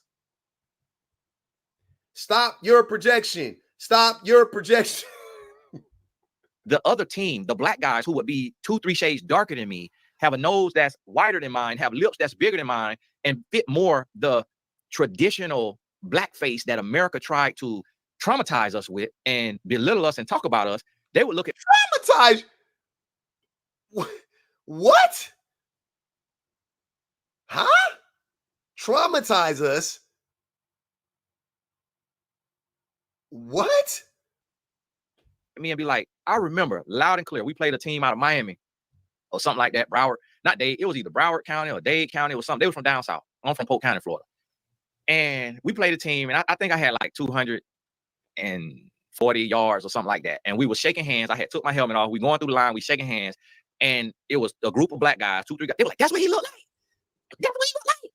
And I didn't, but so my only association is that everybody called me Pretty Boy. Like my homeboys called me Pretty Ricky. So my only association to what they were saying, because I'm like, what do you mean? Is that what I look like? I'm like, am I supposed to look a certain way to just put that thrashing on y'all that I just put on y'all? But like in the media, I'm gonna tell you what, like toughness, like when you look at The Pivot, the podcast, The Pivot, Channing Crowder has dreads, but now his would be like locks, or you could call them twists. But guess what? Channing is also light skinned. So light skinned, just like the rapper D1. D1 has locks.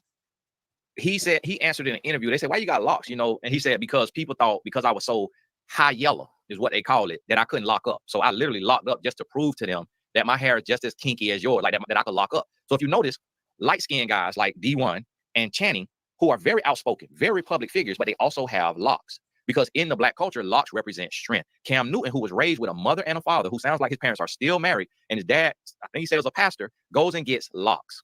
Goes and gets dreads, not locks, because he got the tree trunk. Sometimes he'll look like the tree trunk locks, which puts you in a totally different box. And so towards the end of his career, he goes from a guy who was in the video at the University of Auburn with a low cut like this. He goes from this low cut to tree trunk locks and starts making this huge statement with his clothes. So his hair and his outfits became louder than his game. I'm not gonna hold y'all. He talking about Cam Newton. He's saying Cam Newton towards the end of his career, this is what is. I'm gonna tell y'all what I think happened to Cam Newton. Cam Newton smoked off all of his business ventures from being such a jerk. We are you know, the shit that happened with Dannon's, you know, whatever. He smoked it all off. And by the end of his career, he wasn't good enough. You know, at a certain point, your talent could supersede that, but it didn't though. He fell off at the end after his MVP, whatever. And by the end of his career, he just did, he used to keep a clean cut and all of that shit so that he, you know, because he was in commercials and stuff. He wasn't in commercials no more. So he was like, all right, I can do whatever the fuck I want to do. Then he started to do whatever he wanted to do. He wasn't trying to do, like, what are you talking? I disagree with everything he just said. I mean, this is crazy. The same thing with Colin Kaepernick. His stance, he started kneeling when he got benched. When he became a second string quarterback, he started taking a knee because he was crying out for attention. And I'm sorry, real quick. Colin Kaepernick, for those of you who don't know, real quick, let's recap what happened in 30 seconds. Colin Kaepernick had off-season shoulder surgery, major surgery. He wasn't healed up enough to play. He didn't get benched. He missed camp. He wasn't there. He got his starting position back as soon as he got strong enough. He got his starting position back. He started the rest of the season and put up very similar numbers that to the numbers he had put up the season before. That's what happened. He was going to be traded to Denver until he kneeled. I'm sorry, after he kneeled. Sorry. They had a conversation with him about his views, and he was like, I'm not going to change him. I'm standing on this shit. He also was in the middle of the prime of his career. He was going to start for another team that next season. He was already starting that season. He was going to start on Denver the next season. They didn't have a quarterback better than Colin Kaepernick on their roster. He was going to start in Denver the next season. So anytime people start telling the story and they instantly start talking about he was benched, he was second stringer, he was at the end of his career, all of those things are that all that shit was started by right-wing pundits trying to lie on Cap, trying to demean and diminish his message. That's not what happened.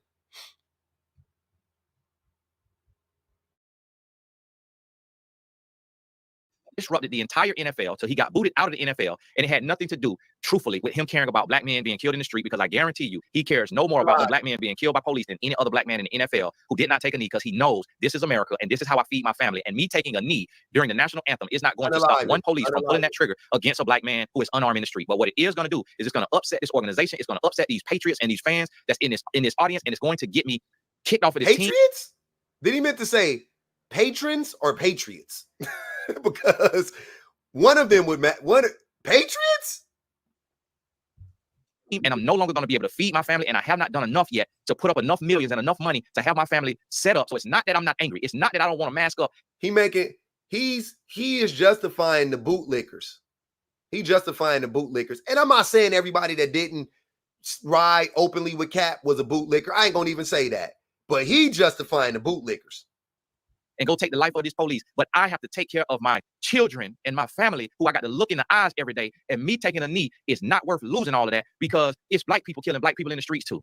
And me taking that knee is not going to stop no police from pulling that. Not black on black crime. not black on black crime to deflect from police brutality. What the fuck? We should clip that up and send it to Fox News, and they will play this clip. They will play it. This is perfect for Fox News. This is perfect. That trigger, it actually gonna make him pull it faster, because he mad at my race now, and he mad at my position in life. So that was the quiet part said loud.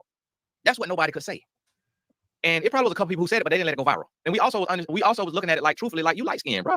Like, you had no problem. Like, ain't no family. Who is we, Tony? We were not looking at Colin Kaepernick like that. You were looking at him like that. I looked at him and was like, oh, that's a black man, and he's talking about black people shit. So what? The colorism is crazy. In the eyes every day, and me taking a knee is not worth losing all of that, because it's black people killing black people in the streets too. And me taking that knee is not going to stop no police from pulling that trigger. It actually going to make him pull it faster. What? Because he mad at my race now, and he mad at my position in life. So that was the quiet part said loud. That's what nobody could say. And it probably was a couple people who said it, but they didn't let it go viral. And we also was looking at it like, truthfully, like, you light skinned, bro. Like, you had no problem. Like, ain't your family white? Like, when you raised by white people in a 2-story house or something? Like, bro, you ain't come out no struggle. Like, what the world you kneeing for? But I believe, if I'm not mistaken, at that time when he took that knee, he was a second string quarterback. So I said, this him pitching a fit for being a second string quarterback. This ain't got nothing to do with these kids getting killed in the street. Same thing with Cam Newton. Cam started being rebellious to the later part of his career. But at Auburn, he had a low cut, and he looked like a professional. He looked like, and that's why I try to tell guys, don't go look like the toughest guy in the media right now. Like, the toughest, least scared men in the media got a low cut. They don't have locks. Like, I ain't gonna hold y'all. He's too young to be talking like. He's only 40. This is boomer. This is old Gen X boomer talk. This is Monique wearing bonnets, and this is this rhetoric right here, right? Oh, don't go outside in your pajamas. They won't respect you if you don't wear your. And I love Auntie, but come on, Mo. That was crazy. We didn't need to hear that shit. This is Chris Rock saying, you don't fight in front of white people. This is that. Like, what? What are you talking about? What are y'all talking about? The thugs in Miami. Like they don't have, and I know that's gonna offend a lot of guys. I got a lot of homeboys and friends that had locks, but I used to have dreads. And we used to try to grow the dreads. But when I went to get my twist, get mine retwisted, I went to a different person and she twisted them the wrong way. And it was still so fresh because it was only about this long. So it made them puffy. Because she twisted them the other way. I guess she was right-handed or left-handed, the other person with the other hand. So she twisted the wrong way. So now I had like these little thing that was like puffs and they hadn't locked up yet. So I just had to rip on through them and just comb it out. And then I went to braids. But we did that to look tough. I used to have 6 gold teeth. We did that to look tough. It wasn't to look cool. We knew we looked stupid. We knew that dreads and golds made us look. Gold teeth make you look stupid? This nigga disrespect. I love gold front. First of all, shout out to everybody that got them gold fronts. I fucks with you. I love gold fronts. This nigga, oh my God. I can't even take this shit seriously. This is crazy. Look like thugs. We knew that, but that's what we wanted to look like. We want to look dangerous. Just like the boys in California. They would say stay dangerous, or whoever YG say stay dangerous, because you want to look dangerous. Why you think, like another example, Nipsey Hussle, he's a light-skinned guy. What did he do? He went and got a big beard and he went and got the braids. That right. Nipsey Hussle is Eritrean, bro. That's the culture. The beard, his look, he looked like an Eritrean. What are you talking about? What are you talking about? You don't know what you're talking about, Tony. You don't know what you're talking about. Rest in peace, Nip. Shout out Black Sam. You don't know what you're talking about. Don't do that. You don't know what you're talking about. You sound crazy. There, that gives you a shield. It say you willing to buck the system. You don't look corporate. You look street. You look tough. The tattoos in the face, the sleeve of tattoos, the big gold chains, all of that says you have strength to go against the grain and to be your own person and to be lumped in with thugs and gangsters and killers, and you associated. You gang affiliated. That's why Soulja Boy tried to become gang affiliated. That's why all these rappers try to become gang affiliated, for protection. Because if you don't link up and get that protection, you're going to get devoured. And so this is what you got to understand when you're reading men. So the reason why Cam Newton have 3 baby mamas and he have multiple kids, which I seen somebody. Finally, finally, an hour into it, finally. Okay. God damn, Tony. In the comments say he including in the 8, he including his stepchildren. I don't know how many biological stepkids he got. He said he got 8 kids. I don't know if that's all his or he counting his stepkids too. But 3 baby mamas, it's not that uncommon among black men. My barber have multiple baby mamas. You know, my security guard got multiple baby mamas. Trying to think anybody else that's close to it. Like it's not that uncommon. Like, what do you mean it's not that uncommon? This sound like the niggas you run. I'm gonna use one of y'all lines. Them the men you know. Them the men you know. What you mean it sound? What you mean is not? What do you mean? What are you talking about? Because we aren't necessarily taught. Like we see things and you try to learn, but if it's not laid out for you, if you're not talked to directly, and I'm gonna tell you who in the media on the podcast, The Pivot, which I know he has struggles behind closed doors and he goes through his own things and he has a lot of head trauma as well. But I really respect his stance and his strength. And men know men, and that's Ryan Clark and Fred Taylor too. But Fred is he probably a little less. He probably closer to Cam Newton than he, meaning like in lifestyle, than he is to Ryan Clark. And Ryan Clark probably is who he is, you know, off the scene. But publicly, he's a father and he's a husband. And another thing he is not is scared. Like you could listen to Ryan Clark and you could look at Ryan Clark, and even though he's not 6'6" or 6'4" and 260 all muscle, you can tell in his demeanor and his conversation that there isn't a man walking the face of the earth that puts fear in his heart. And the reason why I can see that is because I am the same exact way. And a lot of people don't like to be associated with other people, but the reason why I speak the way I speak and I address stuff in a very real way is because I don't have a need to tell a lie, and I don't care who likes it and who doesn't like it. And I'm not doing. Okay, Tony. We get it, bro. We get it. Doing it to look tough or to sound tough or to posture. It's just my truth is my truth. My perception is my perception. And someone may perceive me as a fraud, as a simp, as a charlatan, as whatever it is, an opportunist. They can perceive me in their own way. But I understand is that we all speak from where we are. So if I know that I am an honest person and that I'm 100% faithful to my wife, and that there are women in my vicinity and women that I have coaching sessions with and conversations with that I could shoot my shot at, but I'm not shooting my shot. And no woman on the face of this earth can say she is sleeping with me other than my wife. And He want a cookie so bad for not cheating and not beating and having a job. Here, huh? Here. Today, thanks to P. Diddy and other gentlemen like that, I have to say no man on the face of this earth can say he is sleeping with me. And the doctor said that on the show, something about men having multiple men, or low functioning men having multiple women and multiple men, or multiple kids. But it honestly just comes from a lack of knowledge. The multiple baby moms and the multiple children, it really comes from a void of not being affirmed, not feeling like you are enough. And you're looking to someone else to complete you. You're seeking satiation from a human being. You're seeking completion from and connection and chemistry and camaraderie with another human being.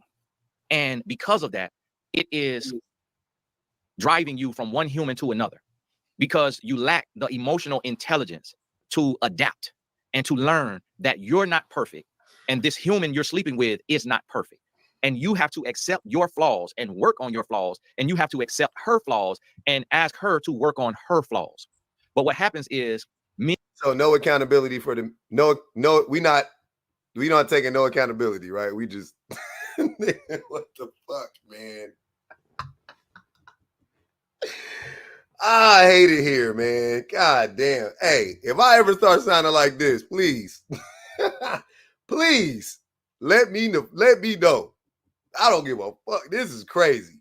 Men get with a woman and then they start to desire things that she isn't and desire things that she doesn't have. And they fail to realize that no woman would have it all. So like Cam Newton's most recent mother of his child, I don't know her name. I can't remember if it's Jazzy or Jessica or something. I've seen some people saying in the comments. I can look at her as from a male perspective, and my opinion is that she has beauty and she has a body and she may have a brand, but she lacks brains. And when I say brands, I mean brains. She lacks self-respect and self-worth, because only a woman who, and she could have, her money could have been like non-existent or decreasing.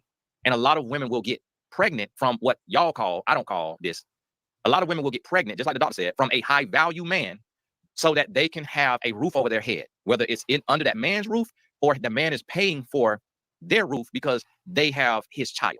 The same thing like Nick Cannon's, the mother of his latest children.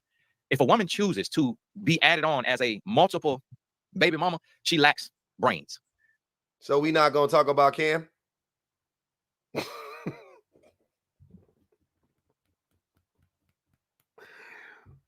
We not going to talk about Cam? We going to go straight to Jazzy.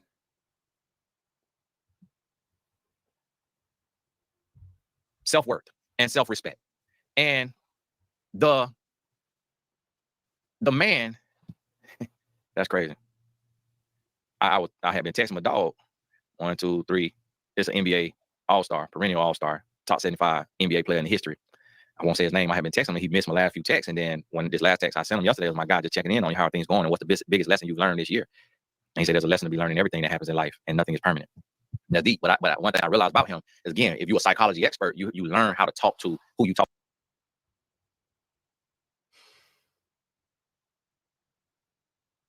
That upset. That annoyed me. That part annoyed me. I'm sorry. I got to hear it again. It annoyed me so much. I want to hear it again. His child. The same thing like Nick Cannon's, the mother of his latest children. If a woman chooses to be added on as a multiple baby mama, she lacks brains, self-worth, and self-respect. And the man, that's crazy. I have been texting my dog. 1, 2, 3. It's an NBA all-star, perennial all-star, top 75 NBA player in history.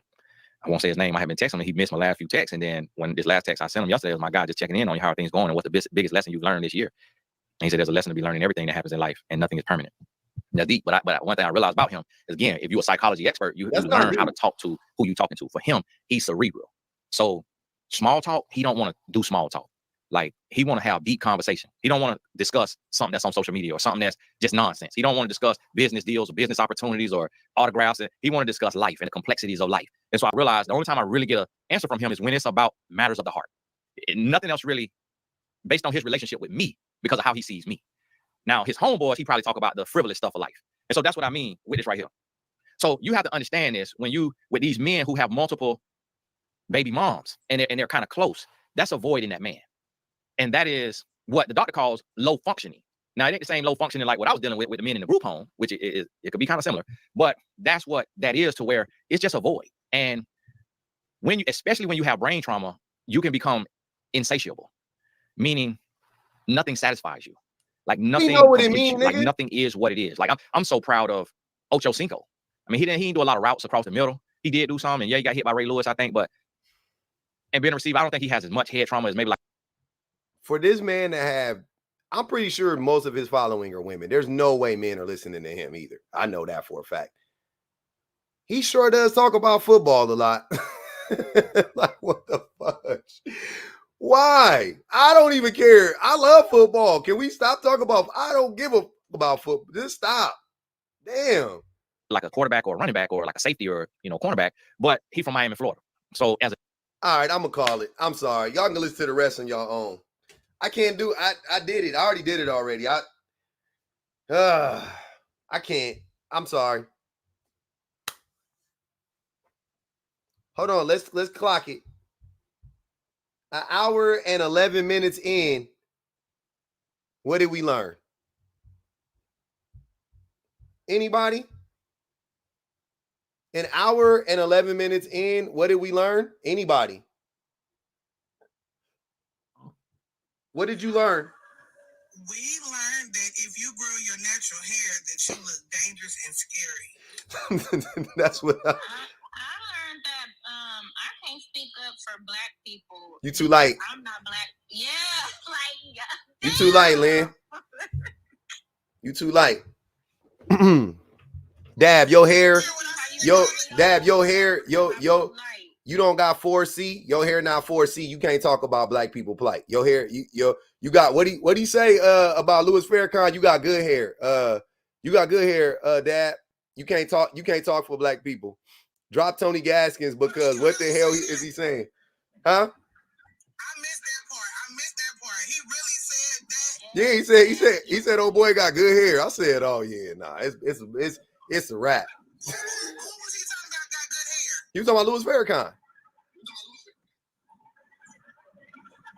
What the fuck? He was talking about Louis Farrakhan. He said Louis Farrakhan got good hair. And he can't, and he was, you saw he was light skinned. He was like, and he got good hair and all. You ain't never been through nothing. Look, they've been trying to unalive Louis Farrakhan for like 60 years. What you talking about? He ain't been through. I ain't even a fan of Louis Farrakhan like that. But they've been trying to unalive that man for 60 years. But on a real note, that what I heard from what I heard and which I just said, what we learned today is that he is a colorist. Oh, he definitely a colorist. He's a texturist. He feels some type of way about his skin color. Mm-hmm. He feels some type of way about his hair. He's a texturist. Mm-hmm. Can I tell you? Hold on. Let her finish. Dab, you cutting out. What you say? Damn, Dab done cut out on us. Oh shit. There you go. Damn. You good? You good now? We can hear you last time. I can hear you. Can you hear me now? Mm-hmm. Can you hear me now? Mm-hmm. Yeah. I said the way he tried to incorporate Black men with dreads and fitting into the corporate world. Mm-hmm. Yeah, bro, you want to be the white T man. Easily. That's what you just told us. Mm-hmm. That's what I learned. Mm-hmm. He don't like Colin Kaepernick because Colin Kaepernick, he felt some type of way because Cap took a stand and was willing to put everything on the line for Black people. And he would never do that. So now he talking about Cap. 5 years later, he been holding that in this whole time. And he waited 5 years to shit on Cap. Because Cap took a stand. Wait, I want to tell you what I learned. That has to do with Cam Newton in this situation. Nothing. What he did the whole entire time was like, first of all, he was just talking nonsense. But what I learned is that, like, a lot of men don't even hold other men accountable. All he did was make excuses for Cam. He made it seem like Cam is the victim of him having multiple baby mamas. And that mean Black woman who was actually more educated than him is the reason why she had no right to do that because her clothes was too revealing. That's probably why he couldn't answer the question right. All he did was made excuses for this man and still end up blaming women. These dudes are such haters. of Black women, especially when they put them in a place, well, when they hold them accountable. Obviously, Black women cannot ever hold Black men accountable. A Black man can come on anywhere and say, well, Black woman, you're doing this. Why did you handle I'm sick of him. I'm sick of these dudes. He's a big ass hater. He got. And I really wanted to fight. I really want. Listening to this, I know I had to hold my anger in because y'all know how I get. But I really wanted to fight you, bub. Like I was like, why is he doing this to us? What did we do? Y'all didn't want to hear that. I wanted to hear it because I had never. I told y'all I had never listened to him, and I was like, that was the first video I had actually listened to, and I was like, do I need to listen to more? Because I don't want somebody coming at me being like, no, pub, you just caught him on a bad day. Like, nah, I think I heard enough. And I actually followed him. I know. I'm glad you played this because I always see his little clips. And I be like, okay, he talking like he got some sense. Mm-hmm. But now that I'm glad you played this because I'm looking at him. Oh, and another thing I learned is he wanted to be a football player. He didn't make the team. No, he did. No, he played. He didn't make the NFL, but he played in college. I looked him up. He played in college. He was cool. He lied and said he was a pretty boy. Where? Like, I'm trying to figure out where to lie. Did he say that I was a pretty boy? They used to call. I'm like, well, you don't. He said they called him Pretty Ricky because he got light. Just because he got light eyes. Let me read this super chat. Zaina, appreciate you. Zaina said the only person this remedial dude sounds smart to is anyone under 10. Maybe some church folk. I learned that you can't. Erica said, I learned that you can't take women seriously if they look and dress like an Instagram model. That's crazy. But it's crazy. Shan wasn't dressed like an Insta. Shan wasn't. I'm sorry. Cheyenne wasn't dressed like an Insta model. That wasn't. She didn't have on an Insta model dress. She had on a professional. It was just a pretty. It was pretty, but it wasn't no. Like she had like a regular, like you know what I'm saying. She just looked nice. It was just like a nice dress. Like I don't know what the fuck. Her hair was nice. She had on decent makeup. Like was it? You know what I mean? Like I don't. What do y'all want? Like what can women do freely? Honestly, at this point, like I don't know. I'm getting confused by this shit now because I seen her and I'm like, he said her dress and I said, well, wait. Hey, who was it? What do I gotta Google? What part? I want to see the dress that's in question. Oh, Google Cam Newton and Dr. Bryant. Oh no, I seen that. That dress was not. It was Exact. You got to think about it, Lynn. You see what I'm saying? Like you saw it.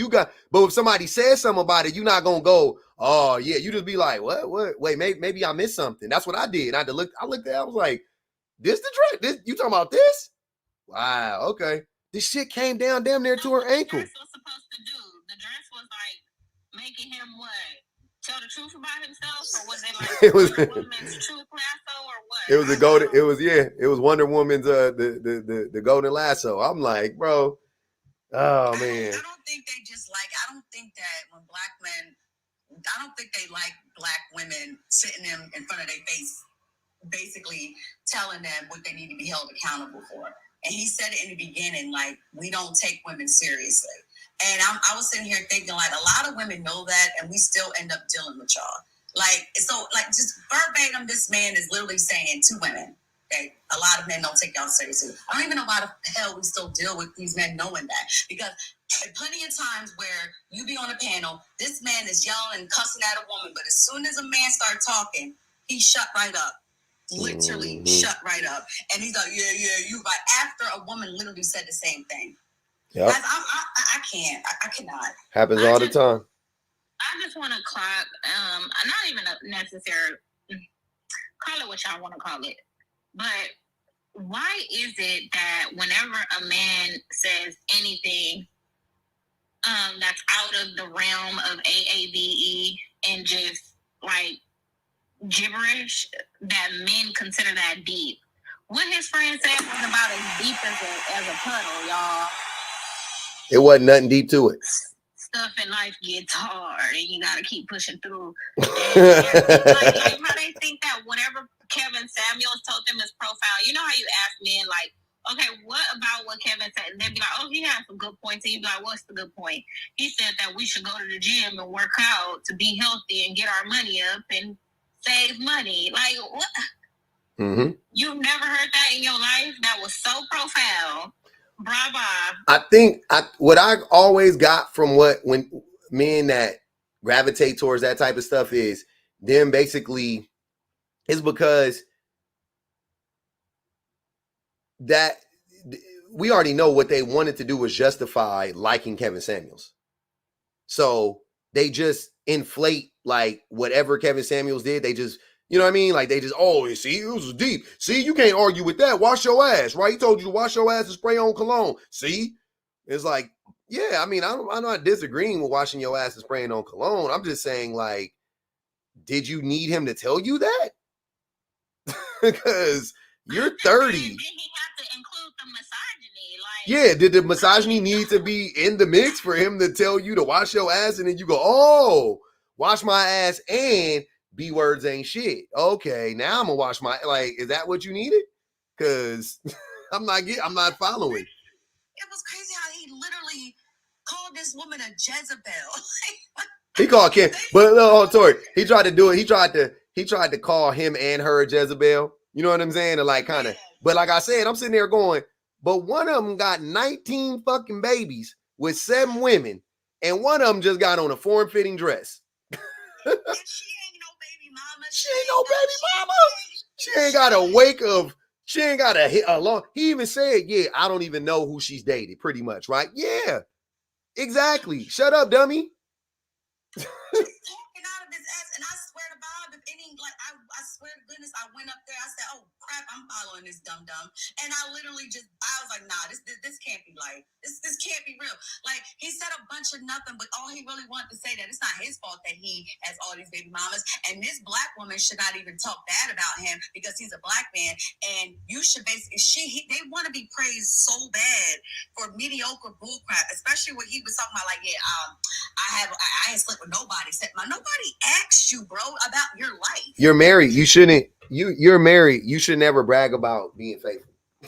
but honestly, that lady, Dr. Cheyenne, I still think that she has internal misogyny that she has not unpacked because she took it easy on him. Like in that interview, I was screaming at her, and I was like, no, I would have turned him every which way but loose.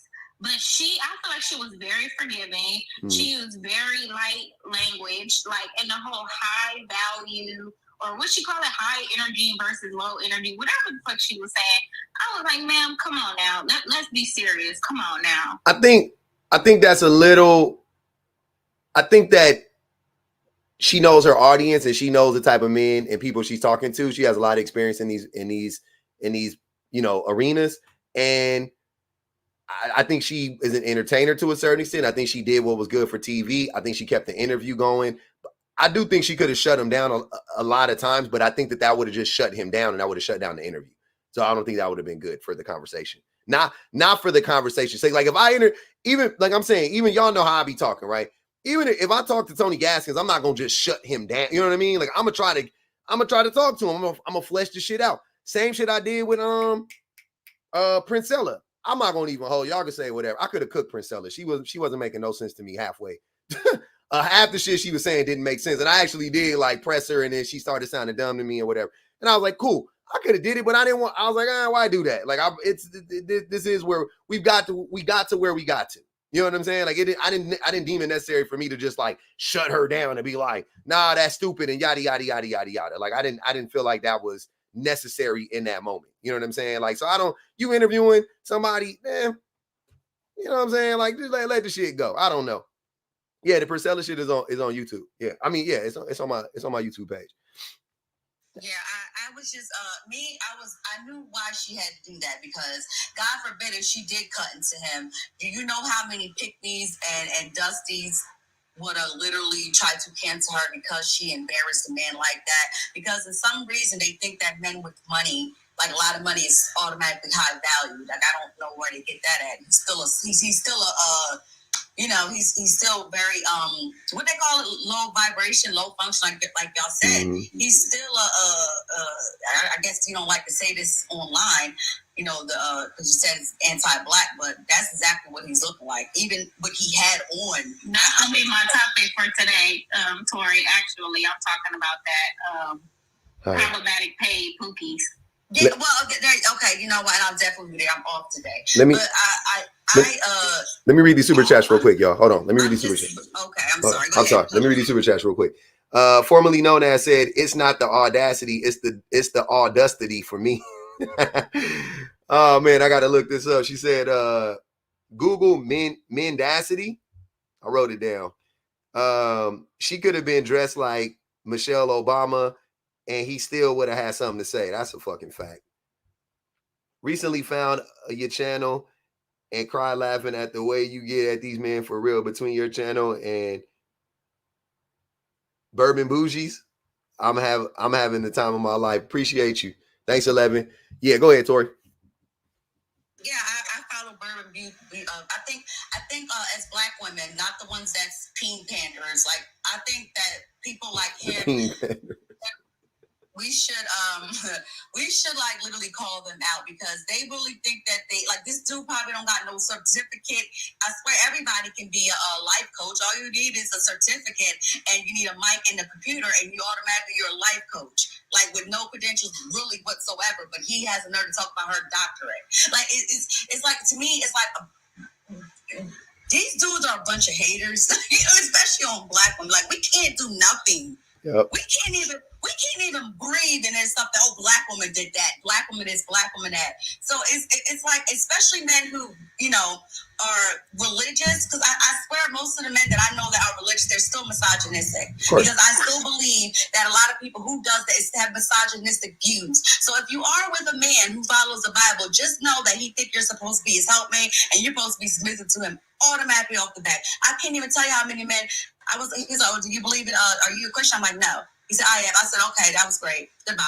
That's how I feel. Like, I don't even pay them any mind. Yep. Hey, I appreciate y'all coming up. I gotta go. Okay. I gotta. See you later, Lynn. Bye, Pub. All right, y'all. I gotta go pick my babies up from school. It's a school day. Damn.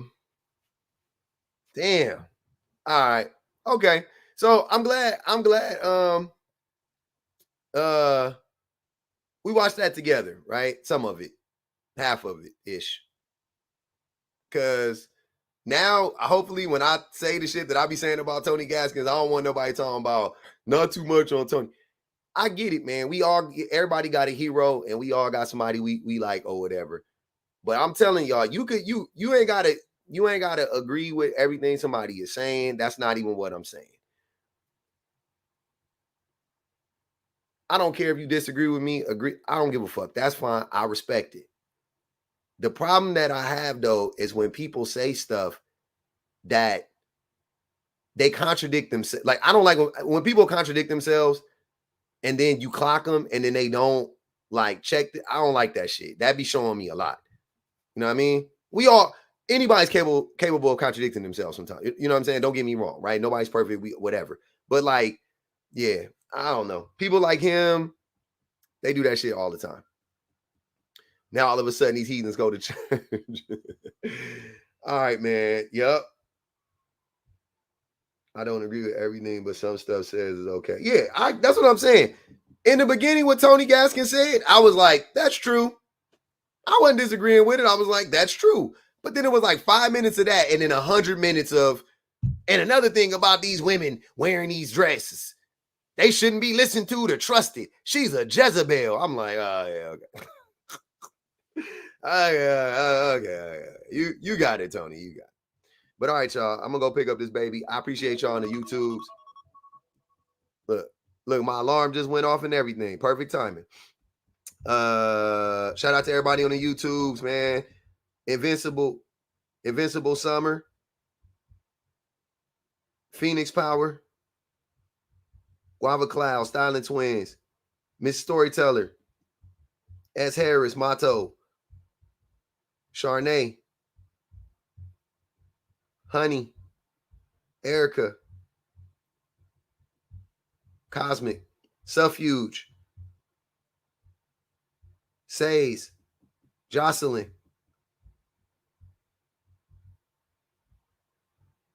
Zaina, formerly known as Trentrella, 11. Alexander. Oh, Alexander, I almost missed yours, man. Alexander, what's good, Pub? Happy Friday, Public Offender. I sent you an email about the live stream Saturday. Okay, I'll read it. Appreciate you, bro. All right, y'all.